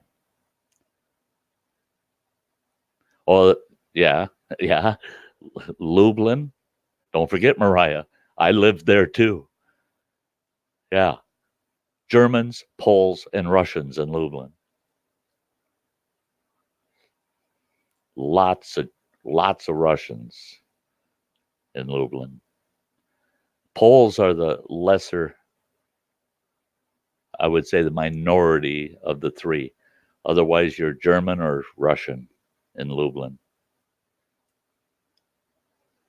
That's a town that doesn't have to exist as far as I'm concerned. I guess we having a pig roast. Oh,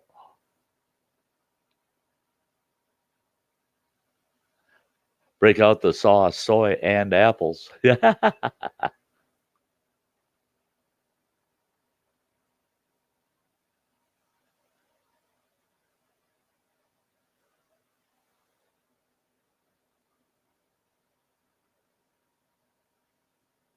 50 pounds of smoked muskie.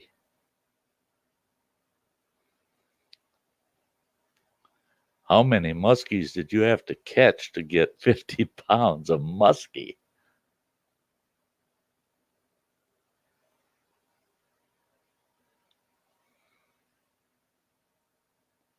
Yeah, Andy.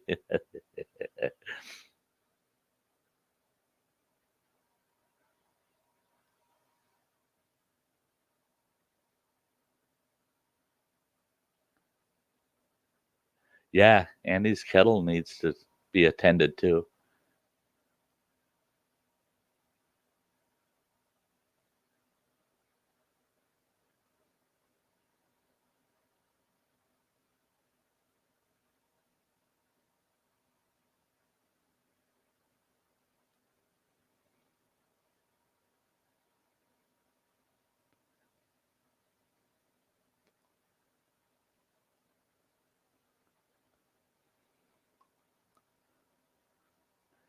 Chuck picked up a half of beef last week, and his freezer's full. My little freezer, I couldn't get a, I couldn't get a quarter of a hind quarter if my freezer was empty. I couldn't. I could if I emptied my freezer, I could probably get a whole white-tailed deer in there. That's about it.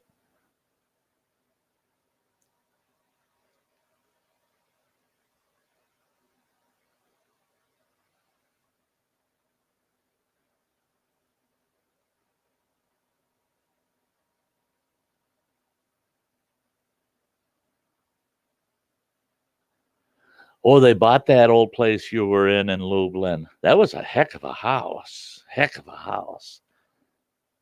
Yeah, I wonder what the heck they did, with because that house was actually pretty advanced the way it was designed and everything, and a lot of it they would not use.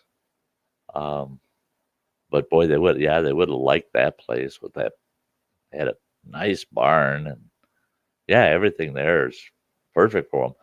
But right, I mean, you were right there on the city line, and people in town, the Lublinites, unless the next generation changed, they can't like that. They don't like horse people in the town of Lublin. They don't like horse people, period. They didn't like us because I had horses. They said, if you're not a dairy farmer, you do not belong in this community. They were adamant about that.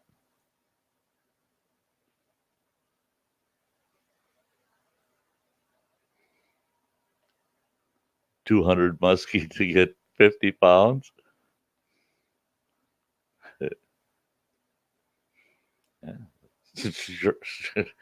unless you're catching unless you're catching 20-pound muskies, then you probably get away with a dozen of them. But I yeah. See, I won't eat a muskie that's over 10 pounds. Uh, they're so full of heavy metals.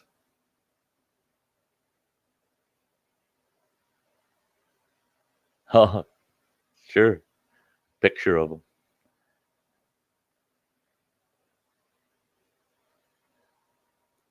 Yeah, Andy. Yeah, stick it in your ear, Andy.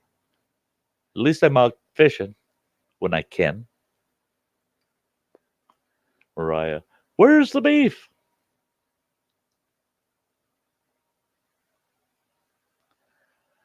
Oh, now what did you put up?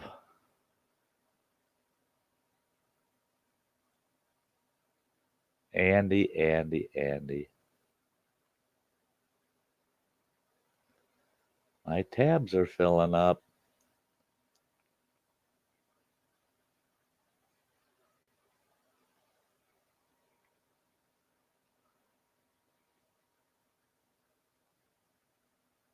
Oak smoked bacon. Oh, Manx kippers.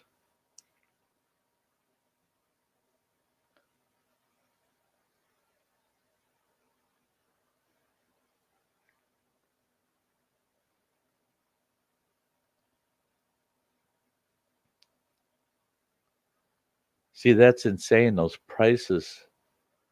Now the bacon's a little spendy, but the kippers, $8 or 8 pounds a pair. Not bad. Oak smoked bacon and crab stuffed mushrooms. Oh, geez, I got to get off of this. I got to get. Doggone it, that guy.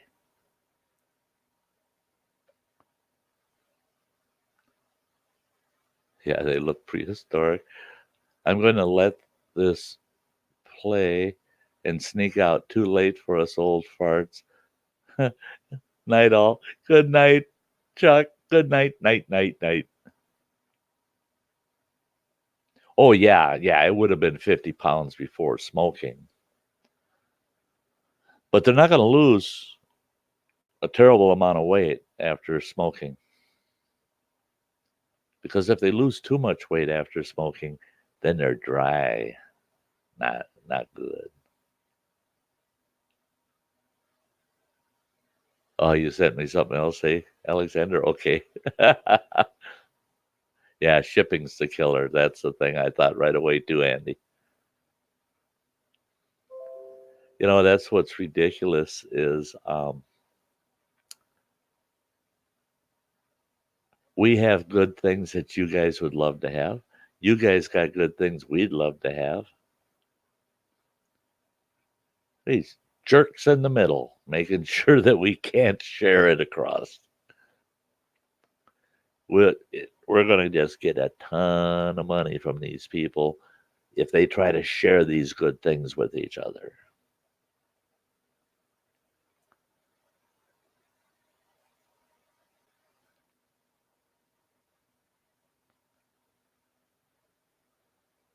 Alexander, habanero ranch wings. Some wings would be tasty. Hey, Sty's not against wings. Well, my 2 to 3 hour stream's gone 4 hours and 19 minutes. If we keep a nice crowd in the house, I'm going to let this thing go out to 5 hours. That'll be midnight.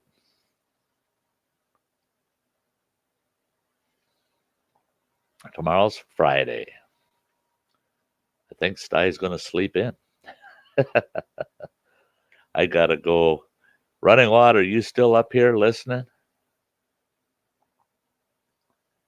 I just need to know if Running Water's still in the house because there's something I want to tell him so I don't have to text him.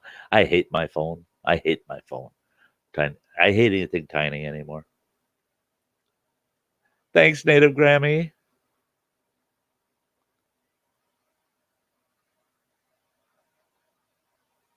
Okay, Andy, I will check out the recipes.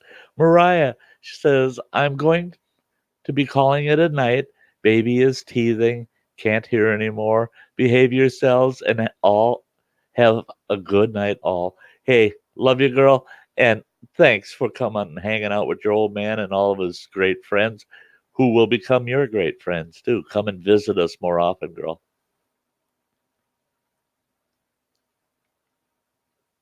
Andy says, sleep in. My career will turn up or carrier turn up about 11 to make sure I ain't sleeping in.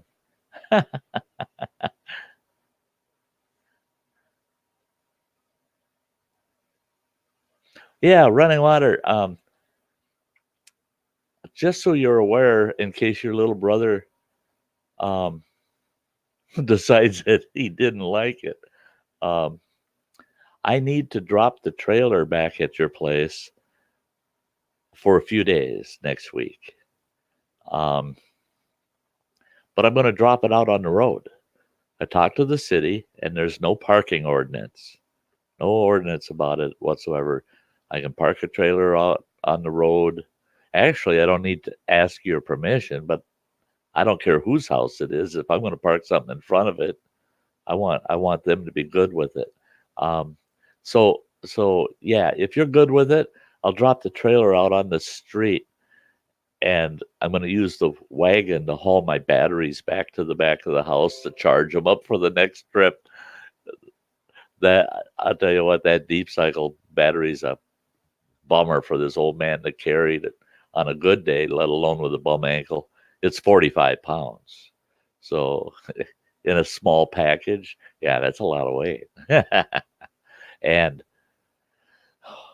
the end of next week, not this week, the end of next week, I'll have a second one.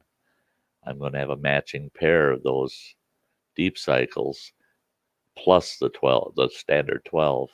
And the standard 12 is going to be along with me just to run my laptop and other peripherals. The two deep cycles will be for running my CPAP.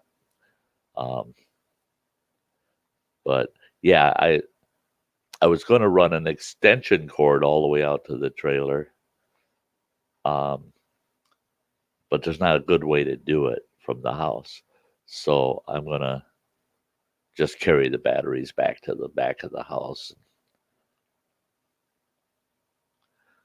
Grammy's got to run out and get her laptop from outside. Yeah, it's not something good to just leave it sitting outside.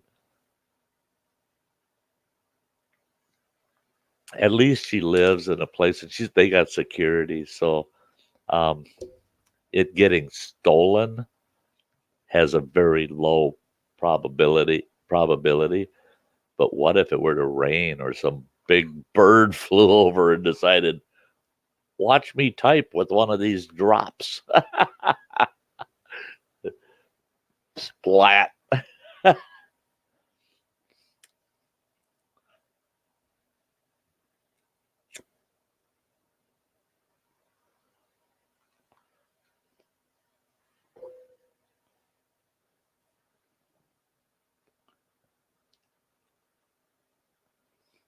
Yeah, anybody that was here the other night for the get out there and some great big bears trying to use it. Thanks, running water. Yeah, I just wanted to run it past you. Um, and I knew I'd forget to text you after the stream tonight. Thank you so much. Yeah, that'd be bad. You go out there and there's a bear sitting there with your laptop on his lap, and he's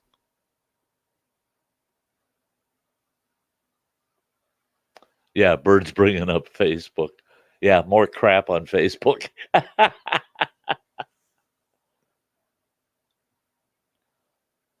Or they might manage to that bear gets on there and manages to go live on YouTube.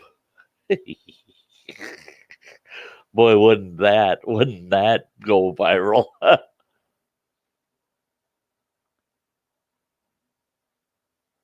Oh, that really running water. Whoa, I wasn't expecting that. Wow. Yeah. I'm on the fourth floor. Andy. Yep.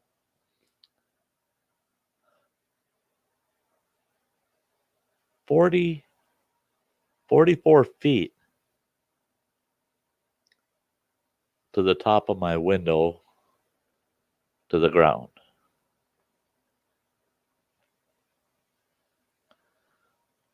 It's 10 feet per floor, except for the very first floor, um, which is a 12-foot floor, but it's also sitting 2 feet above grade out there. So 44 feet to the top of my window.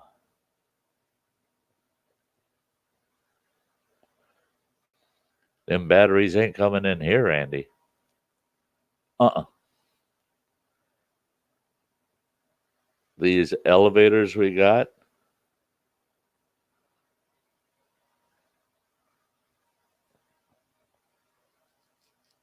Oh yeah, I could get the trailer pretty close. And yeah, they'd have a royal fit if I ran the cord out the window down there. But we have each of our parking spots. We all have our own parking spot. Well, I can't park in it with the trailer. But where I'm parked on the street here where I live, it's only about 45 feet from my parking space, from the light post in between each two parking spaces. There's a light post, and there's an outlet box with two outlets per vehicle. Those belong to the tenant whose parking spot that is. Well, in the winter, if you want to plug your vehicle in, its tank heater, if you want to plug that in, you pay $30 for the winter. It's just a $30 fee from the time it's getting below freezing until it's getting above freezing in the spring. Pay $30 for that whole period of time. I told him, I said, well, what about the summer? How about I give you $45 and you let me use it all summer? And then I'll give you 30 for the winter if I want to use it. And they said, no. You can't use that unless it's winter. That's to plug your car in. I said, yeah, and you want us to pay for that. I want to plug in my trailer right there on the street, right across from it. The cord goes straight across. They said, no, you can't, because you're not allowed to use those outlets during the summer. God almighty. Talk about stupid. I said, well, okay, I'll tell you what. And then they said, somebody could trip over that cord. I said, well, yeah, that's possible. Yeah, a moron could. You're absolutely right. Yes, yes. I said, so let me rent that, for over the winter. You got, might as well say November, December, January, February, 4 months. 8 months of me renting it for $45 instead of 30, and I'm only going to use it maybe twice a month, not every day, plugged in 24 hours on the clock when I'm not using my vehicle. It's only a couple times a month for a couple hours just to top off my batteries. And they said, we told you, no, you can't have an extension cord running all over the place. I said, hey, here's what I'm going to tell you.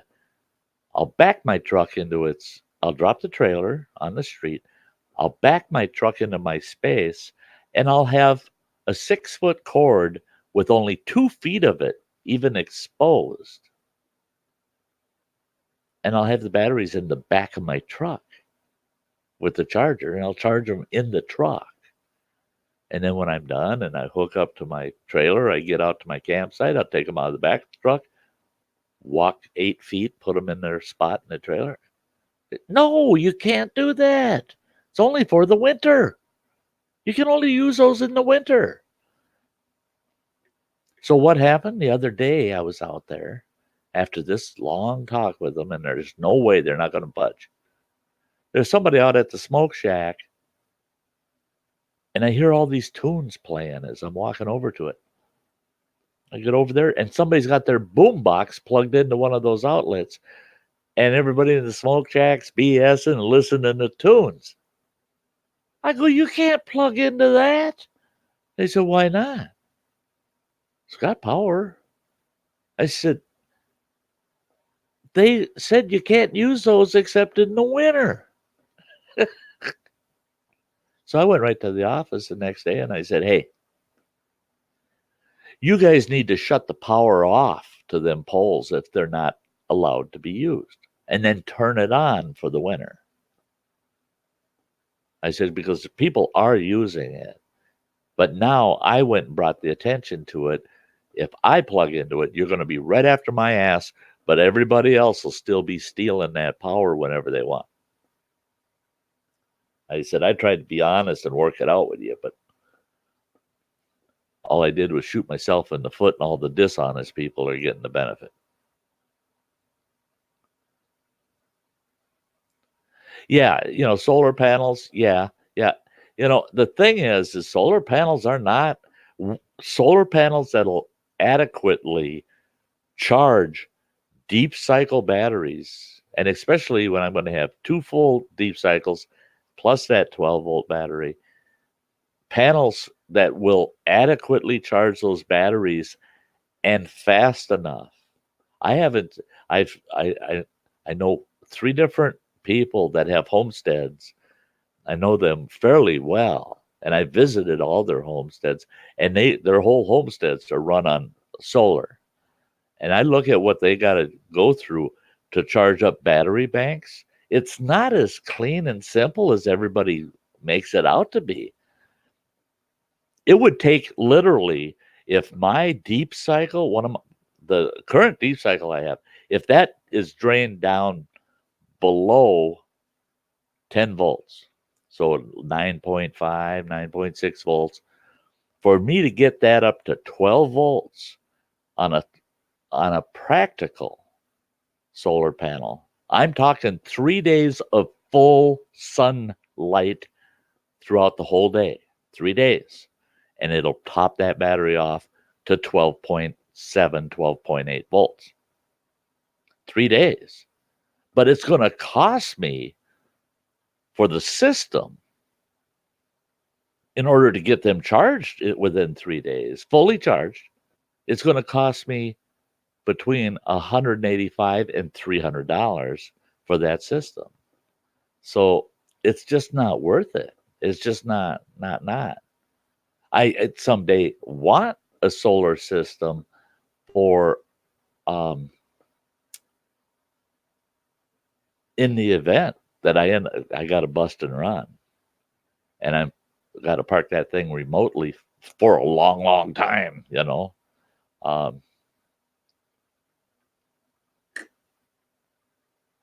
Yeah, running water. You're right. Yeah, running water's looked into it a lot. Yeah. The Let's take a look. Andy put up a link here.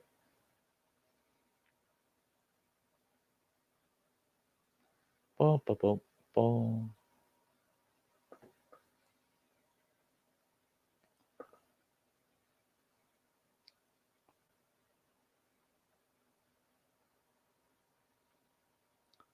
Yeah, 100 watt, 120 watt.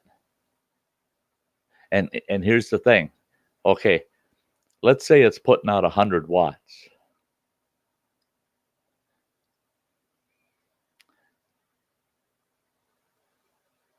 It's putting out 100 watts, okay? My inverter is a 400 watt inverter, and it's putting out however many watts I want to feed off of it. Well, my CPAP machine is taking about 110. So I can get 6 days, 8 hours a day off of it. Draw it off using my CPAP machine. That's how much runtime I can get off that battery. Now at 100 watts going back in, and I'm pulling 100 off it in 6 days, over a 6-day period. And at 100 watt rating going back in, how long do you think it's going to take to charge that battery? See, it's so over. I mean, yeah, it's, and the price, yeah, 100 pounds, 110 pounds, so $140 or something like that here. But for it to be on a short term, and I need it to charge up quick for me kind of thing, they just don't perform the way people think they do. You talk to people that have the systems and they're using them, and they tell you, oh, be ready for this and that and this and that, because it's not going to be like you plugged it into your outlet and you're charging your batteries. It's not going to be that way unless you have a huge array. And all of the control panel equipment, when you get that big, that's required is yeah, and running water. You're hitting it too right out there. Hey, buddy, good to see you. Worst part with solar is you need lots of sunny days and no tree coverage, which isn't ideal for camping. So what I was looking at is for about, well, I found a couple of them for less than $300. I actually found one for $209, but I missed the sale. Shit. I'm thinking of getting another multi-fuel generator, because the generator that my youngest boy had bought me several years back, I don't have it anymore, but that generator, the fuel tank on it held 4 gallons. And on that 4 gallons, it ran typically 10 hours with a load on it. Lights, television, computer. charging batteries.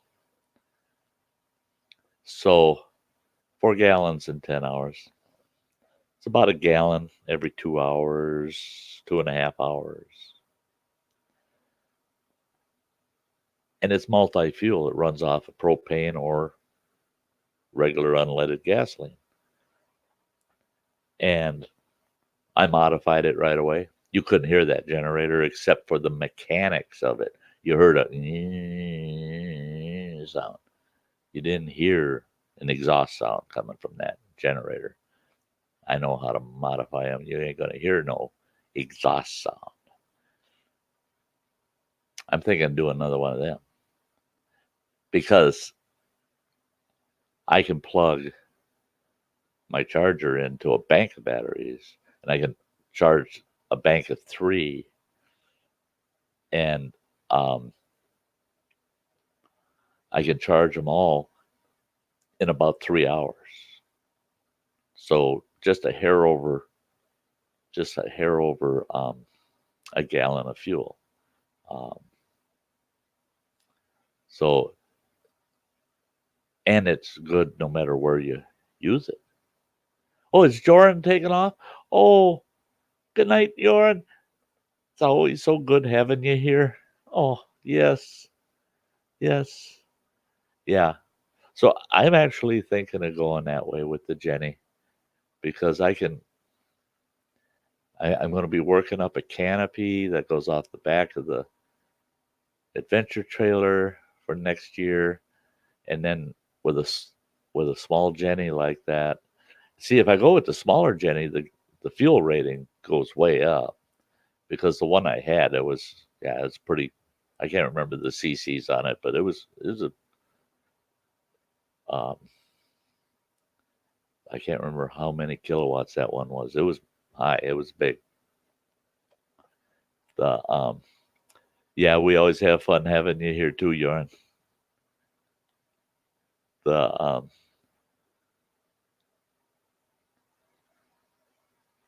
To cable it to the trailer. Um, so you mean so nobody runs off with it? Hell, like my kayak got this last trip. It was cabled to the trailer the first night. It was cabled to the picnic table one time, and then it was cabled to trees down at the lake all the rest of the trip. And I hauled that thing all the way up that hill with that bum ankle. I couldn't believe myself. After I did it, I sat in the chair taking a break and I looked and I go, "You moron." I cabled it to the picnic table again. They'd have to steal the picnic table and the kayak at the same time. Um, and I cabled it to that picnic table, and 45 minutes later, I was sliding it in the trailer. I cabled it and I'm sitting there right with it. Yeah. Sty's, I don't know. It's just city paranoia, you know. I cable everything to everything. Um, yeah. I would be there. I always be there when the Jenny's running. Yeah.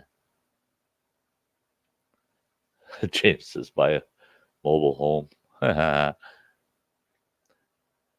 I came close to buying a self-contained trailer.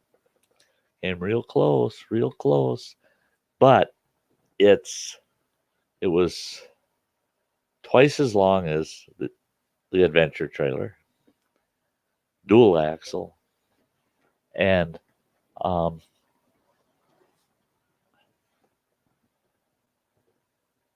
the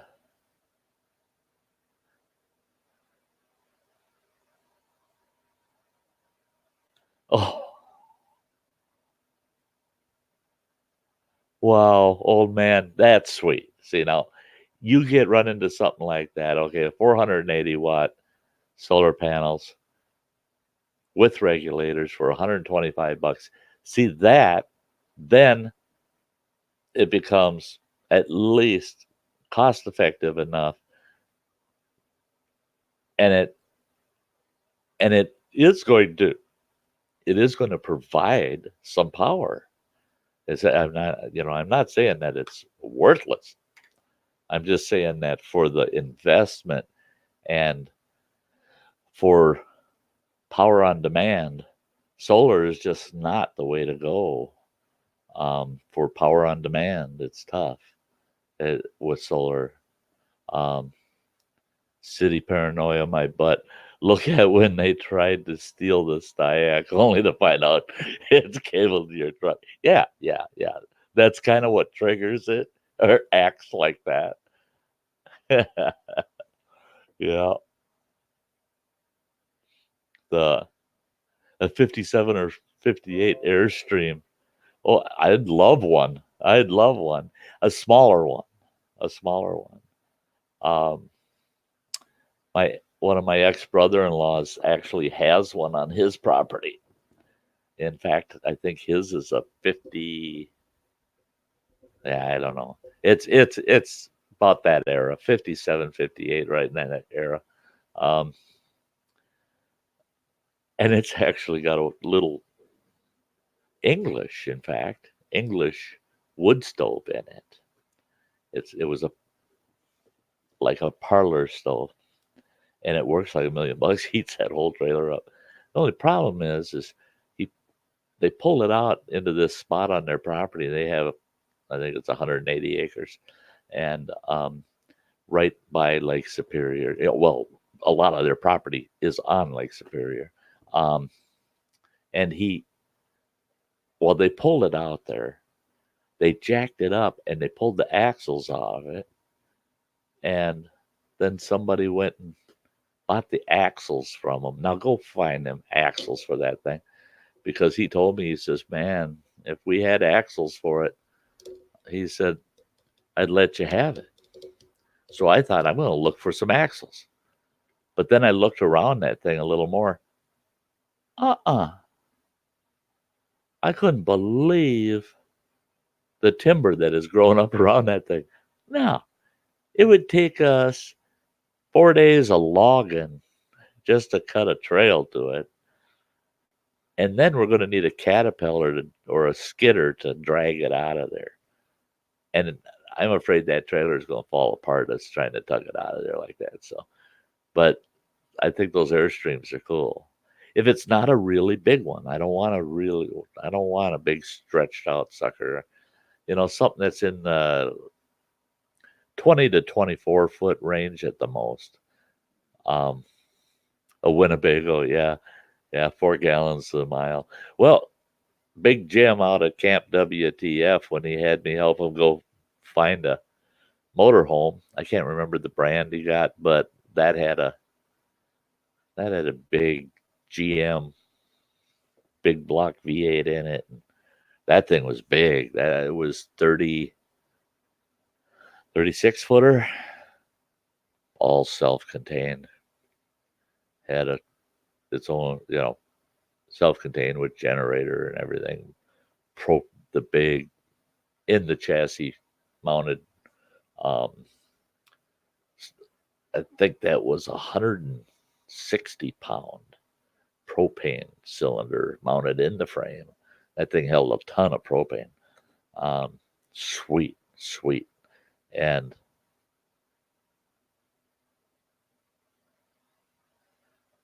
and he got that for $6,500. $6,500, and it gets 6 miles a gallon. It's another one. It's just like my truck. My truck gets 12 miles a gallon. I say, whether it's parked or going down the road. It don't matter if you're sitting there idling it or driving 70 miles an hour. It's going to burn this. It's how much fuel does it burn per hour. Mileage don't matter. Um, and that's the way that motorhome was. Yeah, yeah. So it's and he did exactly what he wanted with it.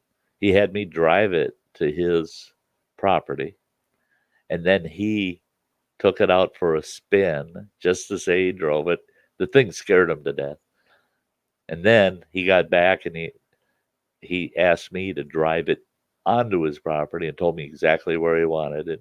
Drove it in, parked it in that spot, and it's still sitting there right now. It became his cottage, actually.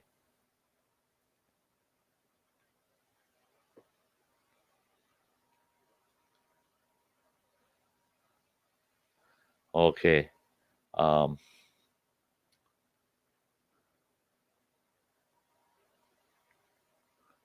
yeah, build a house.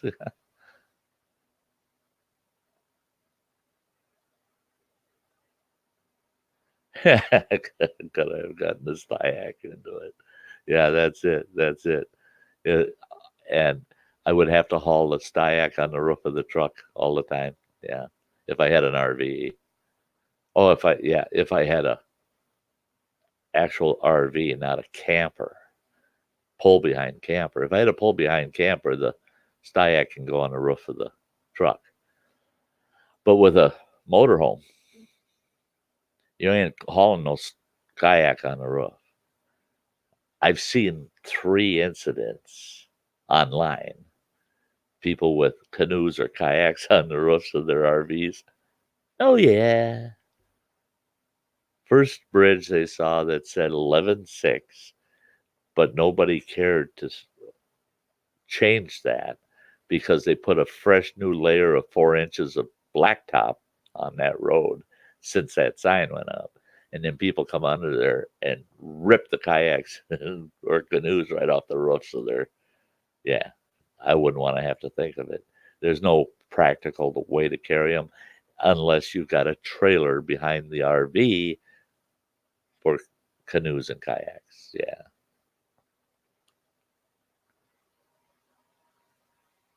Yeah. Alexander opened the back window, slide it in on the bed. Yeah. Old man says, "Shall I make you cry some more?" At a farmer's market on Rye Reservation, I had a lady come up and pick out 47 professional knives that I reconditioned and wanted to trade a 400-watt wind generator.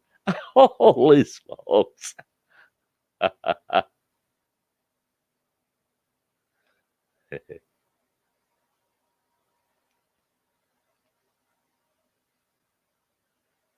Yeah, yeah, Andy. Yeah, those baked beans, that'll power it up. Oh, those knives only cost you about 45 bucks at Goodwill. Yeah, that's cool. And then you recondition and restore them. Yeah, it's what the heck. Yeah, so I could power that from inside the trailer. Now, the problem with that is that's very volatile. I do smoke. Open flames? Ooh, maybe not. One leak in that system? Woof.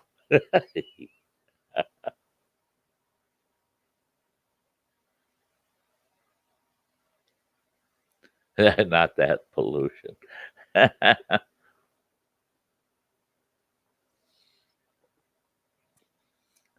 Boy, I'd sure wish at the heck that they had never turned that property in Montana that we lived on, that I took my family up on in the backcountry. Wish they had never built a boys' camp, a troubled children's camp up there. Um, it's a boot camp for troubled kids. Um, awesome place. I can't fault them for doing it because it is a great service they're providing for kids. But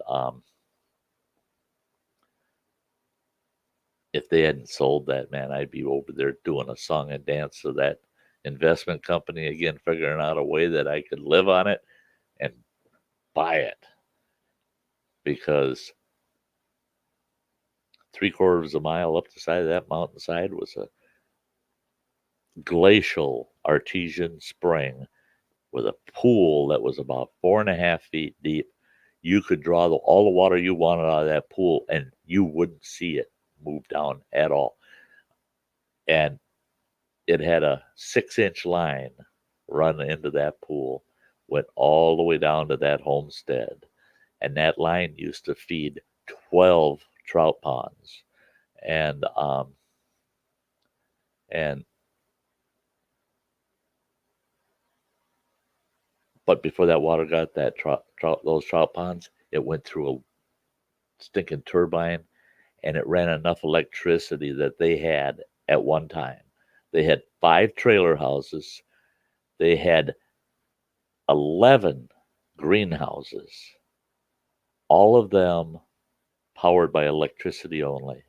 Electric heat and everything, all electric lights. All of the trout ponds had the big mercury vapor lights that you see in big auditoriums and gyms over all the ponds. It ran all of that 24/7 in the winters just to take some of the load off of the system because the turbine felt no load, but the generator sitting there spinning with not enough power to pull off of. So they were just the the system would kick the generator on and off, on and off, on and off. So to keep it just running on a constant, they crank the heat up in all 5 of those trailer houses and have the windows open all winter long. Piss me off. I'd love to have that place back.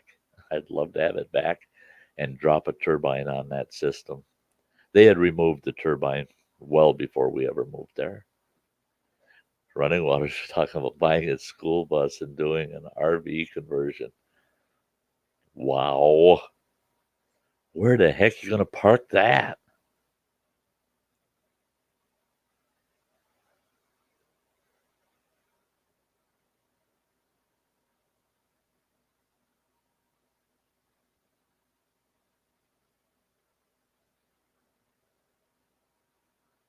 Yeah, yeah,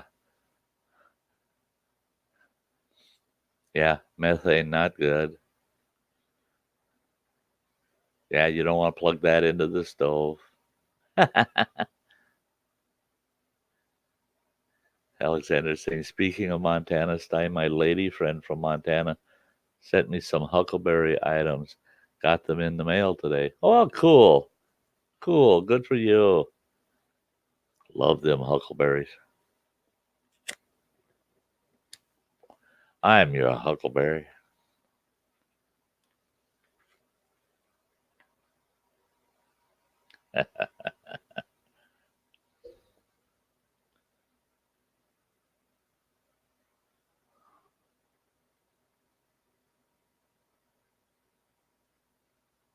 Singing the Partridge Family. Running Water.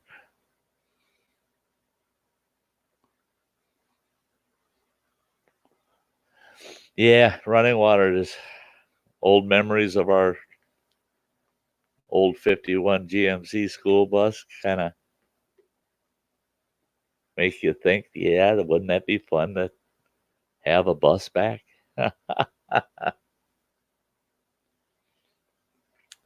Yeah, I got to save some pictures up or something.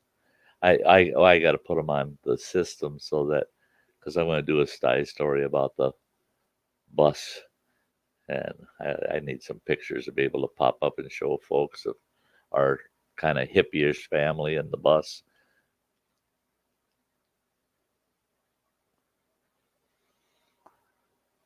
Got huckleberry syrup, dried huckleberries, and some huckleberry bear claws. Oh wow! Eat them bear claws up right away. That huckleberry syrup. Oh my god! Yeah, huckleberry syrup, pancakes. Pour it over ice cream. Oh, you're killing me, Alexander. The dried huckleberries, I'd reconstitute them into muffins. Yeah, don't get me down the huckleberry trail. Yeah, native Grammy. Yum. I think of our old huckleberry patches that we worked. God, I mean, I'm not kidding you. People would say, God, Sty, you're just picking the hell out of them huckleberries. There ain't no huckleberries left for the bears. I know for a fact all of my huckleberry patches, I picked no more than maybe 1/10 of 1% of all the huckleberries in those patches. They were so prolific, my picking. Even though I was taking 5 gallons an hour per person picking, we weren't putting any kind of dent in it. Old man says a funny safety note in the Navy was not to drop your lit cigarette into the commode while you're on it and passing gas. First and second degree burns. The hurting person was a master chef, chief, chef. He's the cook. No, well, he got cooked.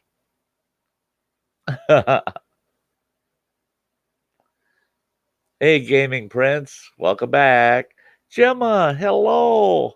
I'm getting close to shutting it down, but not yet. I was going to shut it down at the top of 5 hours, and that's where we are. But yeah, I give it a little while yet. Give it a little while, then I get out it. Get out of here. Maybe get some sleep tonight.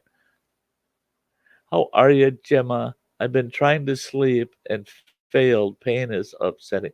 Oh, girl, that damn pain. I can't wait for the day. It's coming, though. It's coming that you say, Sty, guess what? I had a day without pain. I had a whole day. I can't wait to hear that. I know it's coming. That's all right, Gaming Prince. That's that's life.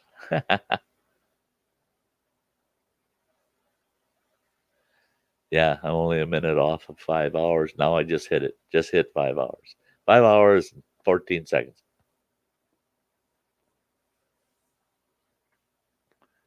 Yeah, yeah. Everybody keep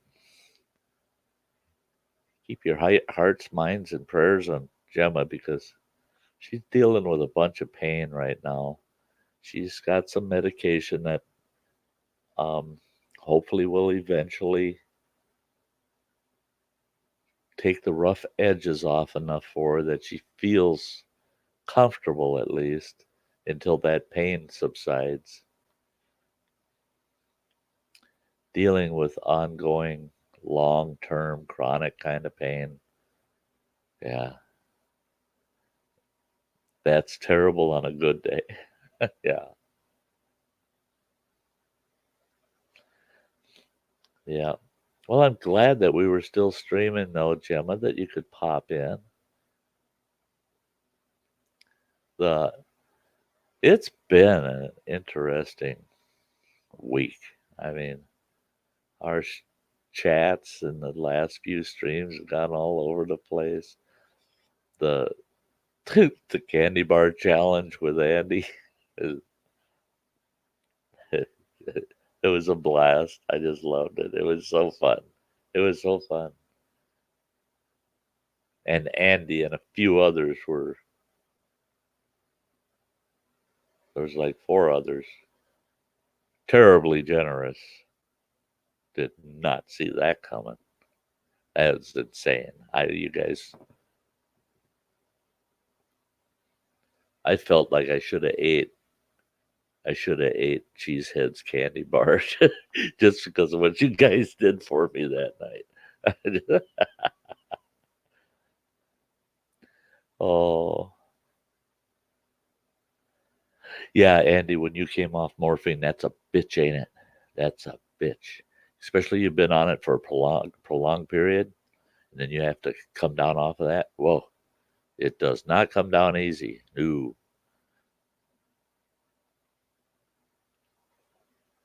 Oh, you got 4 hours before the next round. Yeah, yeah. And it does make you feel kind of helpless, doesn't it? The Because there's nothing um there's nothing you can do till you hit that 4 hour mark.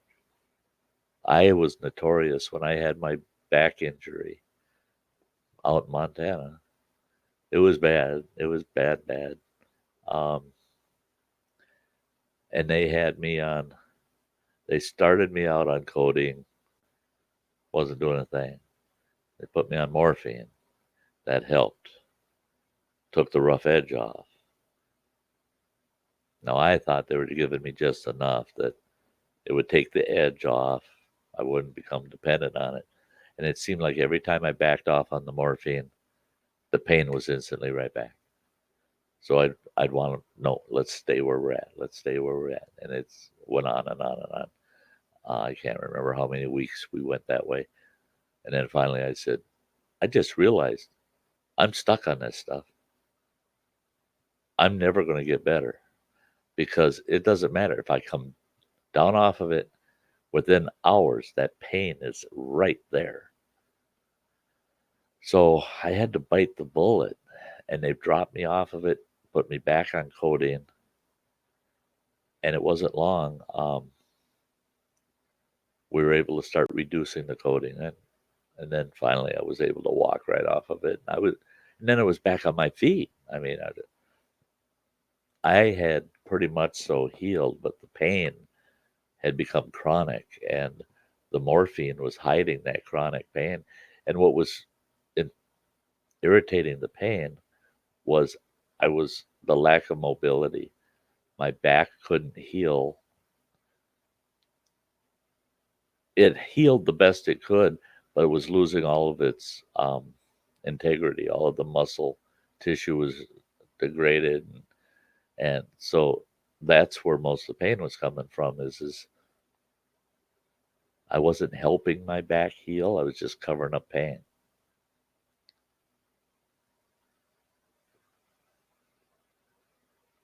Yeah, Andy, that's it. Not having something to help with it. Yeah,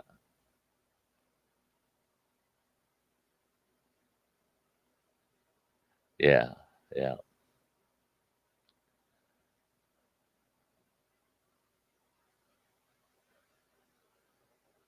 yeah, yeah, Andy, that's right. I always said that too, is the pains that I have to go through.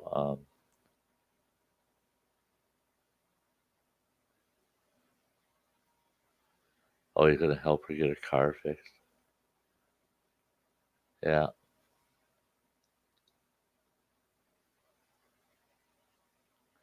The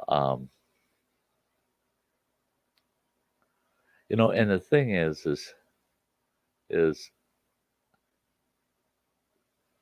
certain people you just live with and bear your pain because you don't want your pain to be somebody else's. You don't want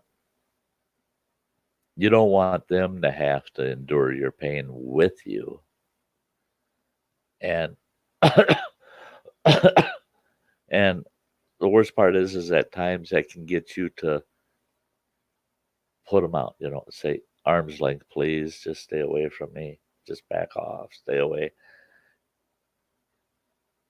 Really, you're wanting to not have them deal with your pain, and yeah, but actually you'd be better off letting them, yeah, try to help you,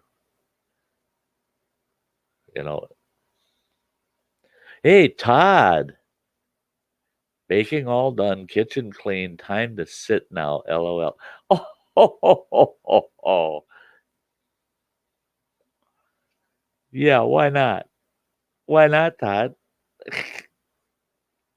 Yeah, if just now you're able to say that, yeah, you best sit down, take a break.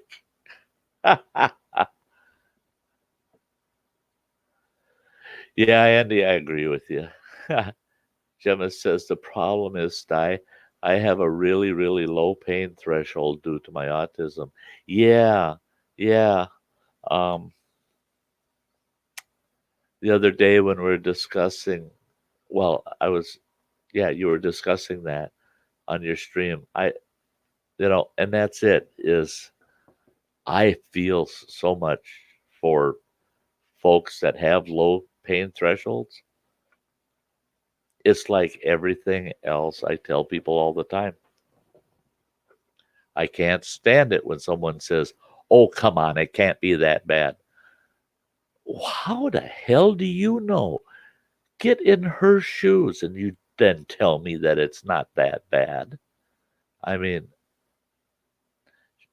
Gemma has nothing to gain from being miserable, especially her. If you know her, you know she thrives on being happy and she aspires to be happy, and life just doesn't let her at times.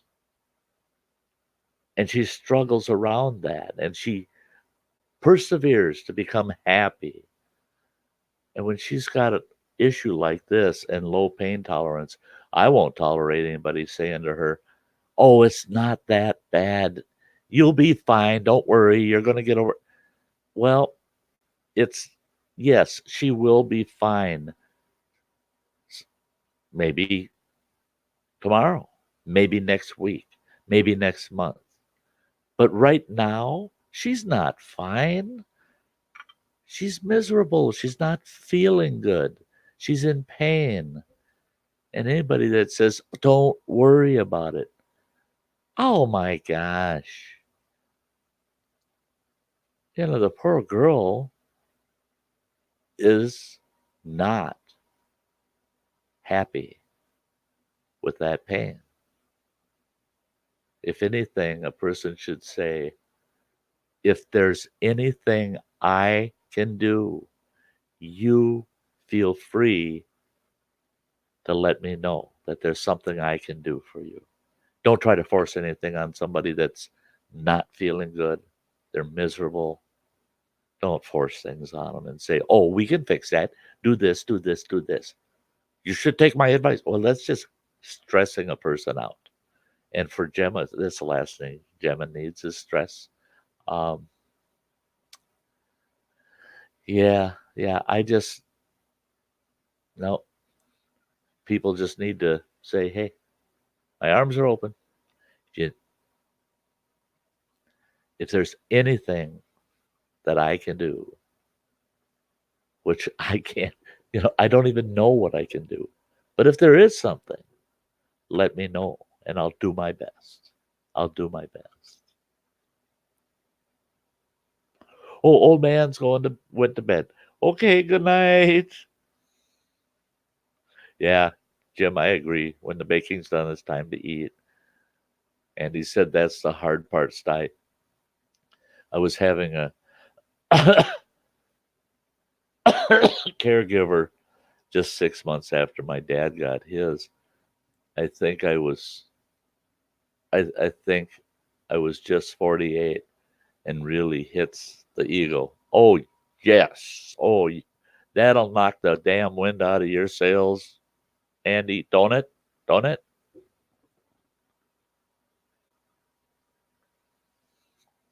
I know just from my own experiences, if I had a caregiver, had somebody that had to be there and do things for me, I'd feel bad for the person because I wouldn't be that nice.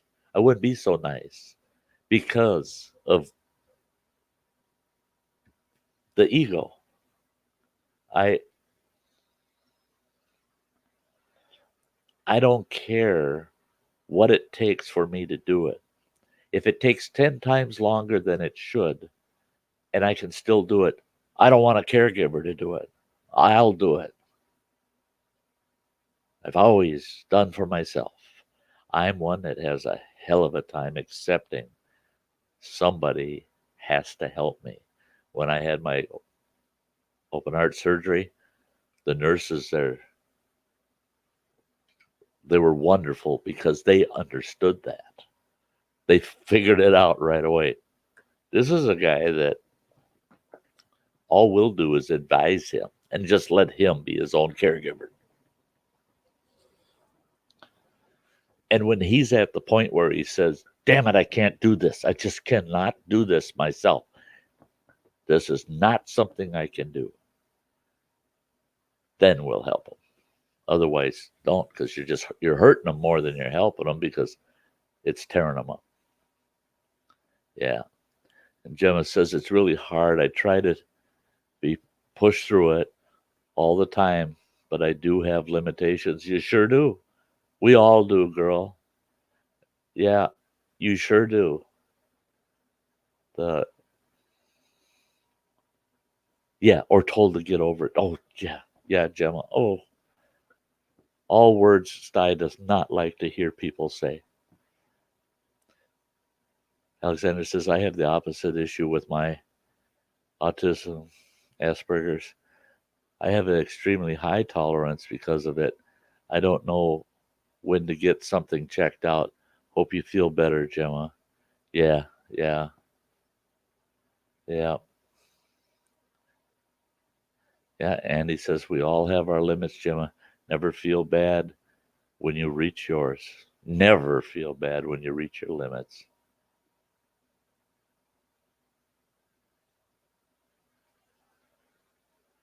Oh, send you a Sty story video? You want me to do a separate video just for you?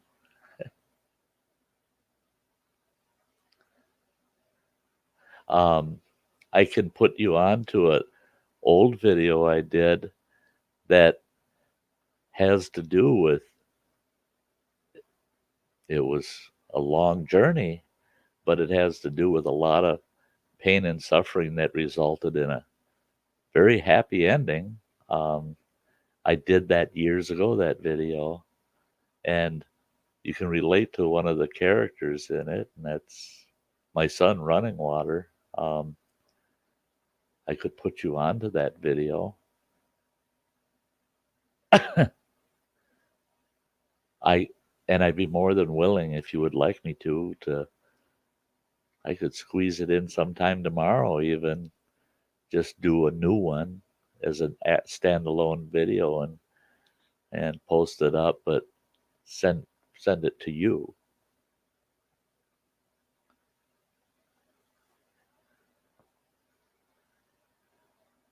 Yep, Alexander had to get off for the night.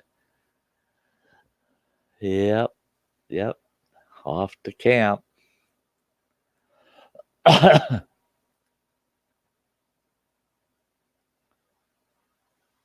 um,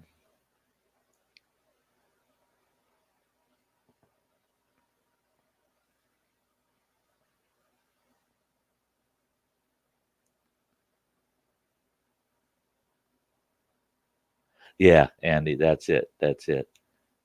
That's the way I felt too when my back was messed up out in Montana. My family having to do just about everything for me. I mean, literally just about everything. Dinner time, I couldn't go dish up my dinner.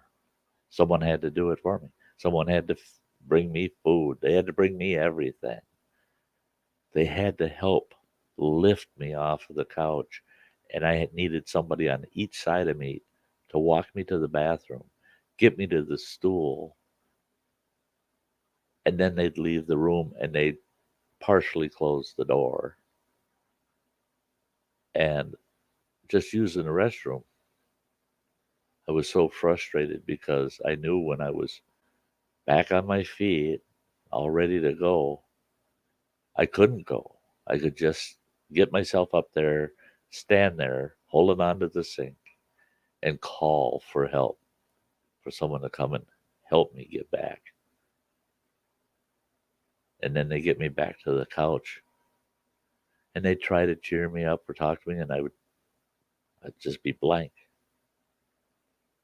just blank, because, like you said, how shitty you felt for needing that help in the first place and knowing that the next time I need something, I got to ask for it again. Yeah, yeah. But a person shouldn't put themselves through that. And yeah, I'm so far behind again on the chat.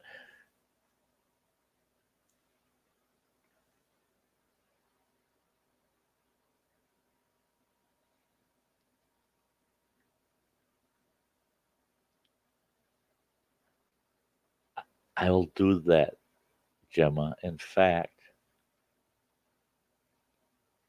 if I do it this way,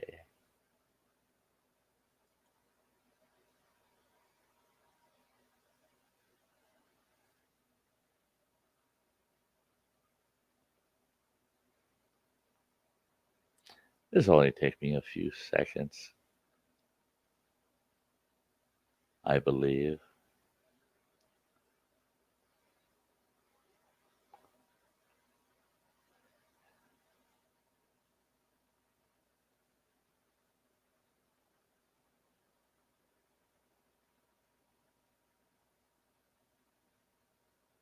I believe.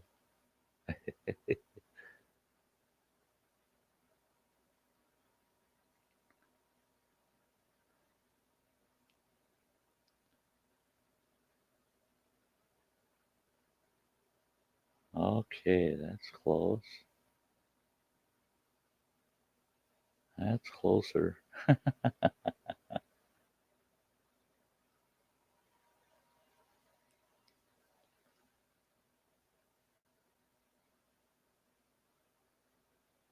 There it is.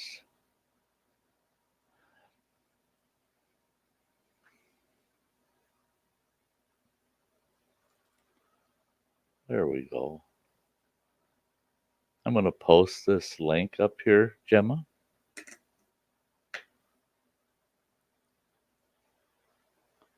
Um,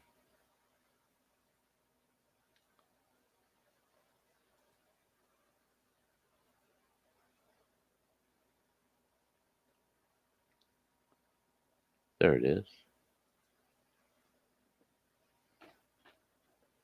I sure hope this link works.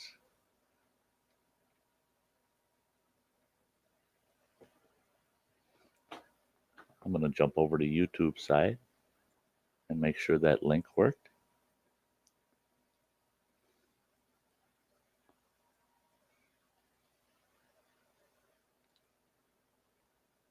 Pulling it up.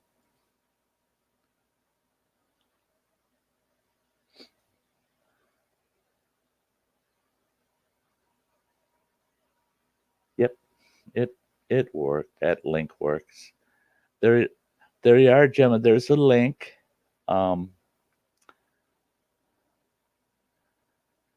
Yeah, it's just a story about running water in a very, very. It's called Tragedy in the Backcountry. It had a very, very good ending to it. And I like the story because I like the story because you people don't never can understand how many times my ex-wife and I both um, to our own shame had given up and thought we had.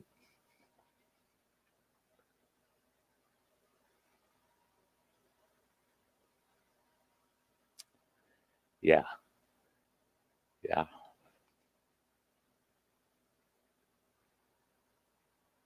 yeah, we had thought we lost running water. Yeah,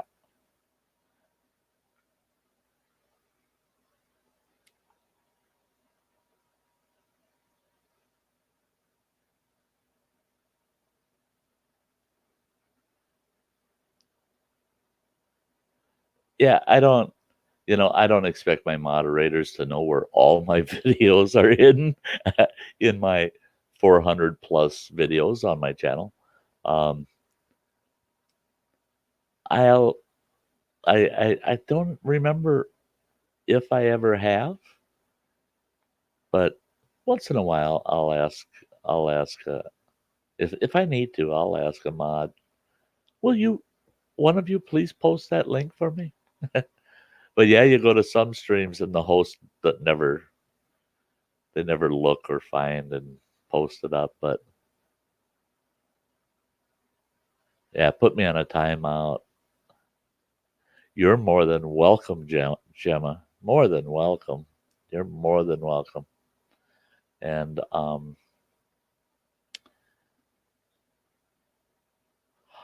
Gemma, I'm going to show you folks what Gemma just did.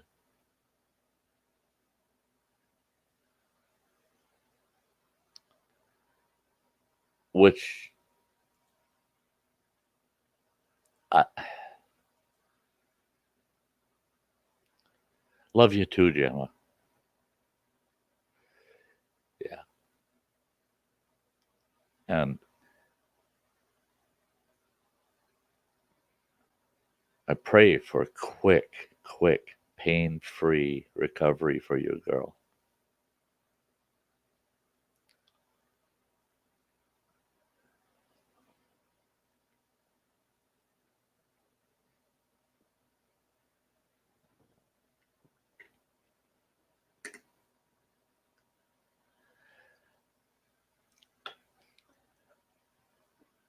Yeah, that's one thing. I'll tell you what. Close friends like you folks, family like my children, grandchildren.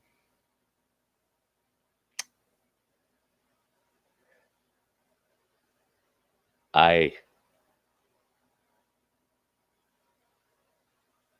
easily, and it's only in those cases, it's people I've attached myself to.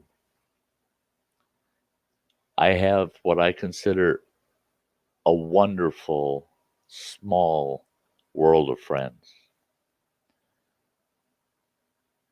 And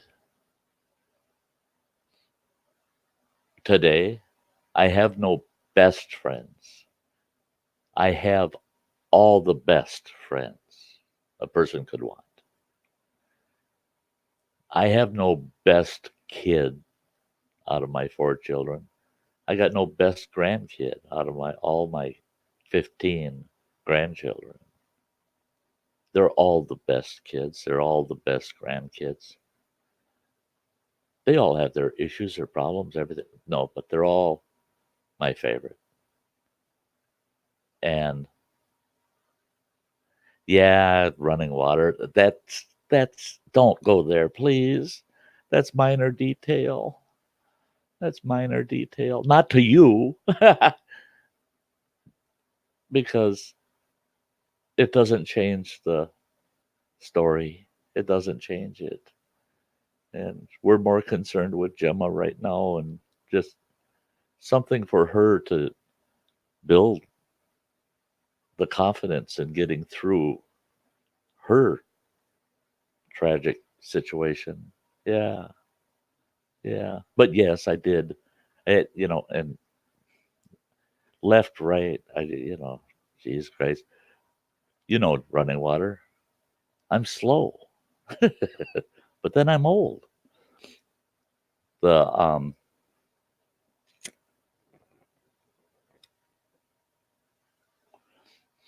the the thing is that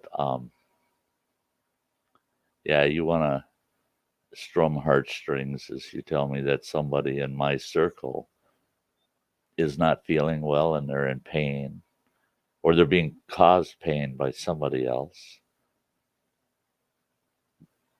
Yeah, that that'll strum Sty's heartstrings, and I just don't. I That's why I always push. Come on, life's tough. Life's tough. It is. It's so terribly tough. It may get better. It may. I can't promise it will, but it may get better. And in the meantime, no matter how much it hurts, try to put a smile on your face a couple of times a day. Yeah.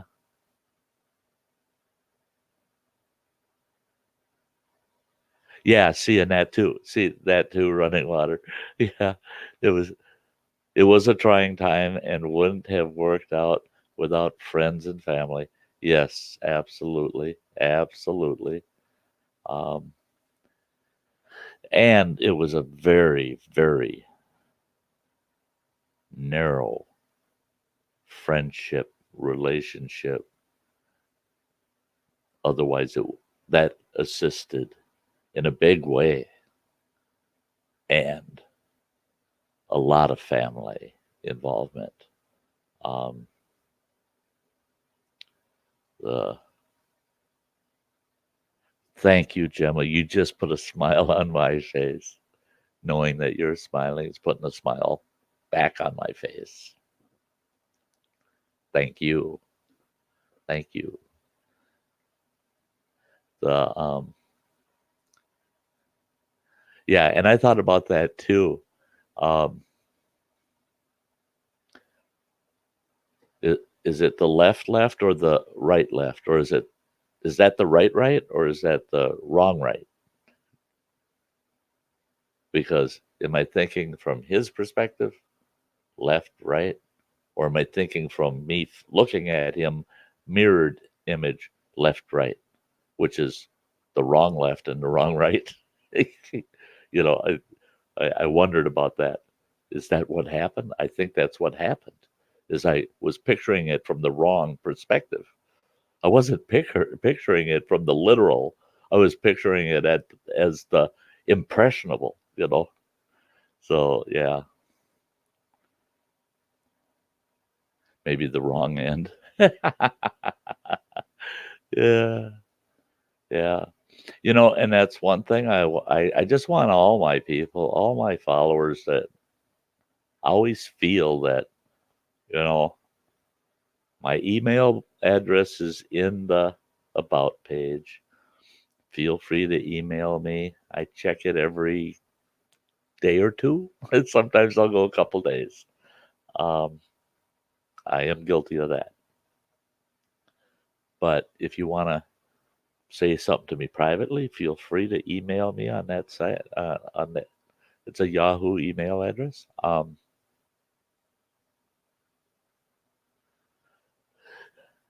Yeah, James, right? He and he says correct, and James says no, I mean correct. He week or two, lol. Check it in a week or two, not a day or two. But yeah, yeah. Yeah, see, and I think that's exactly what happened when I was telling the story. Is I'm picturing you facing me, and I'm describing what I'm seeing from my perspective rather than being you looking at your body and saying, well, that's his right arm, that's his left arm. You know, instead, I'm going, oh, yeah, no, it's that. No.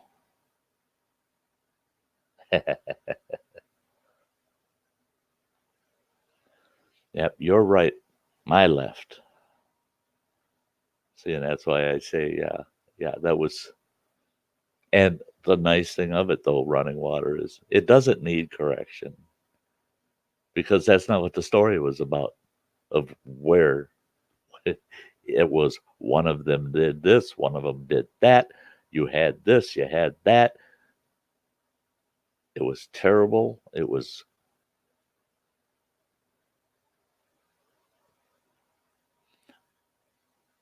Yeah, it was just, I try not to revisit it too much. Try not to revisit it too much. It was a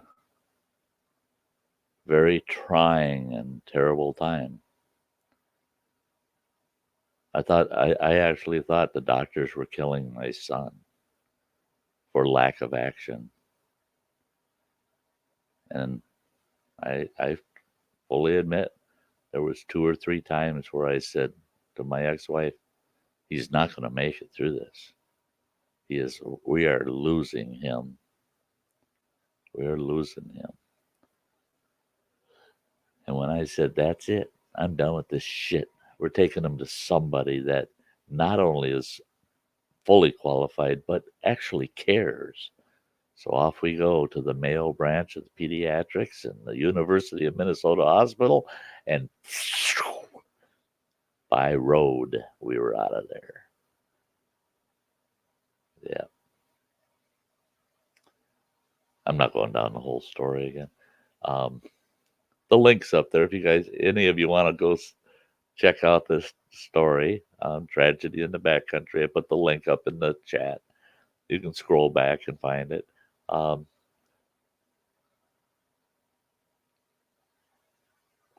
Yep, the surgeon that did the surgery on Running Water,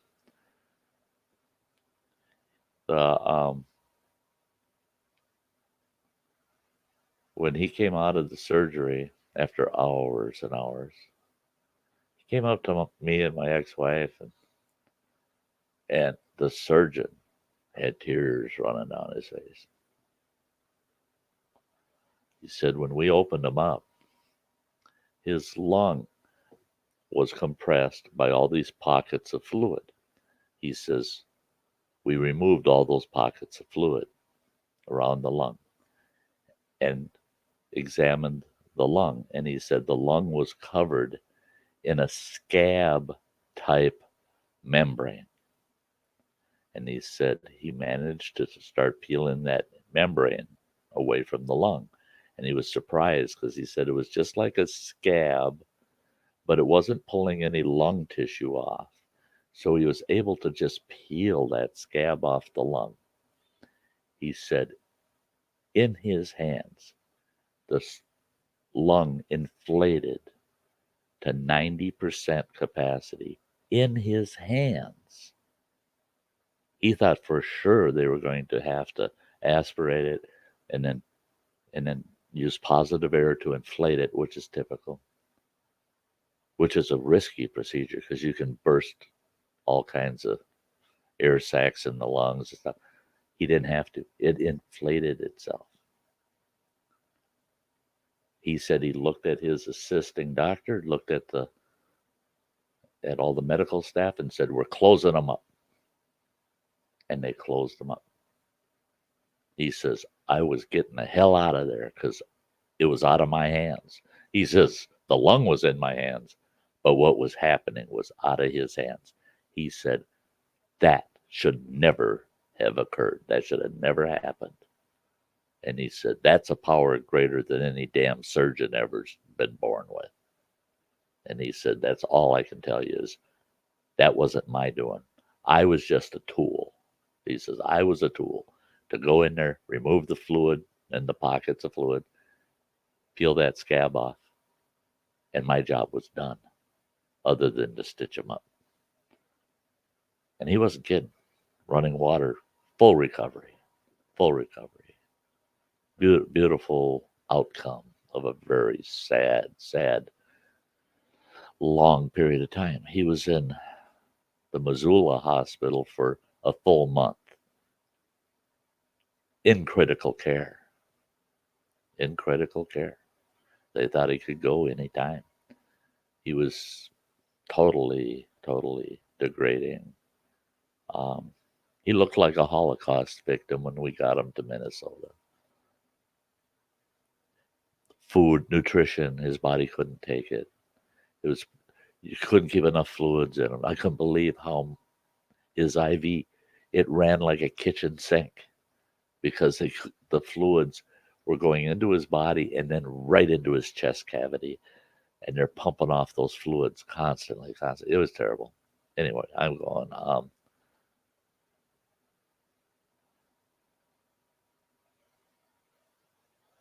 Yeah, you're closed when you are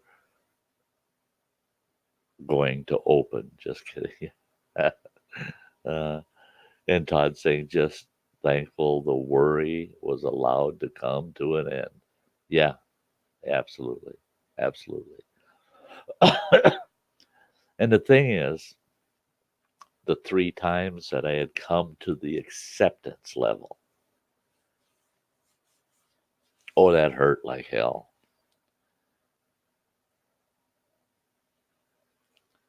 But you come to that acceptance level. If it would have gone the worst way, I was as prepared as a person could possibly be, which was totally unprepared. Even though I knew the probability of it, even though I knew this is the most likely outcome, that this is not going well, we're going to lose him. I knew all of that.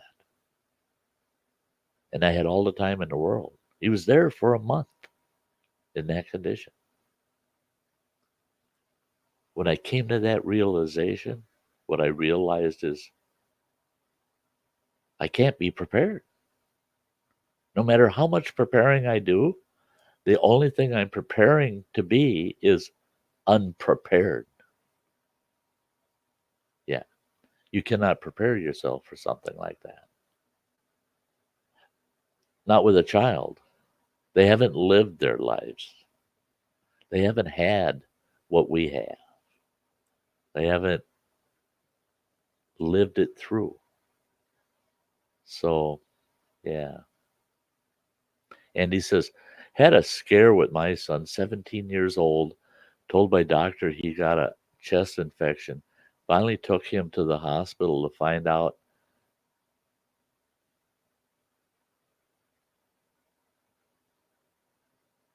it was pericardio something or other.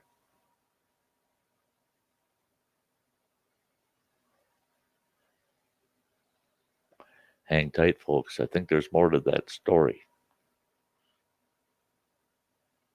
It sounded scary to me. It's like he's leaving us in a cliffhanger.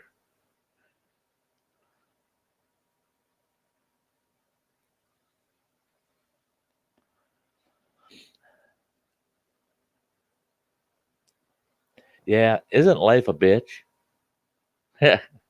Okay, there we go. Hospital doctor said it was just as well you didn't bring him in tomorrow as it would have been feet first.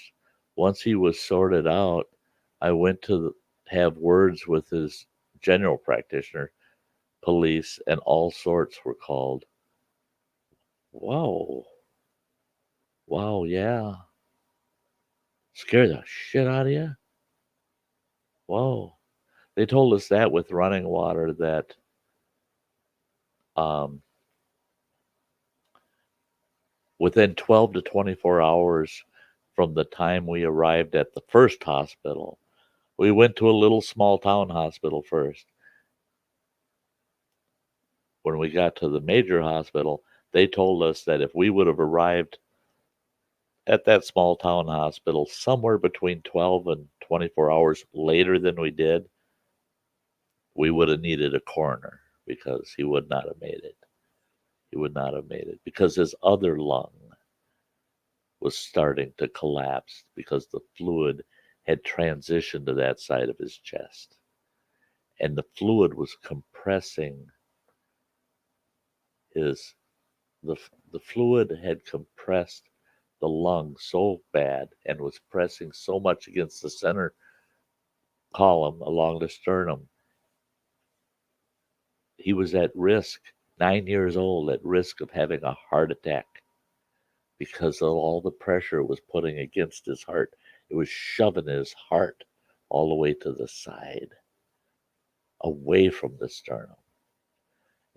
And they said, no, that fluid, as it was transitioning, it was coming from the bottom up on the opposite side. And he would have lost his ability to breathe, and they would not have been able to have oxygenated his blood because they would not have been able to get those lungs to accept air because his chest was full of fluid.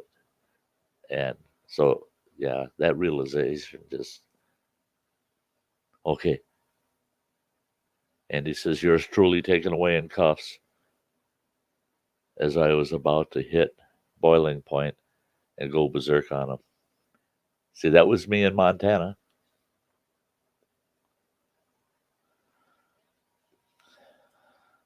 That doctor, I found out, my boy's primary doctor, I hadn't seen him for days. My ex-wife says, well, nothing's changed. I said, well, exactly, which means he should be in here 2-3 times a day trying to work this thing out. Where is he? Why haven't we seen him? So finally I went to the unit front desk and started raising hell. Where's his doctor? Where's his doctor? Hey, everything we're doing is under doctor's orders. I said, I don't want to talk to you. I don't care what your damn orders are. I want to talk to the doctor, not to you people, the doctor that is in charge of my son. Well, you won't be able to for a week.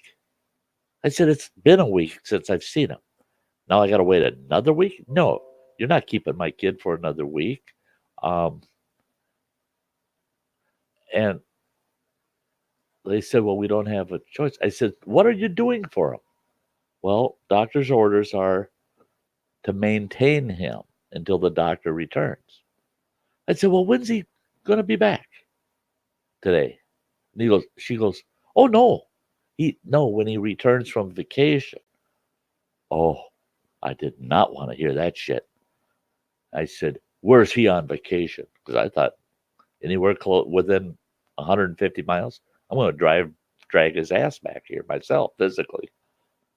She goes, well, he's in Hawaii and he won't be back for a week.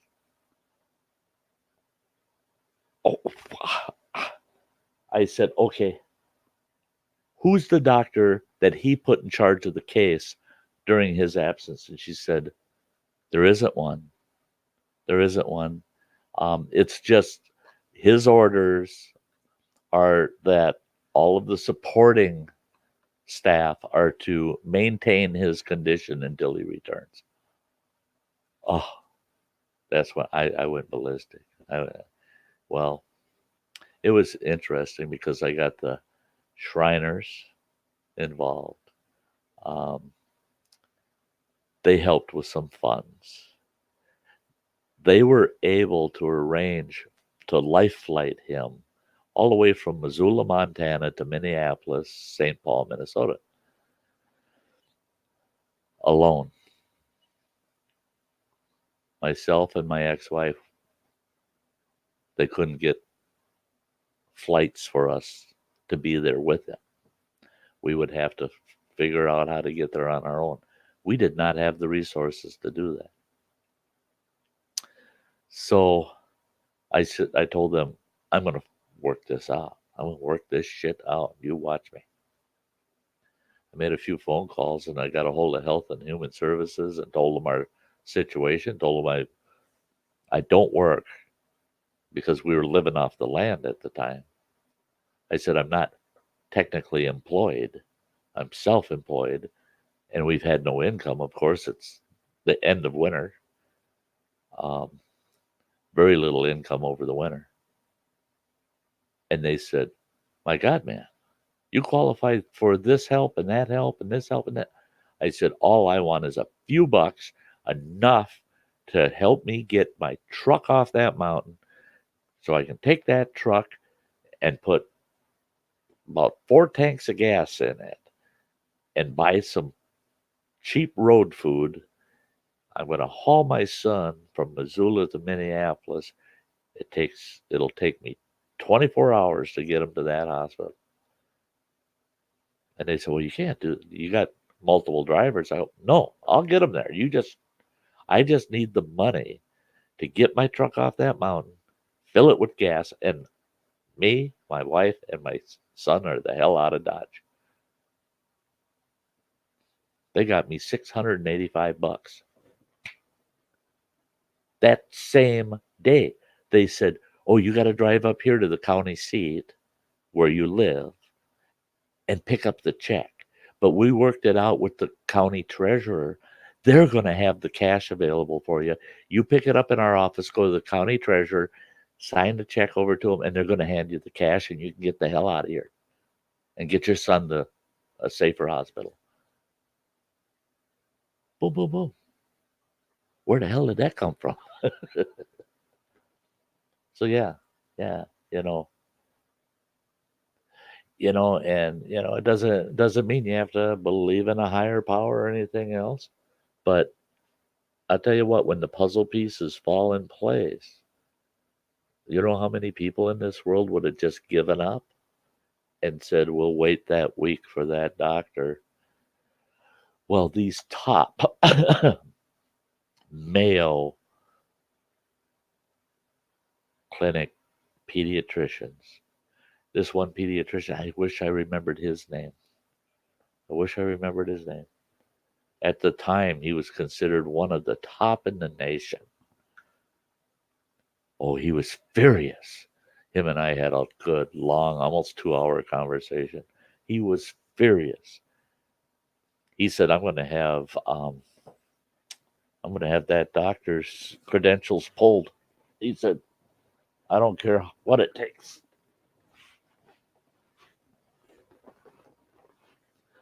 He said that man should not be in any hospital anywhere. And and I couldn't believe he's going to attack. he's and I mean he was going to go after him. He's going to attack somebody in his own field. They never want to go there. He was furious. He said if your son would have stayed in that hospital till that doctor got back, he would have been dying in that hospital out there in Montana. He says, and I'm not afraid to say that in front of a board of inquiry and a hearing. He says, I will testify to that. Yeah, just like, oh, okay. Great. Thank you. Thank you. I don't have to do it. I don't have to do it because I got a responsible, oddly enough, responsible doctor that could see all of the balls that were dropped and how they messed things up. And they took care of my son, and we got him the hell out of there in a flash. On the road to recovery. Couldn't believe it. Couldn't believe it. The the world is strange and odd. But there's so many people, like I said, that would have just said, well, the doctor's orders are, and we'll just wait it out till he gets back and then see what they do with then. I mean, there's a lot of people that do that just do that. And like Andy's saying, I learned a long time ago, follow my gut. That's it. That's it.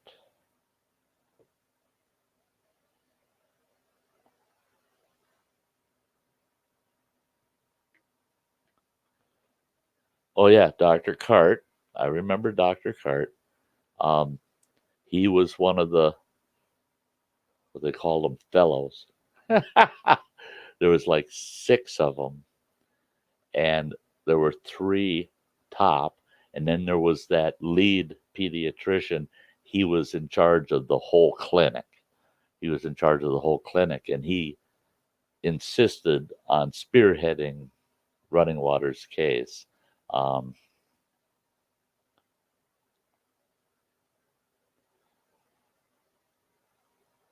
used to joke about him having old bags. I don't I don't know if Running Water remembers it or not, but his mother and I walked into his room. It was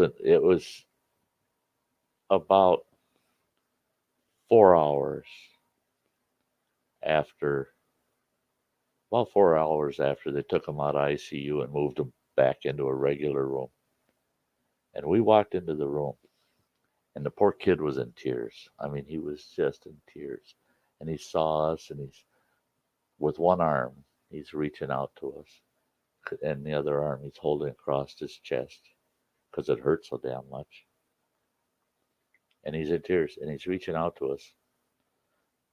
And all he said was, "Help me.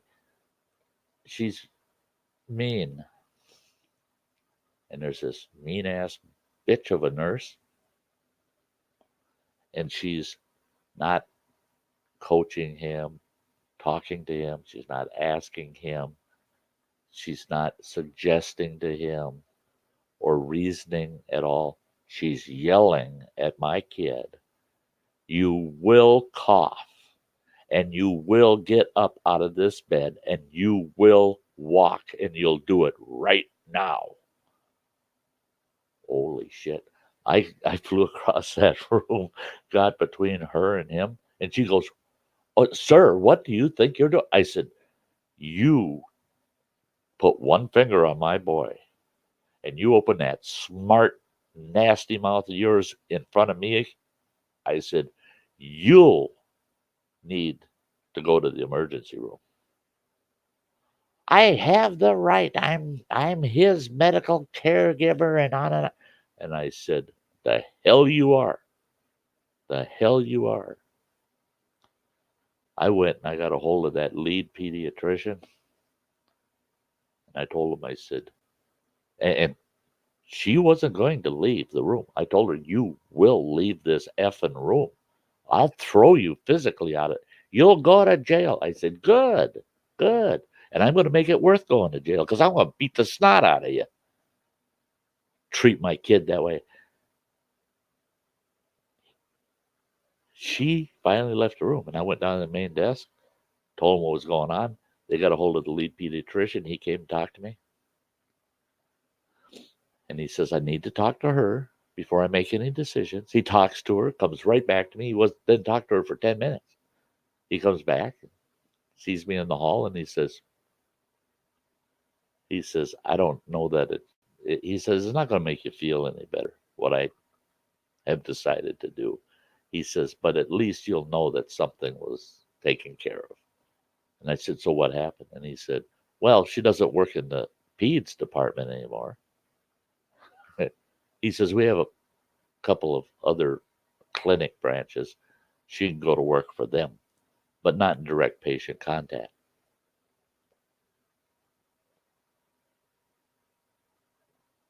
I said, "I can't believe that she was doing that to a little kid."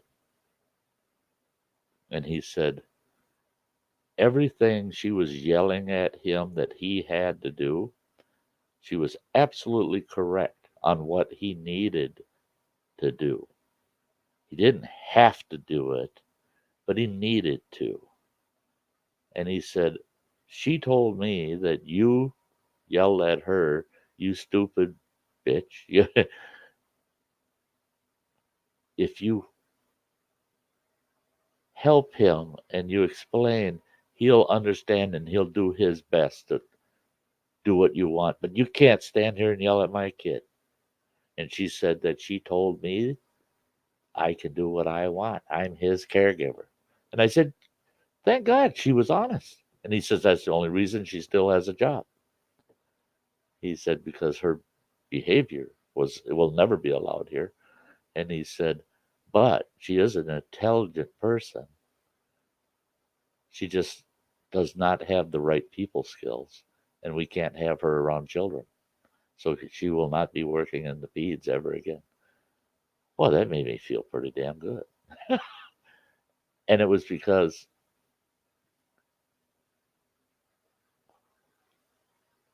I know I know my ex-wife was trying to tell me, "Careful, careful what you say to her. Careful, don't hit her."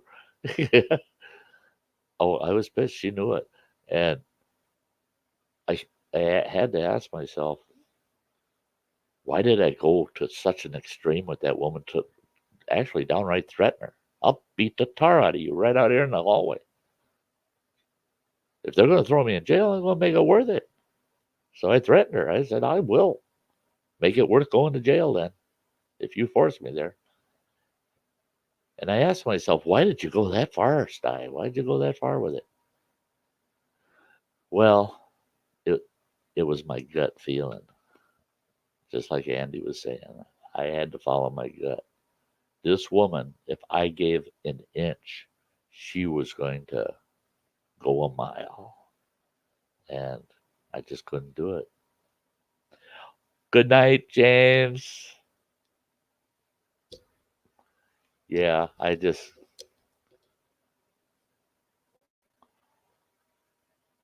that's the world for you. That's the world for you. And that's back in the 1980s. I mean, Lord have mercy. Um,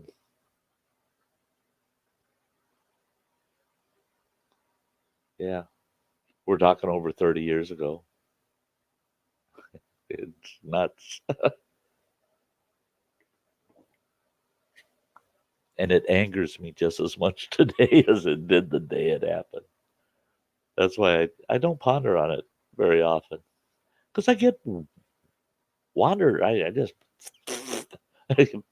thigh pith again. You know, yeah, you just don't do that with kids. We'd have a lot more stable, responsible adults if they were truly loved as kids and cared about. Yeah, I'm a believer in that. I believe it. I believe it so much. Yeah, absolutely, Andy. You're hitting that nail right on the head. She would have been. I knew. I just could feel it in my gut. Uh, Whatever it takes, I gotta eliminate her out of the equation because if she's allowed to remain here, I won't be able to. I'll have to stand here next to his bed 24/7 until they release him because the minute I would turn my back, that woman would have been terrible to him. She was nasty to him to start with, but oh, she would have been terrible if I wouldn't have taken it all the way to the end result. It would have been like you said, it would have been even worse.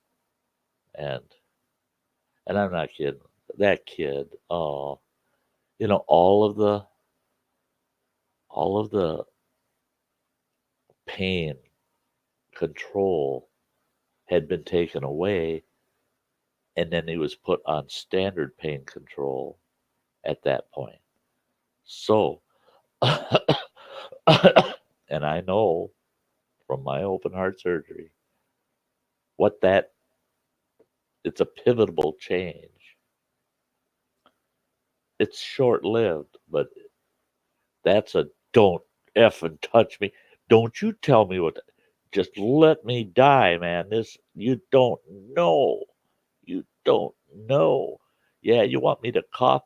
I'll cough, you son of a bitch. After I cut your throat, you just yeah. And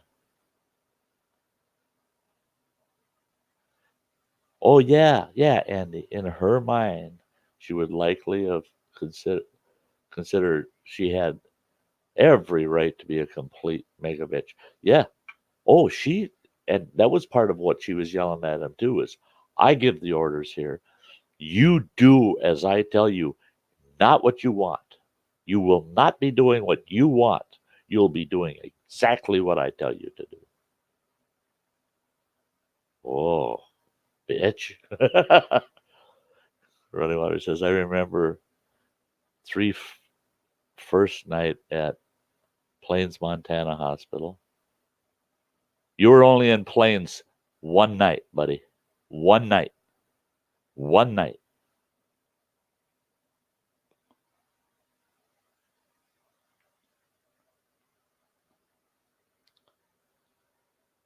Yeah. Yeah, I remember that. We were watching that, and it was just like, well, what movie's this? What movie's this? It was like, that's nuts. Then all of a sudden it's, oh shit. Oh shit. No, that's a real news person. Oh, no, this isn't a movie. Yeah, yeah, not good.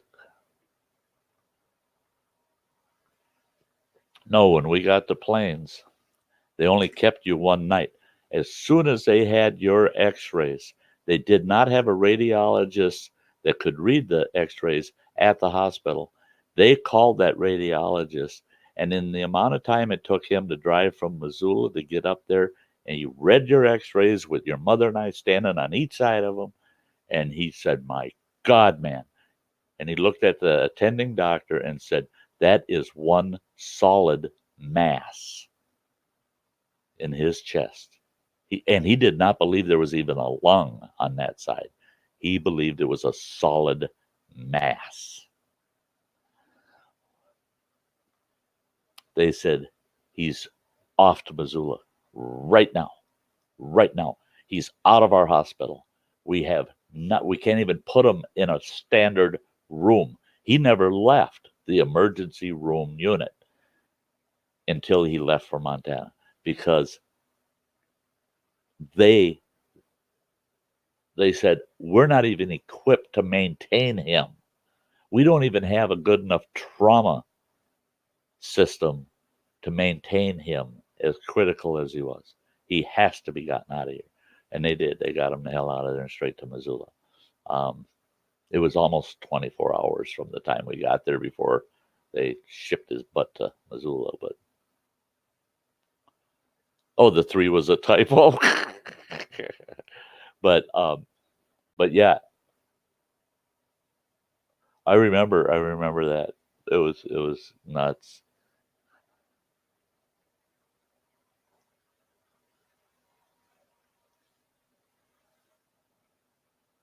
Oh yeah. Oh yeah, when they found out why the O-rings failed, when that finally came out, not a good thing. Not a good thing. Yeah, that's a career buster there. That's not one way to try to skim off the top. You don't skim off the top on something like that.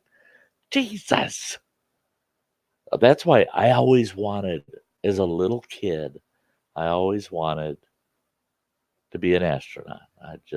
Oh man, when I was a little kid, I was so into it, so into it. Um, I knew the Mercury, the Saturn programs inside out. I loved it so much. The Saturn program, I was enthralled. In the 6th grade, I had built a full scale, well, full, it was a scale model of the Saturn V, everything, lunar module, everything, and very detailed. It took me about 6 months to build that bugger. Got it all done, all painted right to spec, everything. It was beautiful. It was beautiful. The thing stood 4.5 feet tall. It was awesome. And all of its components came apart so that it was designed for educational purposes, but it had to be built from scratch. And it came apart. You could show all of the stages, all of the equipment, anything that dropped off the units, everything. It was beautiful. I finished it just in time for the first lunar landing. And I got to bring it to school in the 6th grade, and they had me do a demo, and they brought all of these high schoolers from the high school, because our junior high started in the 6th grade. Well, actually, it started in the 7th, but 6th grade, we had transition classes over at the junior high. But they brought them all to the junior high, and they had me way up on this big old stage. And I told them everything that's going to happen on the launch. Had my model on this big table, and I went through all the stages and what's going to occur through the launch, the the orbital approach of the moon, the stabilization of the flight in orbit around the moon, and then the release of the lunar lander from the control module. Right, the whole thing. Sty's 15 minutes of fame. It was a blast. I loved it. I didn't even realize I had almost 400 students sitting there watching stupid Sty up on this stage, talking like he was the head of NASA. On the way home from school that day, 3 seniors. I was in the 6th grade. These were 12th graders. They come up and they go, "Oh, there's the asshole with the rocket." They start giving me crap. They say, "I know they grabbed the rocket." That was the end of it. They smashed the whole damn thing right down the aisle of the bus. 2 of them held me down while one smashed the shit out of it. All of a sudden, kids were bouncing off the backs of the seats in front of them because the bus driver hit the binders through that bus and parked, got up out of his seat, come down that aisle. He's blocking the highway. Comes down that aisle. The kid that was smashing the rocket, pew, right in the forehead, just above his eyebrows, just as hard as you can imagine.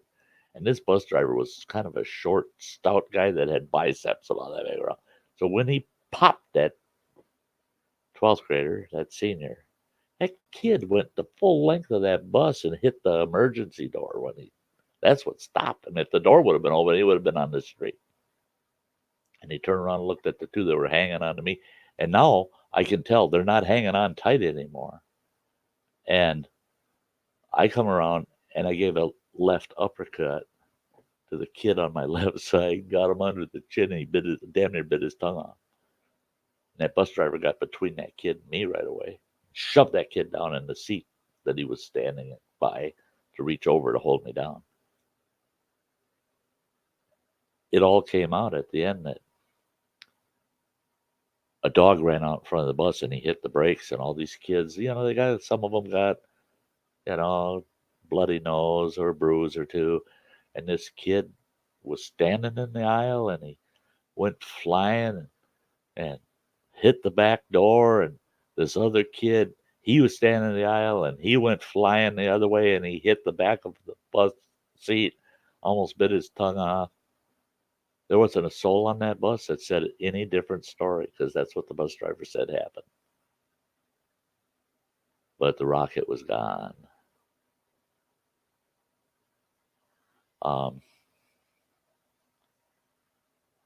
Yeah, I'll have to check that out, see if it's one that I've watched. I've watched a lot of videos on guys that I was really into the rocket thing. And Running Water recalls out in Montana, I was into Estes rockets and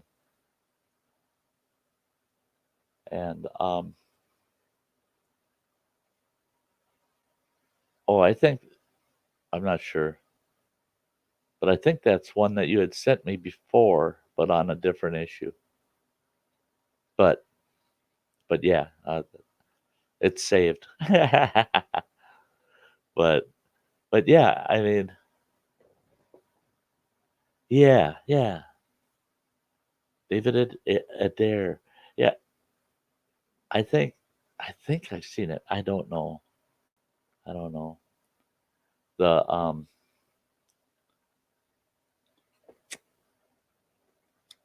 what got me into actual powered flying rockets was a week, literally 1 week before my pop passed away. I went to him. I had tore out this little ad out of a comic book. I said, "Dad, look at this." I said, "I can get this Alpha Estes rocket, and I have to build it, and it comes with 3 engines, instructions on how to build your own launch pad, and a launch controller. It's $3.50, Dad, and I've only got $2. Can you help me out with the rest?" No, no, son, give me that, give me that. And he's looking at it and he goes, I'll keep that and think about it. Well, anytime I tried to bring it up, he'd change the subject. Well, he had passed away a week later. And I figured, well, that was a dream dead and gone with the old man. And I thought, well, I'll find another comic with the same ad and I'll save up the money. I'll get it myself. Never did, never did. And the week after his funeral, I was gone for a week, staying with friends because things weren't good at home during that period. And when I came home, there was a package on the dining room table.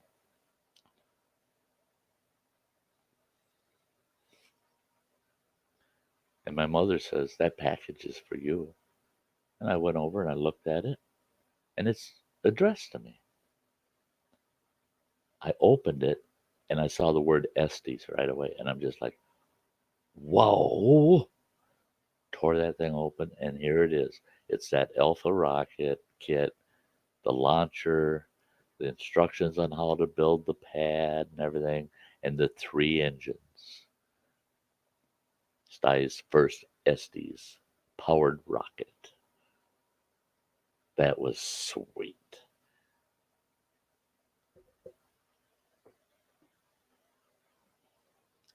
Yep, the old man had ordered it for me. That was sweet.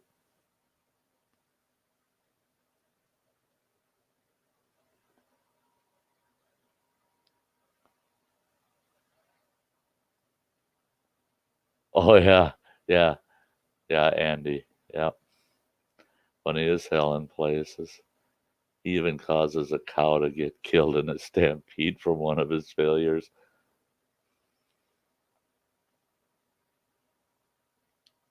Yeah, it was. It was.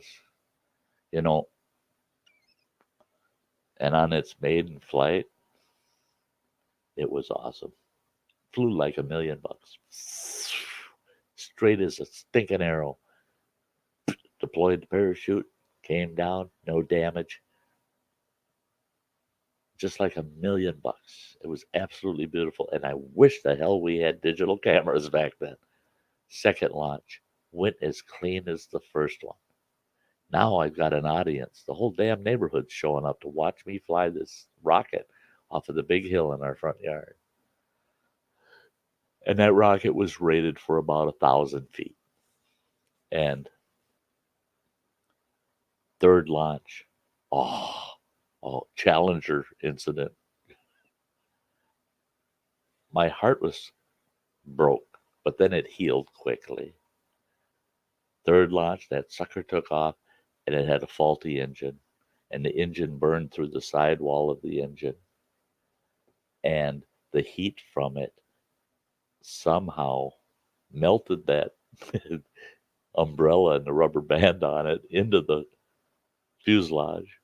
And when it got to the ejection stage and it popped off, it blew a hole through the side of the fuselage. And you could see from the ground the flames shooting out of the side of the rocket as the rocket started to bend in half. And all of a sudden, the thing's whipping around and going all over the place. And down she came in a ball of flames, crashed and burned. And we run over her, and I'm patting out the fire and brought the remains back up to the front yard. And everybody's like, oh, what a shame, what a shame. I turned and looked at him. I said, wasn't that fucking cool? Yeah. And my mother's going, ooh, ooh, ooh, I'll slap you in the mouth later. You know, I couldn't help myself. Wasn't that effing cool? Because it was absolutely awesome. I was brokenhearted when I ran up and I saw it was just destroyed. But boy, my heart came right back when I realized that's probably one of the coolest flights I'll ever see. But I had a lot of fun ones after that.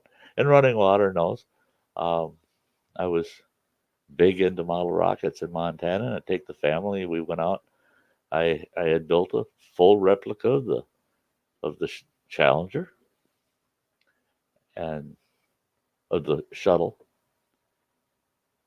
and it was pretty good size. The engines were mounted inside the main tank. That sucker flew like $1,000,000. Got to its apex, discharged the shuttle, and the shuttle, in a nice, wide, swooping arch, came around and landed. The tanks and the solid fuel rockets came down with their parachutes. Flawless flight. It was awesome.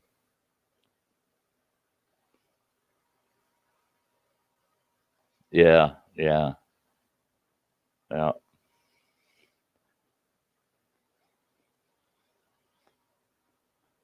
I yeah, I used to watch all these guys that would eventually they go from dry fueled rockets to liquid fuel. I only used liquid fuel twice.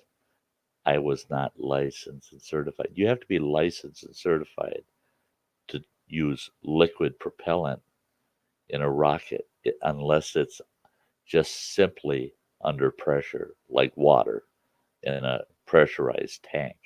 That you can use, but you cannot use a combustible liquid fuel mix in a rocket as a civilian without being licensed and certified, um, because they can be deadly.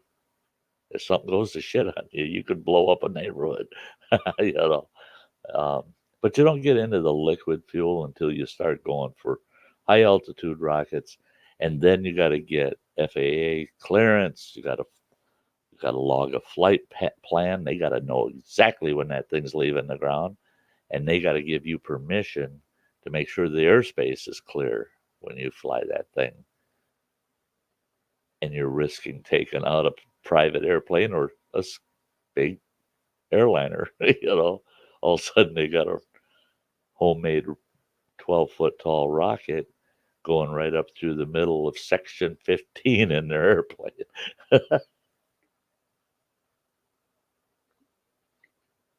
Yeah, yeah.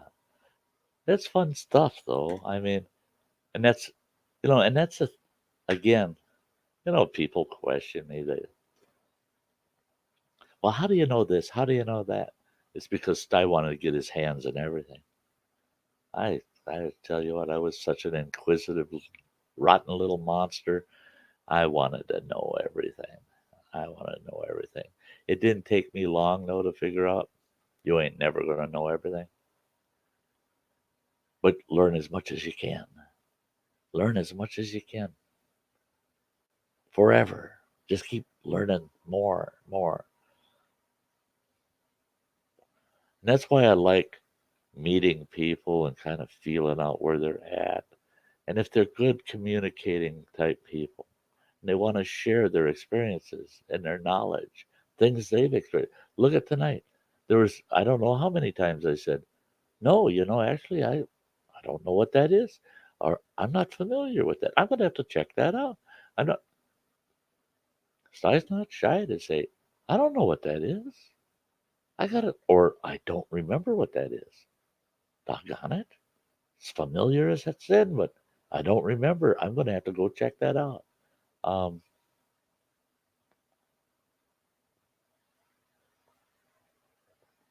oh yeah, yeah. His final rocket was taken to a Air Force base to launch from a semi and trailer. Yeah, yeah, yeah. That's model rocketry on acid.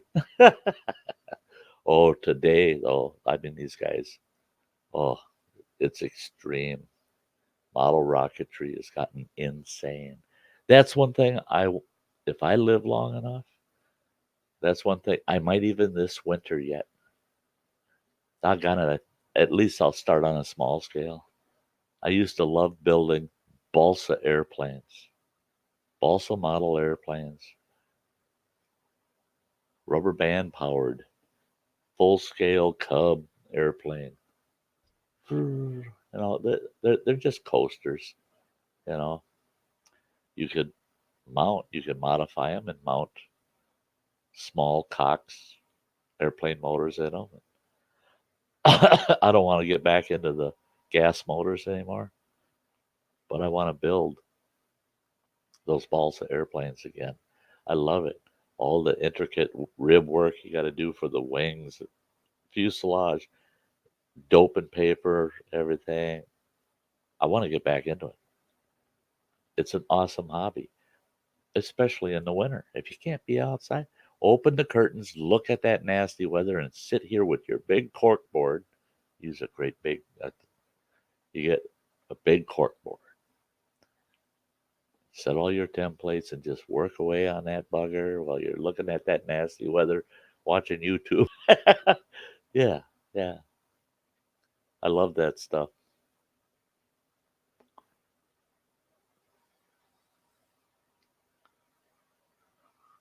Oh yeah, yeah, Andy. I'm Today is technically Friday now. I I will be getting to the post today. The I figured out how I can get to the post office with my truck and trailer because for 2 days I tried getting a parking spot down. I couldn't do it. Third day when I finally got all the noodles and everything, I pulled up and there's a handicap parking space, and then there's like 6 or 8 parking spaces down that street, and that's always full because that's right in front of the post office. I come around the block and I'm going to go down, and I see they got construction. I was going to go down the side street because nobody ever parks there, and I only have to walk a quarter of a block, and I'm right at the post office. So I thought I could park there. There'll never anybody. They're doing construction. They got the street blocked. And I thought, oh crap! And then I realized there's 2 car open spots in front of that handicap spot, and nobody's in the handicap spot. I whipped over and just drove through there and pulled right up. Truck and trailer, 2 parking spots, literally outside the front door of the post office. So that was sweet. So tomorrow I'm going to be I'm gonna yeah I'm gonna be there because I figured it out now. There's actually 2 streets I can park on. That's easy walk over to the front door of the post office. Oh yeah, yeah. 3 days ago on a 3-day delivery. It's probably there. It'll probably be there tomorrow. Yep, most likely. Most likely. Yeah, yeah.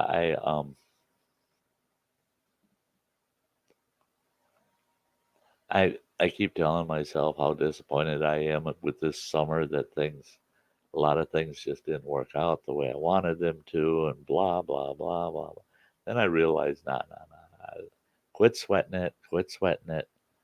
You know, I'll be out there. I'm gonna, yeah. You can do. You can only do what you can do.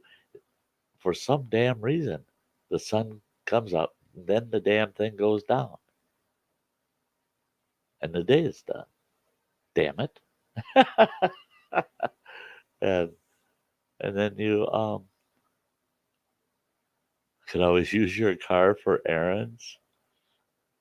I never thought of that, running water. I could park out front of the house and just use your little car. If that's all right with you, buddy, I might do that. Because I got 3 stops tomorrow, and then I ain't going nowhere until the 21st. I got old Sty's broke till the 21st, and then Sty's flusher than my toilet was yesterday, which was pretty flushing. Uh, uh, but yeah, I got 3 errands I need to run. I might take you up on that, running water. Yeah, yeah, I'll do that tomorrow. The Andy says I gave up trying to make definite plans years ago. Now I get the idea of doing something, and when the right day comes, I go do it. That's really where I'm at too, Andy. That's really where I'm at too. Is Okay, I'm gonna make plans. That now there, it's like these camping trips. The last one, I had it planned out about 12 days ahead, and I locked in my reservations for that campsite. And I kept telling myself, come hell or high water. I ended up with both high water and hell. I just about broke my leg. I was going camp and I locked those days in. And it felt, I kept telling myself, don't lock it in. What if something comes up? What if that? And I told myself, no, no, it's a plan I've got. And if I lock it in, then other plans. Yeah, I won't need my car. Yeah, right, running water. The the, that's too good, running water. Never thought of it that way, you know. Well, if you're not using it, could I borrow your car for about a 45-minute trip? but but yeah, and that's this next trip coming on the 26th. I want to start camping on the 26th. That's a Monday. Um, the only thing I don't like about it is I thought, well, I could start that trip actually on a Sunday, but I'd miss my Sunday stream, and I don't wanna. I don't wanna because I'd miss Sunday and Thursday stream. I don't want to do that. But what's bothering me is I won't be coming home until I believe it's the 2nd of September. I can pull it up, take a look. Yeah, no, I'd be coming home on the 1st of September. From the 26th, that'd be 1, 2, 3, 4, 5, 6. Yeah, I'd be coming home on the 1st, Sunday the 1st. Leave on the Monday, come back on the Sunday. Only problem is guess what? That's Labor Day weekend. So Friday and Saturday is going to be hell in that campground, I bet you. And I'll be pulling out of there on Sunday. But the nice thing with that is everybody else is going to be staying until Monday because it's the long holiday weekend. So that was disappointing because Friday and Saturday the lake will probably be covered with motorboats and getting out there with a kayak. So it'll be well, I can head to the one shallow bay and fish for muskies, northerns, and bass. No walleyes in that, and it's too shallow. But but yeah, I'm gonna do it because, like you said, Andy, when the right day comes, go and do it. And if I lock it in, actually pay for it, I don't have to worry about nothing. Just go and be there. Otherwise, I have to campground hop to find the right campsite. I don't want to do that. And he says that's very much like the commitment I made in buying my guitar. Invested so much in it that I have to learn to play the thing now. Yes, yeah, Andy. I That's cool that you even brought that up because running water and I've been discussing. We're in the discussion stage of running water working with me to have me help him because I'm not going to be able to do it alone, and that's to build me a mountain dulcimer. And like I had said, I haven't played mountain dulcimer. I figured it out yesterday. Since 1974, late 1974 is when I gave it up. I sold my dulcimer, and a friend of mine, Barry Grindall, bought it from me, and he actually became proficient in playing all kinds of bluegrass mountain music on that dulcimer. It just, man, Yeah, the kind of real backwoods, good old fashioned hillbilly music. He was good at it. I wasn't good yet. But I was fair. I don't remember anything. I don't. I haven't a clue. I haven't a clue on producing music on an instrument anymore. Give me a whistle, I can. So I have to relearn right from scratch.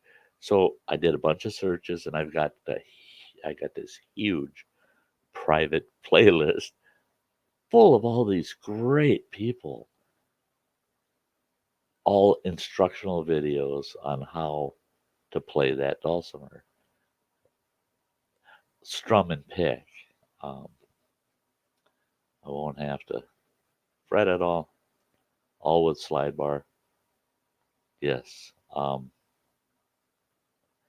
No raw fingertips for me, Andy. It's all going to be with slide bar. Yeah, no, yeah, I don't have to. I just don't have to. And a dulcimer, the way it's designed, um, you've got the hammer dulcimers and strumming dulcimers. There's no neck per se. The whole dulcimer is a neck, and the body goes all the way up to the neck head. So yeah, you play typically. You can you can chord off of the vertically. I just my fingers won't hold up to it. It's not the tips. Eventually you callus them up good. If you keep at it. But I don't have the dexterity anymore. I just don't. So I'll have to use a slide bar on it. But I feel the same way, Andy. If that happens, I don't have a choice. I love that. I don't have a choice. I have to learn this instrument. I have to. I played five string banjo for about a year and a half, and I loved it. And I was getting good. I was getting to the point where I could actually hammer on. And I tell you what, you want to talk about bloody fingertips? Yeah, raw fingertips. Hammering on a five string to slam that string against the fret hard enough to pick a loud enough tone off of the skin on that banjo. I couldn't believe the strength you had to develop in your fingers to hammer on like that. And I was getting to the point that I was hammering on. I went to a bar and they had a great bluegrass band playing. I couldn't believe it. I'm in a town that it's all rock and roll. And this bar's got a bluegrass band. I got to talking to their banjo player during one of their breaks. Bought him a drink and we're talking. And he goes, "You sound awful interested in the banjo." I said, "I've got one out in my car." He goes, "Do you play?" I said, "No." He goes, "Oh, you just got it." I said, "No, I've had it for about a year." And he goes, "Then you must play." And I said, "A little bit, but nothing that you want anybody else to hear." He got me. He had three banjos with him. He says, "I swap them out through a gig all the time." And he says, "Here," he says, "I want you to," he brought one over to the table. He says, "Here, strap that puppy on." And I did. I'm looking at it and I'm going, "Whoa, has this banjo got miles on it?" And he goes, "I've had that banjo since I was about 10 years old." He says, "That's what I learned on." He says, I inherited that banjo from my grandfather." He says, "From a little burro down in Tennessee." And I'm going, "My God, I don't want to touch it." And he says, "Let's see what you can play." So I played some of the practice music that I had been learning. And it was rough. And he got this big shitty grin on his face and he said, "You keep that up, someday you'll just be pounding away, bud." He says, "You'll you'll become part of that instrument." and that instrument in exchange will become part of you. I thought, wow, what a statement. And I handed him his banjo back, and he grabs it by the neck like it's just an old hammer, and I'm being just gentle with this son of a bitch that looked like it's about 150 years old. And he looked around and he goes, "What are you people staring at?" And I turned and looked. Half of that damn bar had turned their chairs around, and they're listening to our conversation, and they were watching me make a fool out of myself because I couldn't play worth a shit. And they all loved it. They all loved it because they got to they got to sit in and listen to this young guy that, I mean, and boy could he play the banjo. Running water. I ordered all the materials for Dulcimer. You you ordered it? Oh my God, Donnie.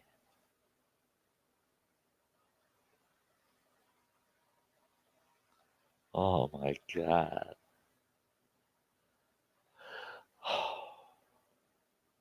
You know that pattern you sent me, Donnie, with the bass breaking out of the water with the mountains in the background and the two big pines? I love that. I really do love that. That's great. But the first thing that came to mind is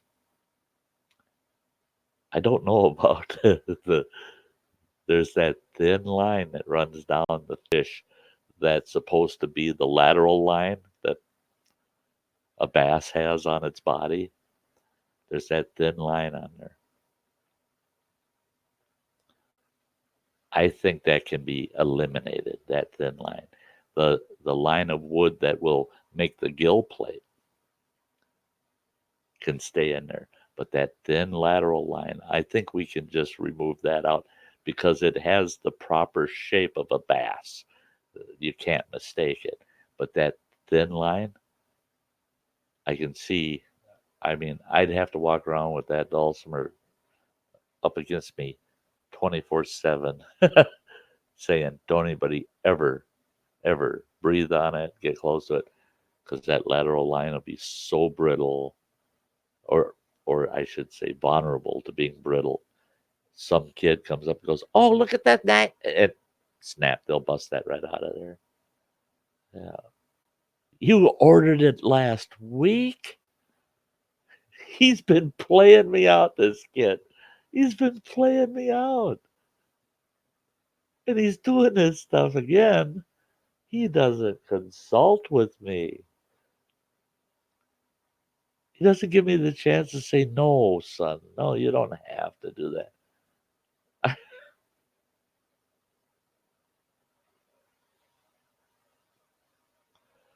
Oh boy.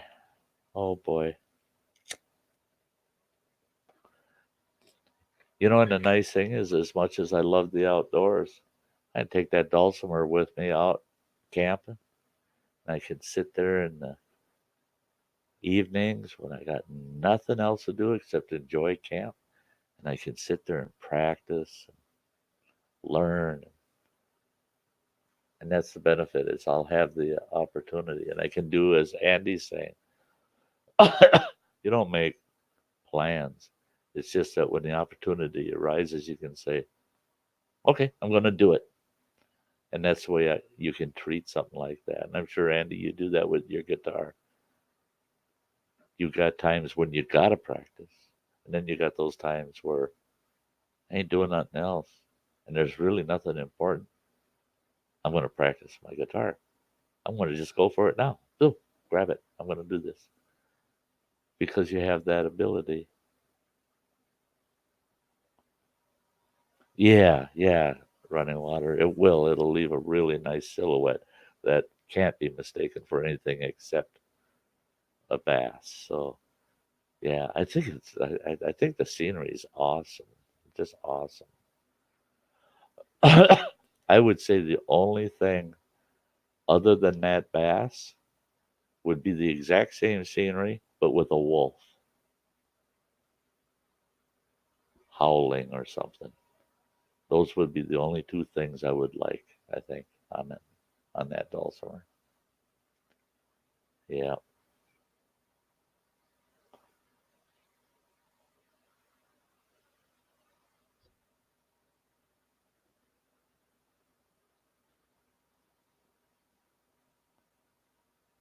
Focuses the mind on something other than the day, brings a bit of pleasure, and you go to bed in a more relaxed state of mind. Andy, so true. And chilling is exactly it. Chilling. You can go to bed. You can go to bed thinking, well, you don't have to sit and dissect what you did. You can just feel relaxed because that's one thing I do remember about playing. You don't you don't think about other things. You don't waste your mind on other things. Your mind is on the music you're trying to produce. And you let yourself become absorbed in what you're trying to produce. So there's nothing else except that. And it's a great way to chill and relax. And yeah, yeah. Going to bed with a relaxed mind is pretty important. Not often I do. Me going to bed doesn't mean I'm crashing. That I'm, boom, Sty's out, he's asleep. No, that doesn't happen often with me. I lay there and listen to that air machine hiss, and I start thinking about, well, gosh, I should this, I should that. How am I going to get this done? Am I going to make it? Am I going to get by this week? Am I going to do this? And next thing I know, I'm laying there for an hour, 2 hours, trying to sort and think shit out when none of that crap needs to be figured out right now. Do it when you're wide awake and alert instead of laying there tired as sin and trying to sort shit out. Duh. And he says, when I started my lessons, the teacher asked what I want out of them, asked him what he meant, and he says, you're a bit old to be starting a rock band. I pointed out all I want is to sit around a fire with a few friends and not make myself sound stupid. Absolutely. Absolutely. The resort my ex-wife and I used to go to, they invited anybody that was musical and had musical instruments, if you had a voice, which I don't, to meet at a common campfire area that was right on the lake. And they would do that twice a week. And the one night it was just gather around the campfire and bring your instruments or whatever. And then the other night was they'd have like a potluck, bring something to share with people to eat, and they'd have a big potluck just as the sun's setting. And then right at about sunset, people would start singing and playing whatever instrument they have. Oh God, that was sweet. Um,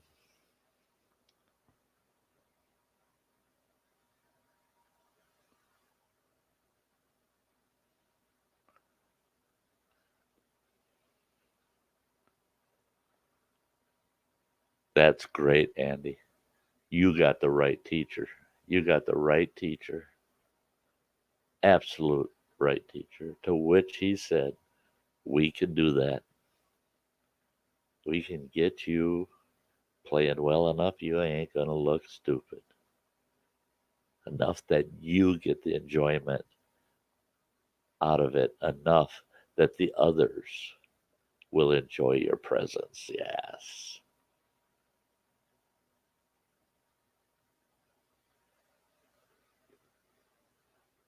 Really, really, Andy. Good for you, man. Good for you. The but yeah, I remember out at that resort the first time the ex and I walked down to the lake where they had that common campfire. And I could hear a fiddle as we're walking down there, and they were playing one of those bleeding heart kind of distant whistle kind of song, and get down there and here's these folks. You look at them, not a single one of them professional musicians. They just got a love for music, but it's not a career, it's not their profession. And some of them you could tell, and they'd mess up and they giggle about it and they go, "Oops, sorry guys," and correct themselves. And then they might mess up again, but nobody was bad. They all played well enough, and they all had character in their ability to play. And I love how you were saying that, and not make myself sound stupid. None of these people sounded stupid either, and some of them you could tell they, they don't play all the time. They don't play all the time.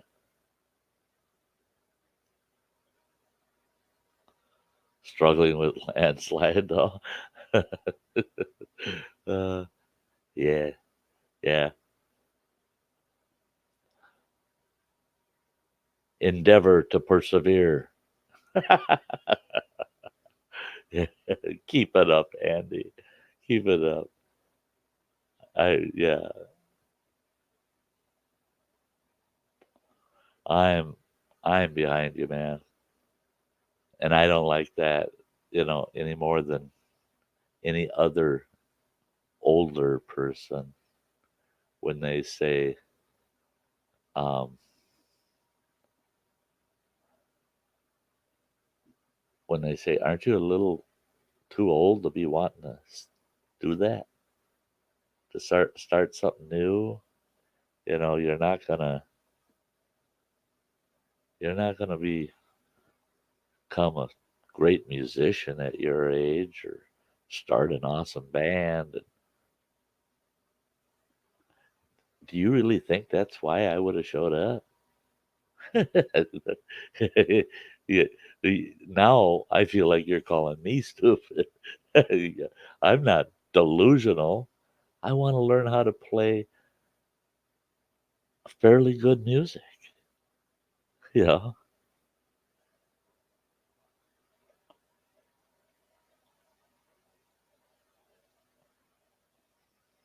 Yes, Andy, you're absolutely right. You're absolutely right.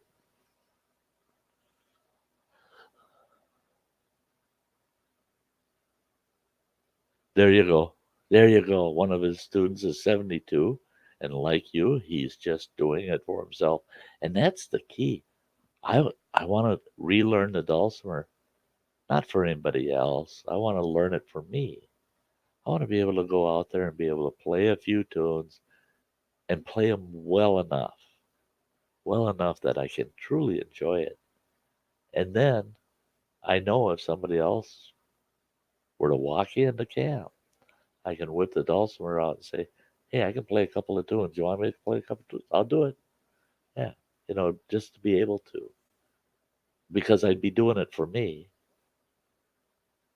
and allowing them to share that part of me. Not to, yeah, not to be praised or nothing. I just want to be able to enjoy that. Yeah, and also to make up your own tunes. Yeah, yeah.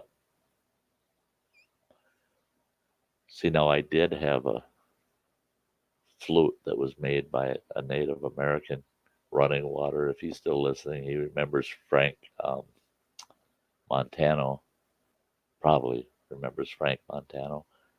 Nobody makes native flutes like that fella does. Wow. His flutes usually, to buy one nowadays, usually a cheap one's about 175 bucks. Um, and I got a flute from him as a gift. That was amazing. And it ended up stolen. And the individual that stole it from me was a native kid. And him and his buddies were caught with it. And just, they were drunk and stoned. And they're blowing on that thing. And then they're passing it around. They're playing with it and all kinds of stuff. They were dropping it on the ground, on and on. And they were being chased out of this spot where they were partying. And they caught that kid with the flute. And right away they knew it was one of Frank's, one that he made. So they went right to Frank, and Frank knew it was the one he had given me. And he got a hold of me. He says, I have that flute. And he says, can you stop by? I said, yeah, sure. I stopped by. I thought, cool, I'll get my flute back. He wouldn't give it back to me because he felt that the flute had been defiled by these boys. He said, I can't let you have it back because he says it'll never make good music for you ever again. He says it's not your fault. He says it's those boys. He says the burden's on them, but they defiled the flute. He said it's got bad jibic. It's bad medicine. He says I couldn't in good faith give you back the flute. He says I will be disposing of it. And I found out if he feels the flute's been defiled, he takes it out and he buries it in the woods and has a funeral for it. Holy Lord. But I used to love trying to learn to play that flute, and I found that I could come up with my own tunes easier than I could learn established tunes. I have a problem at times having a proper ear for already produced music to replicate it. But it's easier for me to come up with a comforting sounding tune that's just kind of coming out. You know what I mean? And he says being in an altered state is no excuse for anything. Well, not for anything more than saying you ain't having any of that again. Yeah, actually, there is a touch of medicine man in that fella. His aunt was native medicine woman, and his mother-in-law also was a native medicine woman. Very, very respected by the tribe. In fact, his mother-in-law, she scared the bejesus out of everybody. I mean, she did. And she come right out and tell you, don't do this, don't do this, don't do that. I'll put bad GBIC on you. I'll mess your life up, and I don't have to touch it. And people believed her. Oh yeah, don't mess with Toddy. No, no. I still have it. I've got it stored away. Might show that off sometime. But I have a beaded medallion that was made for me by a native medicine woman. When I first went to Washington, D.C., in behalf of all the tenants of the federal housing on the reservation, demanding some responsibility from our housing authority and funds to get these people out of substandard housing. She told me, she said, you're going to Washington, D.C., you need all the help you can get. And she shows up at my house with that medallion, and she said, I make these. And she said, and they're personally blessed by myself and a medicine woman in our family. And she said, specific to purposes of the person. And she says, wear this whenever you have to confront those people in Washington, D.C. She says it'll give you strength and the wisdom and the open heart to know when they're bullshitting you, she says. I said, okay, I will. I will. Tiny Cadet was her name. I said, I'll do that, Tiny. And I did. Within the first 2 years I was at the Housing Authority, I had managed to secure $3.8 million in funds to totally renovate all of their homes. And I wore that thing every time I went to DC and lobbied for them. And so, and it's like I said, who am I to question it? Do I need to believe in it or not? No, I don't. I don't have to question it either. She said that's what it would do for me. Did I do it on my own? Maybe. Maybe that thing didn't have nothing to do with it. But then maybe again it did. I don't know. It's just like Bigfoot. Maybe, maybe not. I haven't seen any proof either way. I've seen a lot of evidence both ways. I haven't seen proof yet. So who am I to say it's proven? You know?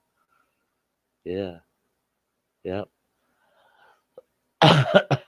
yeah, yeah. That family, they're very traditional. The gal that made me that medallion told me,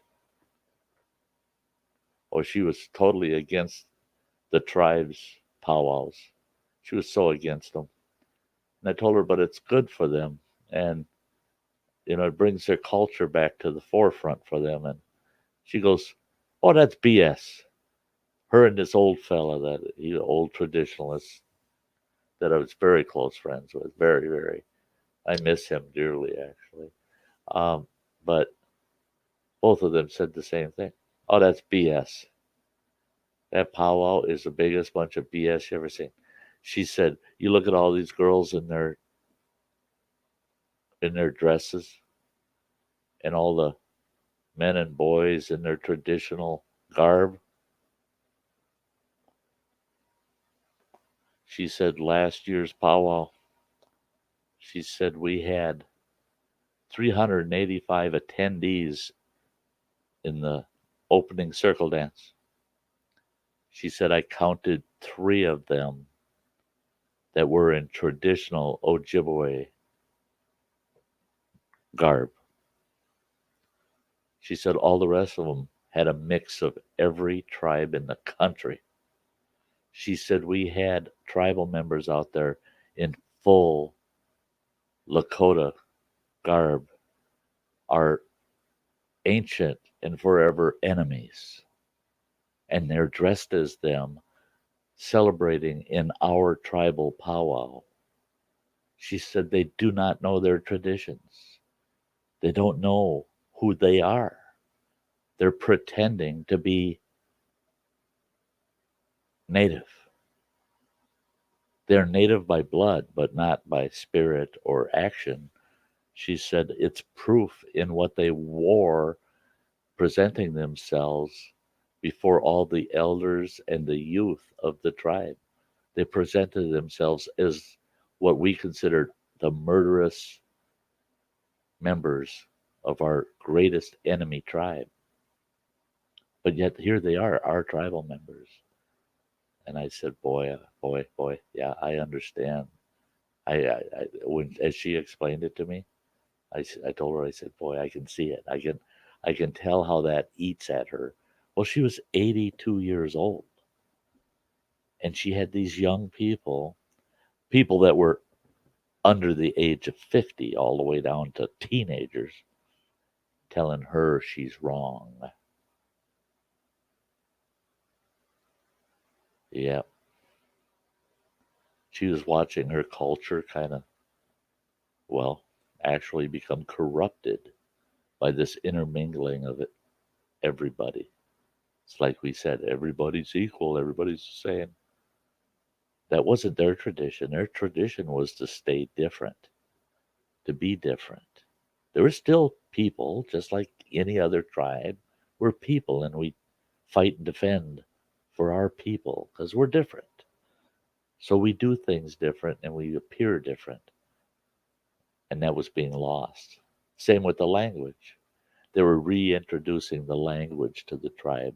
And a couple of these old gals spoke the native tongue fluently, but only them. And yeah, they started reintroducing it, and it's pretty cool. That was pretty cool.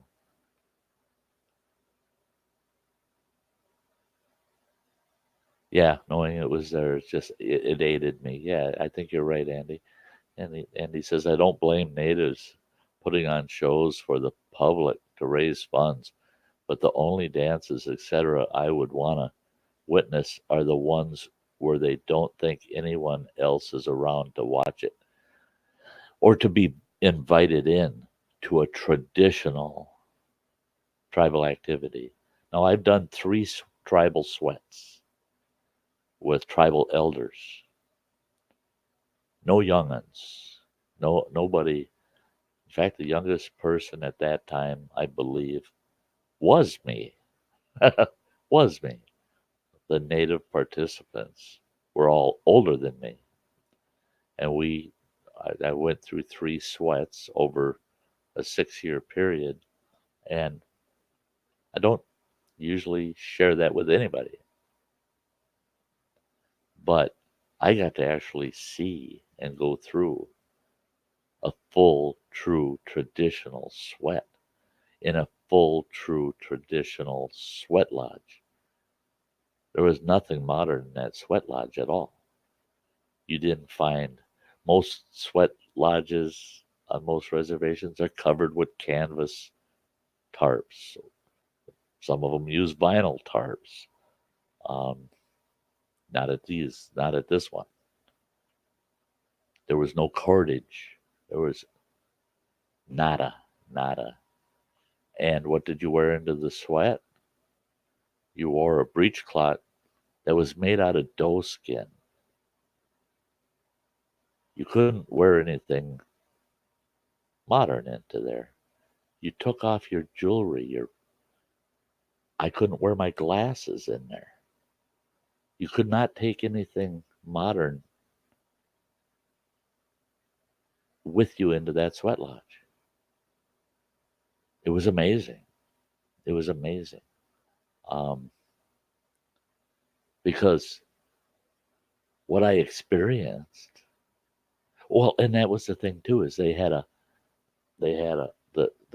stomach. Had taken the stomach from a large white-tailed buck, and they had used that to line a pit to the side of their fire pit in the lodge, because there's a fire pit in the lodge that was used only to burn sacred herbs, sage, sweetgrass, cedar. That's all that got burnt. They'd start a hardwood fire, and then they would add small amounts of these different herbal plants. That's all that fire pit was for. Next to that, there was a hollow in the ground, and it was lined with that stomach, and it was pinned down with wooden stakes all the way around it, and it was full of water. Fire pit outside the door, heating the stones with with an attendee at that fire that doesn't come into the lodge. That attendee would remove those stones using two cedar paddles that they used. They removed those stones from the pit. They'd roll them in sand. It takes all the charcoal and stuff off of them, wood ash and stuff. And they would roll them. They just lift the door and roll them in. An elder would then pick them up with a set of cedar paddles and drop them in that stomach full of water, and there's your steam. It was amazing. It was amazing to watch. It was amazing to feel that. I think if I did it now, I'd have a heart attack. It'd kill me. Because I'm telling you, that's one hell of a sweat. Whoa, whoa, whoa. The yeah, yeah, white sage can be intoxicating. Um, and boy, I tell you what, you you you got used to it when you worked for the tribe like I did. There was nothing that happened, and boy, they respected that of me too. Is no, I followed their traditional methods in all of my activities that involved tribal members. Um, we smudged every time we had a council meeting, a housing board meeting. We smudged the offices. Every square inch of my administration got smudged, and it got smudged every week and sometimes two, three times a week. Because if somebody came in there and they were bent out of shape and raising holy cane and scared the hell out of everybody in the office, I'd tell everybody after I got everything calmed down, everything is done, I'd call in one of the local traditionalists, and I'd have them come in and smudge the whole place with my staff still there. And yeah, white sage can be intoxicating, really can. Um, but at a point, it gets to where it's just relaxing when you're exposed to it almost daily. It's a soothing effect that sage can have. Because if you're not around it, I find even today, I walk in a room where they just smudged with sage, I go, oh shit, oh I gotta get out of here. it's it becomes an acquired pleasurable taste after you've been exposed to it enough. Yeah, yeah, um, yeah. It's an interesting thing. I just realized it's 2:10 in the morning for me. What is it there, Andy? 8 o'clock, 9 o'clock, something like that.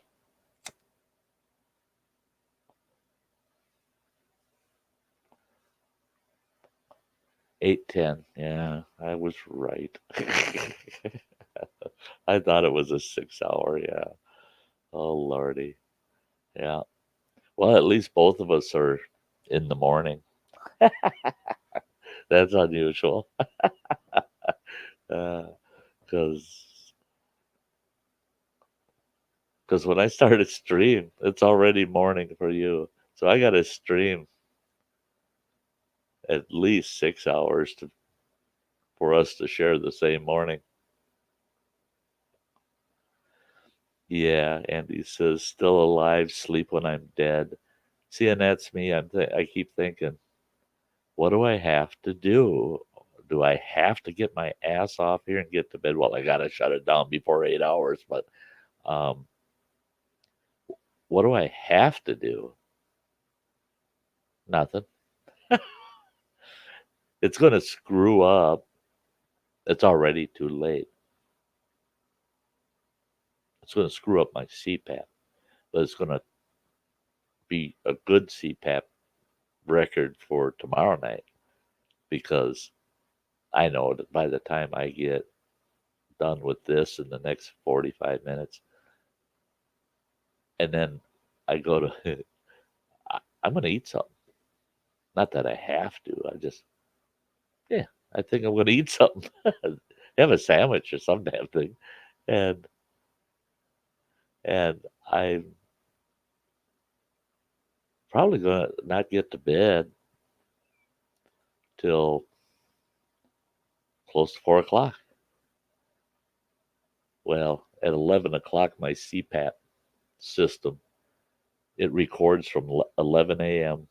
to 11 a.m. every 24 hours because they said, well, you should be in bed soon enough that you're done and up for the day by 11 o'clock in the morning.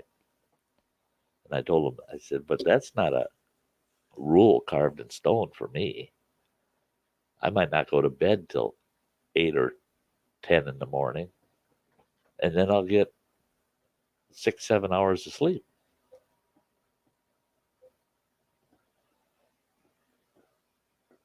Yeah, running water, you're right. Right at the cusp of between being early and late. Yep, yep. It's too early to go there, and it's too late to do something else. Don't that suck? What do I do between now and then? Yeah, yeah. So I figure my CPAP machine's going to show that I got maybe 3 hours of sleep. Oh no, I got an hour I earned because I grabbed my CPAP machine, brought it out here in the living room, hooked that thing up, and was breathing through that thing and just relaxing and watching some.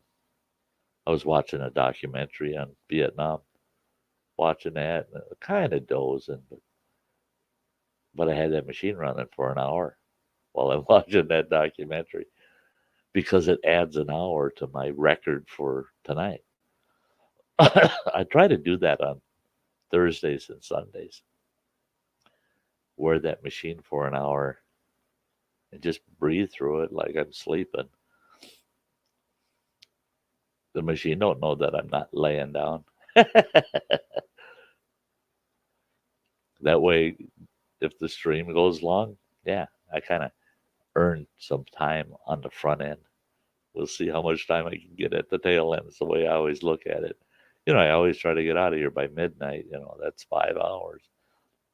But here we go again.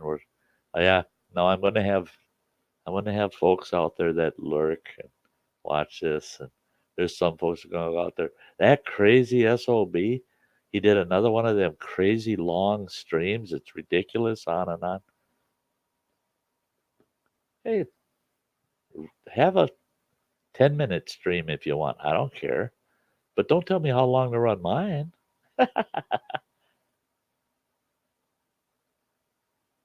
I had an hour for 2.5 hours yesterday afternoon too.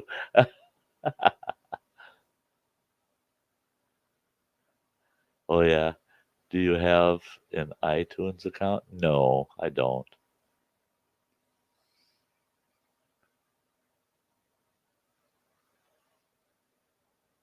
Oh, A/C is account. Oh,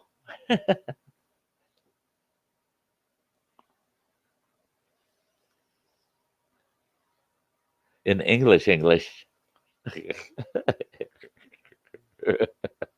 uh, and that's one thing I see people doing that all the time. I don't know what he said, and they won't say nothing else. I didn't understand what he said, and that's it.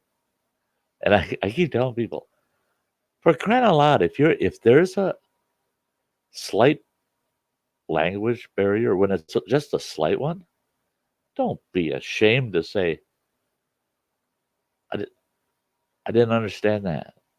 Can you repeat that? You notice, Andy, I'll say it at any time I don't get it. I want to know what you meant and what you said. Doggone it. And if I can't understand it because my English sucks, I'm going to ask you to repeat it. And you're good. You're another one that's good at saying, okay. And then you will respond back more Americanized English. And then the light comes on. I go, oh, I get it. But then the next time I hear you make a comment and you're using the same terminology, I know that one now.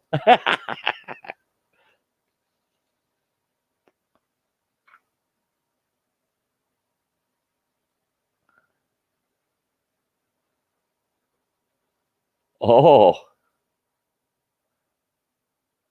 The can you have an iTunes account on the PC or just on your phone? Yeah, Andy, you were so right. The only stupid question is the one that don't get asked. Yeah.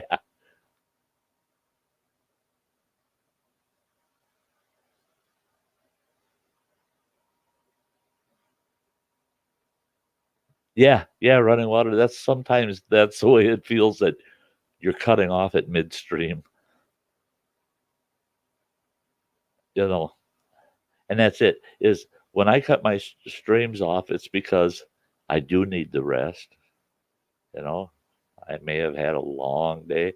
I may have been up since 5 in the morning and it's getting to be midnight. And Sty needs to get a few hours because he knows damn well he's going to probably get up at 6, 5 or 6 the next morning.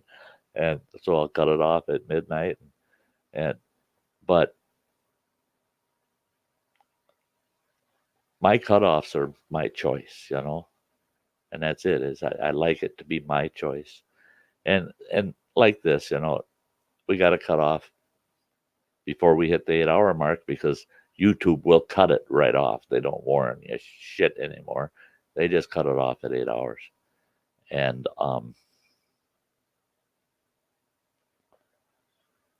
I heard, I heard kind of through the tech grapevine about all the, you know, YouTube's constantly modifying its system. Um, but I heard that YouTube Tech is looking at the possibility of streaming on the 8 hour cutoff thing of them. You get to the 8 hour mark and it doesn't tell you that your stream is ended, but your stream continues because it starts a new one at that cutoff. And so you could stream continuously for 3 or 4 8 hour segments, but it's going to cut it off at the 8 hour mark and it's going to start a fresh stream for you. And it's going to start it with a like a extension to the original stream. So, and you would have to go in and edit those and give them a thumbnail, and you know there would be no intro or nothing. But you could go in and change the titles then of those streams, and you could call it stream such and such, and then the next one stream such and such continuation or whatever you want to, um, so that people would know those streams are all one long stream, but they're going to see them in 8 hour segments. You know, um, I hope they do that. Oh, cool, Andy. I shall do that. I shall do that. I'll look at it and get a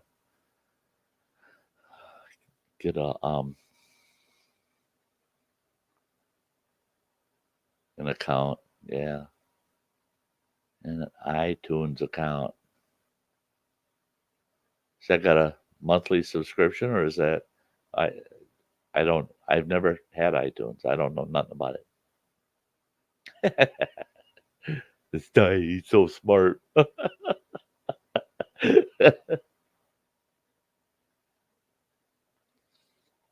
don't care if there's a monthly subscription to it. Doesn't matter to me. I use the hell out of, oh, it's free. Okay, cool.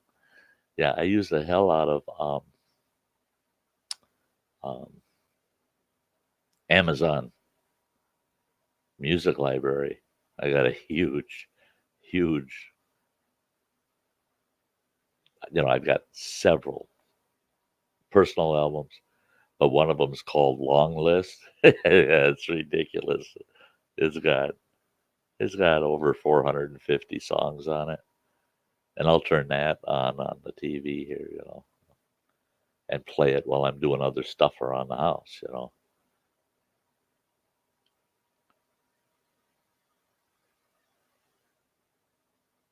See, and that's the concern they have is What they're looking at running water is so that you don't end up with like the Truman Show, where you got people just letting their streams run 24 hours a day, round round.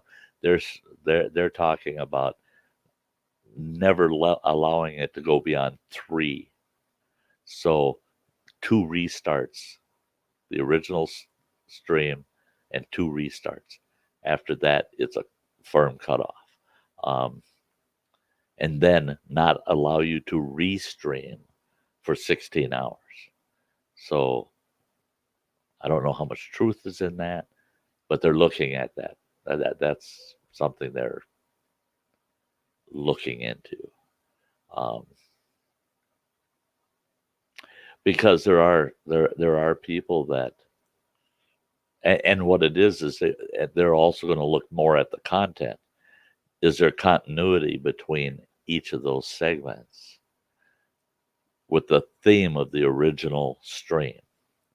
So, like around the campfire, open general discussion would fit that. It's a running content. A it's not topic based. It's social based. So it would qualify. Now, Sty Story Sunday would not because the true purpose of the stream, in its beginning, in its heart, is the story. Now, having a bunch of chat afterwards out to an 8 hour mark, they don't give a hoot about. But to go beyond that 8 hours with general chat has nothing to do with the Sty story.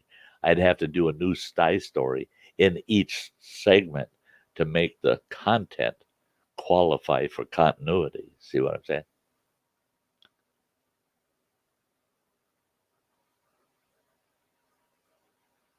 Yeah, yeah, Andy, exactly. Exactly. That Big Brother, that pissed me off, that show. Who gives a shit? Who wants to watch somebody sleep? I mean, they already have that. They already have that. They got people. I I saw one channel and then I left it and I don't even because I never subscribed to it. I don't even remember their name, so I don't think I could find them. But they just had a webcam going, pointing in their house 24 hours a day. And what they would do is they'd hit that 7 hour or so mark, and they go in, and they didn't say nothing. They just end the broadcast, and they had the next one already set up. All they had to do was say go live, and they go live on their next one. And then 8 hours later, they come back, do it again. And all you saw was whatever was walking by or being said or done throughout that room 24 hours a day. Well, that's BS. That's dumb.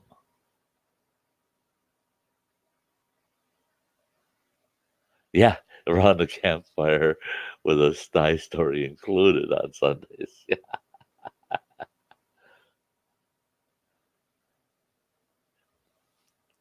BB, what a pile of shite. Yeah, watch 10 minutes of the first one over here and just thought, what? Yeah, yeah, that was me. I didn't get, I, I watched pieces of the first like two episodes. I watched little pieces and I'm going, that's moronic. Running Water says, but you can't go 30 minutes without telling a story. True. You're so right, Donnie. That's so right. I, you know, I could, if I had enough views, I could argue any challenges they'd throw up and just say, hey, I'm a storyteller.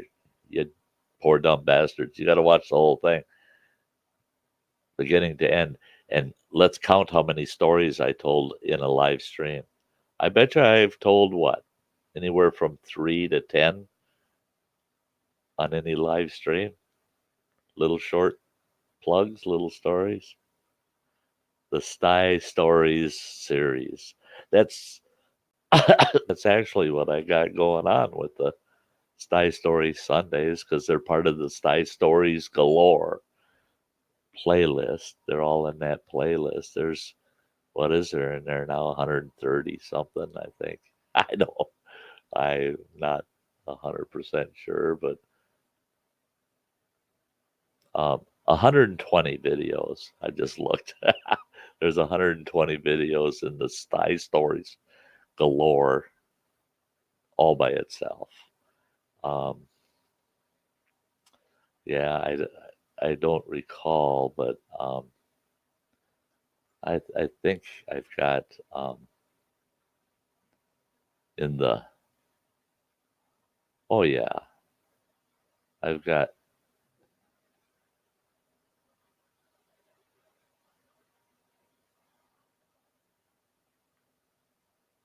yeah, it's not showing me. That is peekaboo looking at things.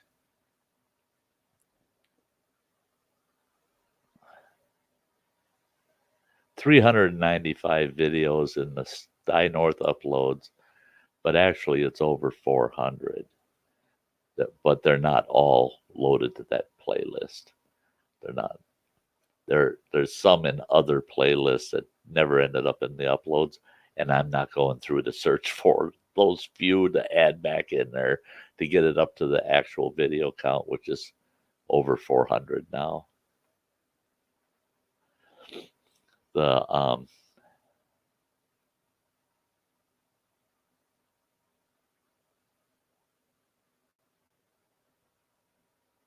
infringing on somebody else's material by sharing a link to it here. Um, no, actually, you're not. You're not.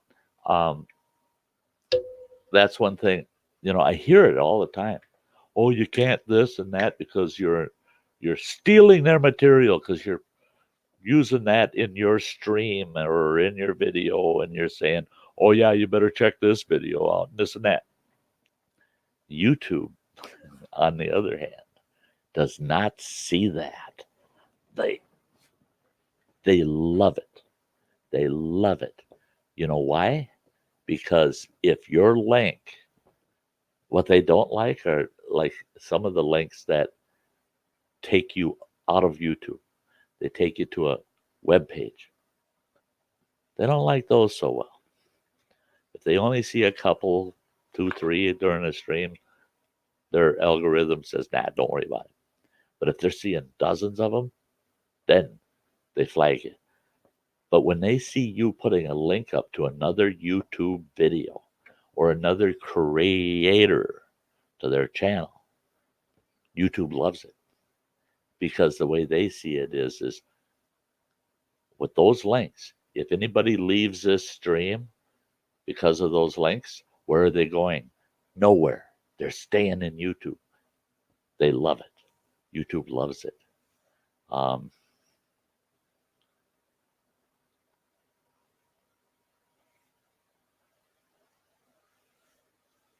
yeah, no, no, no. You can share another person's link.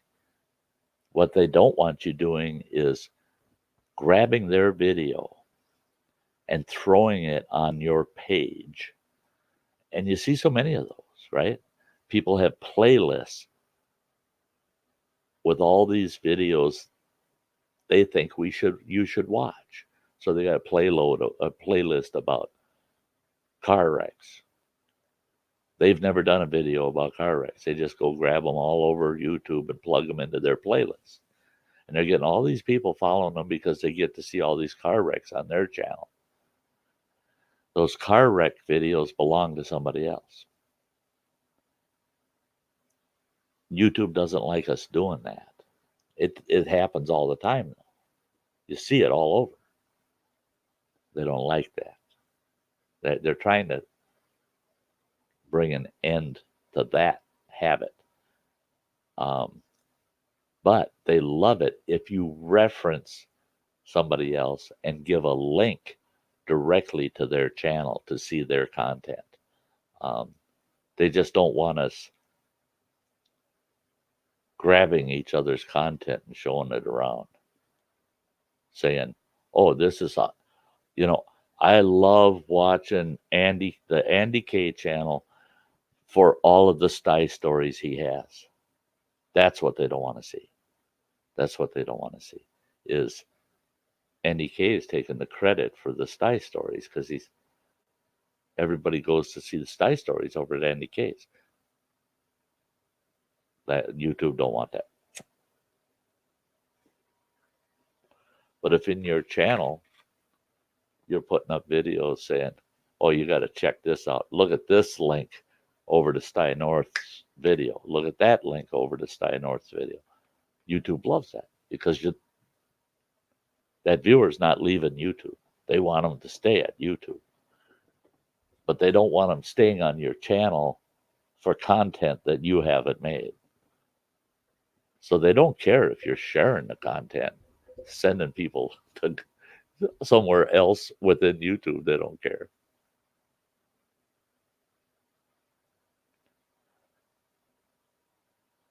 Well, and that's it. It's playing their entire content. Running water. Look at the copyright section of YouTube. If somebody takes one of my videos and puts it up on their channel,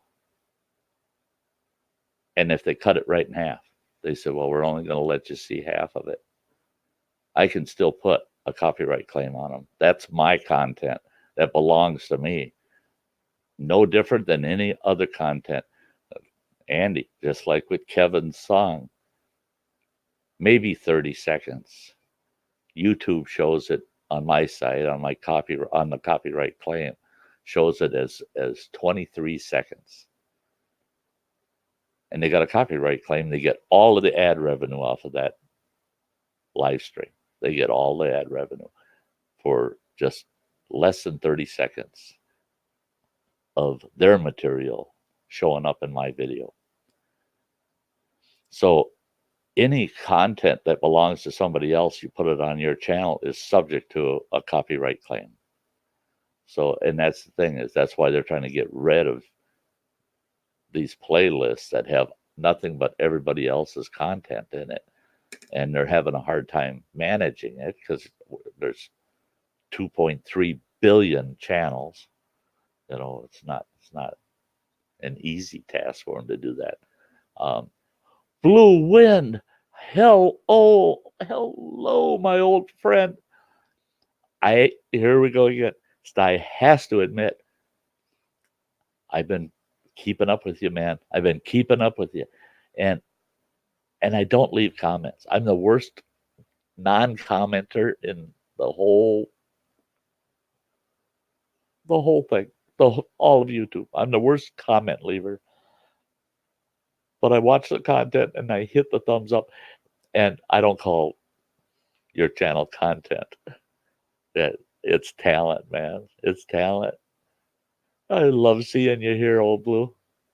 Yeah, I got to shut down within a half an hour because I'm hitting the 8-hour mark, believe it or not. Um, yeah, Andy, you follow Blue, right? The Yeah, there's some music for you, man. Oh, yeah. Running Water, have you ever visited over there, Old Blue Wind? You should. Yeah, Old Blue, my kid, Running Water. Yeah, that's my oldest son. He he builds cigar box guitars, banjos, mandolins. He's going to be building me a mountain dulcimer, and Sty's going to try to get a little bit back into music, just for my own personal enjoyment. Um, Never to perform for somebody. Um, if somebody's standing by and hears it, I hope they can live with it. But I used to play the dulcimer back in the early 70s and gave it up in 1974.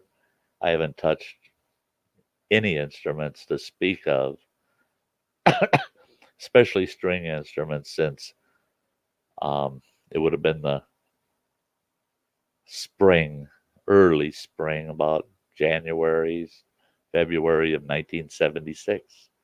I had a 5-string banjo and I let it go the spring of '76 and haven't played a stringed instrument since.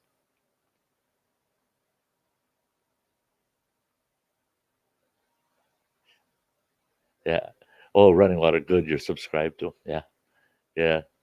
Yeah, they are awesome. They're cool. They are cool.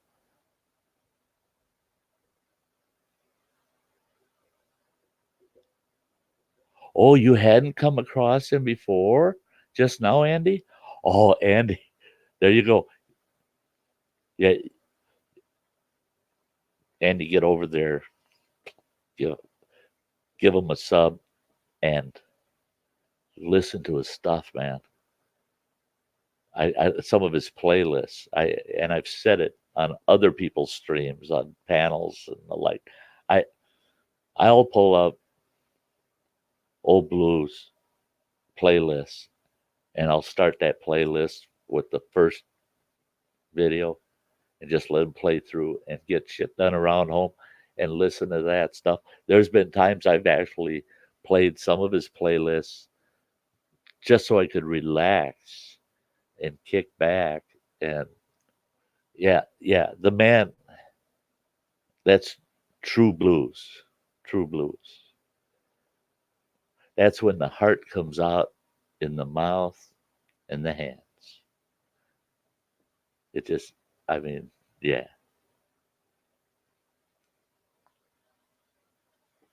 Oh, good, good, Andy. Yeah, yeah. He's another one. Crossed the pond for me, man. A lot closer to you than he is to me.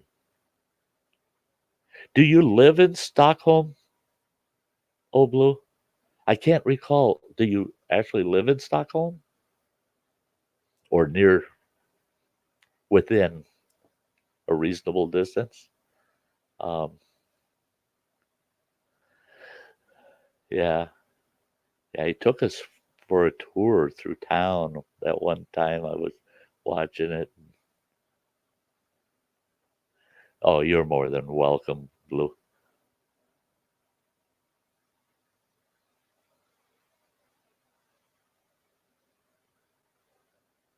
Manitasking now. Yeah, I'm sure. Born and raised hit there in Stockholm, just 10 minutes outside of the city. Yeah, that's awesome. That's awesome. And when I first met Old Blue, I couldn't believe it. I was in awe. I did not know that anybody in that region could. I mean, I've been to some blues clubs. I mean, right in the heart of Chicago,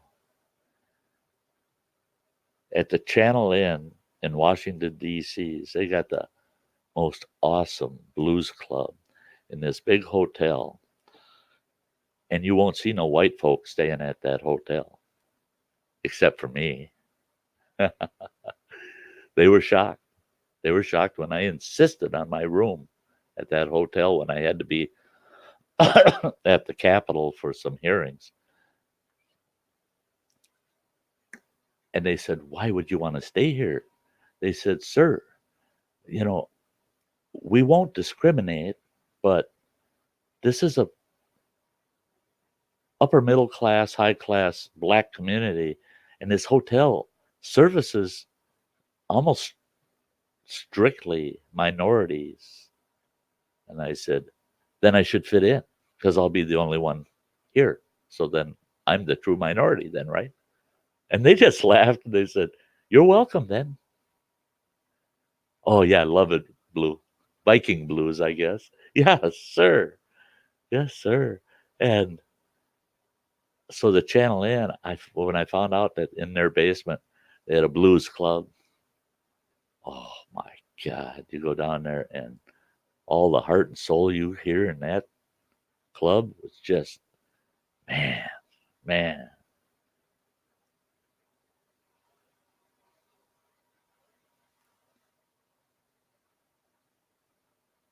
Oh, if a person doubts it, Um, metal has a presence in Norway. Oh, I doubt nothing anymore.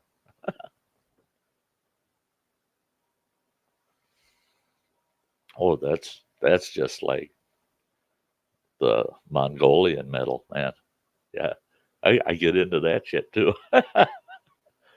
Yeah, Sty's a weird cat. I mean,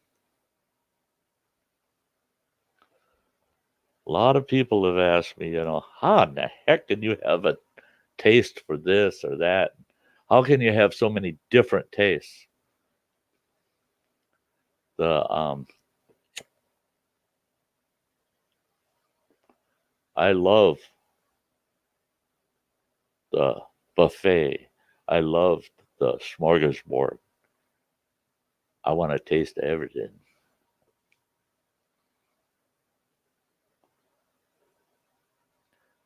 Yeah, Andy. Yeah, yeah. Oh yeah, nutty, nutty, nutty. Here we go again. Sty stream. I tell you what, I don't care what anybody says. They come to a Sty stream, especially a long one like this. And if you don't find something that pertains to you somewhere from the beginning to the end, you miss something because we've been around the world 3 times tonight. The topics, and I'm almost ready to start telling folks that Sty streams are variety. It's a variety show because that's really what it is. Our chats are. It's just like a variety show. We're covering everything, all the aspects of life, and all the hardships of life, and all of the joys of life. And like now, here we are, and talking music again. Nothing but a mess right now over here. Yeah, yeah. Politics, faiths, food, more food, drink, food. LOL. That's yeah, yeah, yeah, yeah. This channel goes all through the gamut. And the nice what I really like is I don't see people jumping because of a topic that they just I don't go there. I don't want to talk about that political thing. And I think it's because I usually try to keep it reined in enough that and my only rule is respect. I don't care what topic we're on, but boy, yeah, we got to respect each other. Blue Saint Sty, this same here. I grew up listening to hard rock, metal, and reggae, then later blues. I also appreciate many different genres. Yes, yeah, yeah, yeah. The world's a mess, isn't it? It's yeah, the whole world's a mess. You know, Andy tells us so often how things are going there in the UK, and it saddens me because the US is following that path. They're following that path. They're we have dissenters in our country that are just determined to follow that path and willing to give up their freedoms for what they think is going to be a better life, and all it's going to be is being subject. And that's what I like about the freedoms we do have over here in the US is right now we have the freedom to be what we were talking about earlier tonight, to be different. We have the right and the freedom to be different instead of being told you're not allowed to be different. You all have to think the same way. You all have to act this way. It's, no, it's not a all or nothing. It's a great, huge, diverse group of individuals that are all different. That's what I love. And he says I grew up on metal, but when Marabou #5 came out. I loved it. Also love Ralph Mitchell and all sorts of other stuff too. Then our two governments are finally destined to disappear up each other's butts. Yeah, blue. I love my country. I love my country. I don't like what some of the things that are happening in my country, um, which is just non-typical of our country. Um, but I think they'll be sorted out eventually. I'm hoping so. Um, I just love the diversity in the United States and that how diverse we're allowed to be, and the fact that we're so, how do I put it, that so many of us are intent on keeping it that way, of keeping it free, that we don't interfere with what I want to be and what I want to do. Yeah. Yeah, Running Waters mostly listen to classical, progressive, modern rock and pop played on classical instruments. Oh yeah, yeah, yeah. More diversity.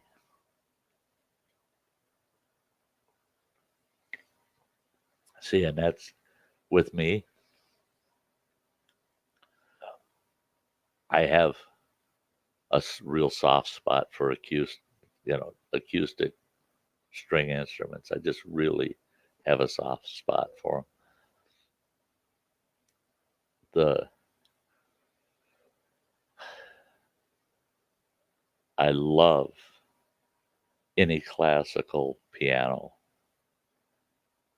Now, keyboard creations, as wild as they can draw me in. They can suck me in. But I love the piano. I love the piano. Something as a kid I wanted to learn, and then I realized, no, I just do not have a good enough ear for music. I just, yeah. Um,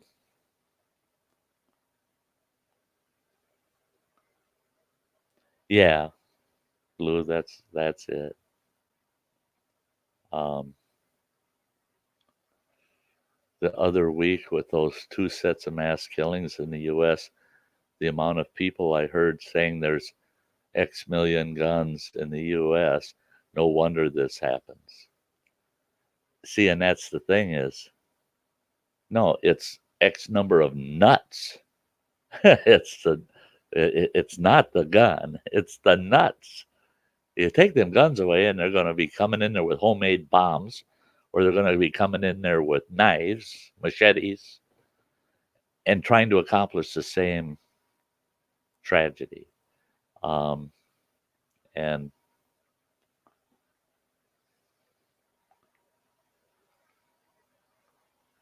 yeah, and then point out how many gun crimes happen here, and there are no privately owned handguns. And so very few people have a semi auto, let alone a full auto weapon. Um, the Yeah, Trace Bundy. Um, and the thing is we haven't had a single, and they don't purport it that way or report it that way, but it's a fact, statistical fact. We haven't had a single mass shooting in the United States. Not one, not a single one that involved a fully automatic weapon. Not one. They were they were committed with semi-automatic weapons, and but yet our politicians used the word. They used an automatic weapon, and then it turns into fully automatic weapon. It's not true. It's not true. But they repeat it and repeat it and repeat it till the world believes it's true just because they say it. And it's a sham. Yeah, I've owned guns my whole life. I own guns right now. I have a conceal and carry license, and I carry one with me all the time. I haven't killed anybody. I haven't shot anybody. I don't intend to.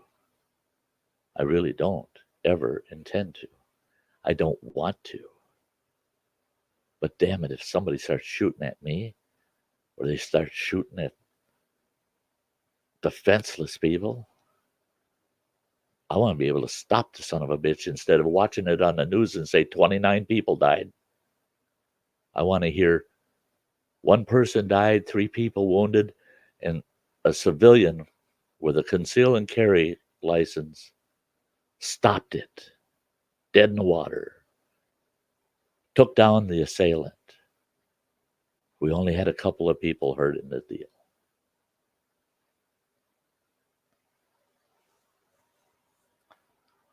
Yeah, yeah.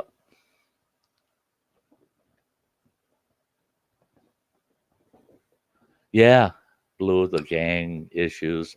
Yeah, we got them here too with MS-13. Oh, I mean, it's nuts. Drugs and money. Yeah, you legalize the drugs and you kill the crimes. And that's it, is if they legalize the drugs. Can you imagine how these drug lords are going to piss their pants? What? They can't legalize that. They're going to kill our market.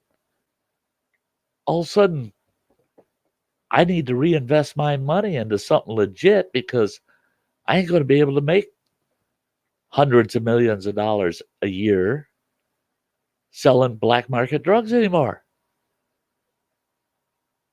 Instead, the government's going to regulate the sale of the drugs legally, and they're going to put a excise tax on it, and they're going to make hundreds and hundreds of millions of dollars in tax revenue. So we got to get out of the business. It's a dead business. Now all of a sudden, all of the violent major crimes crash, and what you get are petty crimes: shoplifting. Somebody steals a car to sell it so that they can buy legal drugs because they can't afford them. Petty crimes, not major killing crimes and capital crimes. Yeah.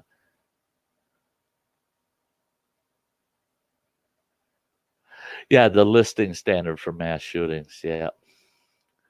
Right now, it's my understanding, running water, they've modified it to two or more in a public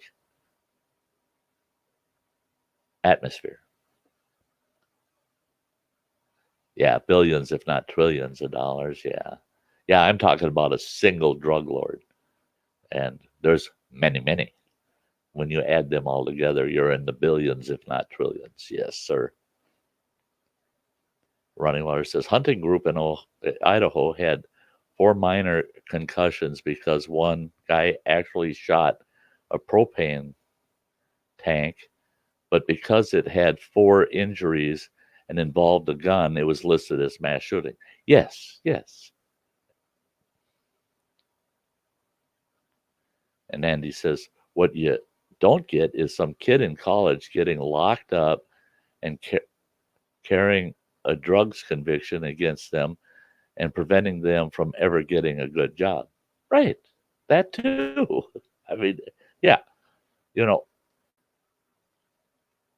yeah, that's nuts. That's nuts. That's nuts. What I um I heard someone say that they that here in the US that they should have separate prisons. They should have a prison for capital crimes. They should have a prison for high crimes, such as embezzlement and those kind of more white collar crimes. And they should have a prison for drug offenders. And different things happen at those three prisons. Capital crime prisons, you get the shit slapped out of you for looking sideways at a guard. White collar crime prisons, you get 3 hots and a cot, and you get to go outside for a few hours each day. The drug crime prisons, you get basic rehab programs that you can voluntarily attend, and educational programs that you can voluntarily take, with a job placement program for departure from that prison.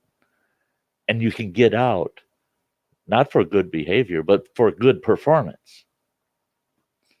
Them drug prisons would be empty most of the time because people would come in and they'd rotate out and they'd have their lives back the way they want it. And yeah, everything's cool. Yep. So I kind of agreed with that. Yeah. Oh, man, we're at 8 o'clock, guys. Sorry, guys. I have to tell you all, I've got to say goodnight. This thing's going to cut itself off in about 40 seconds. Love you guys. Love you. It has been wonderful. I'm back up Sunday night, 7 p.m. See you all then. Hey, good night, Andy. Good night, everybody. Blue, Running Water. Love you all. Thanks for being here. I'll see you next time. Sorry, I hate cutting it off, but here we go. Bye, guys.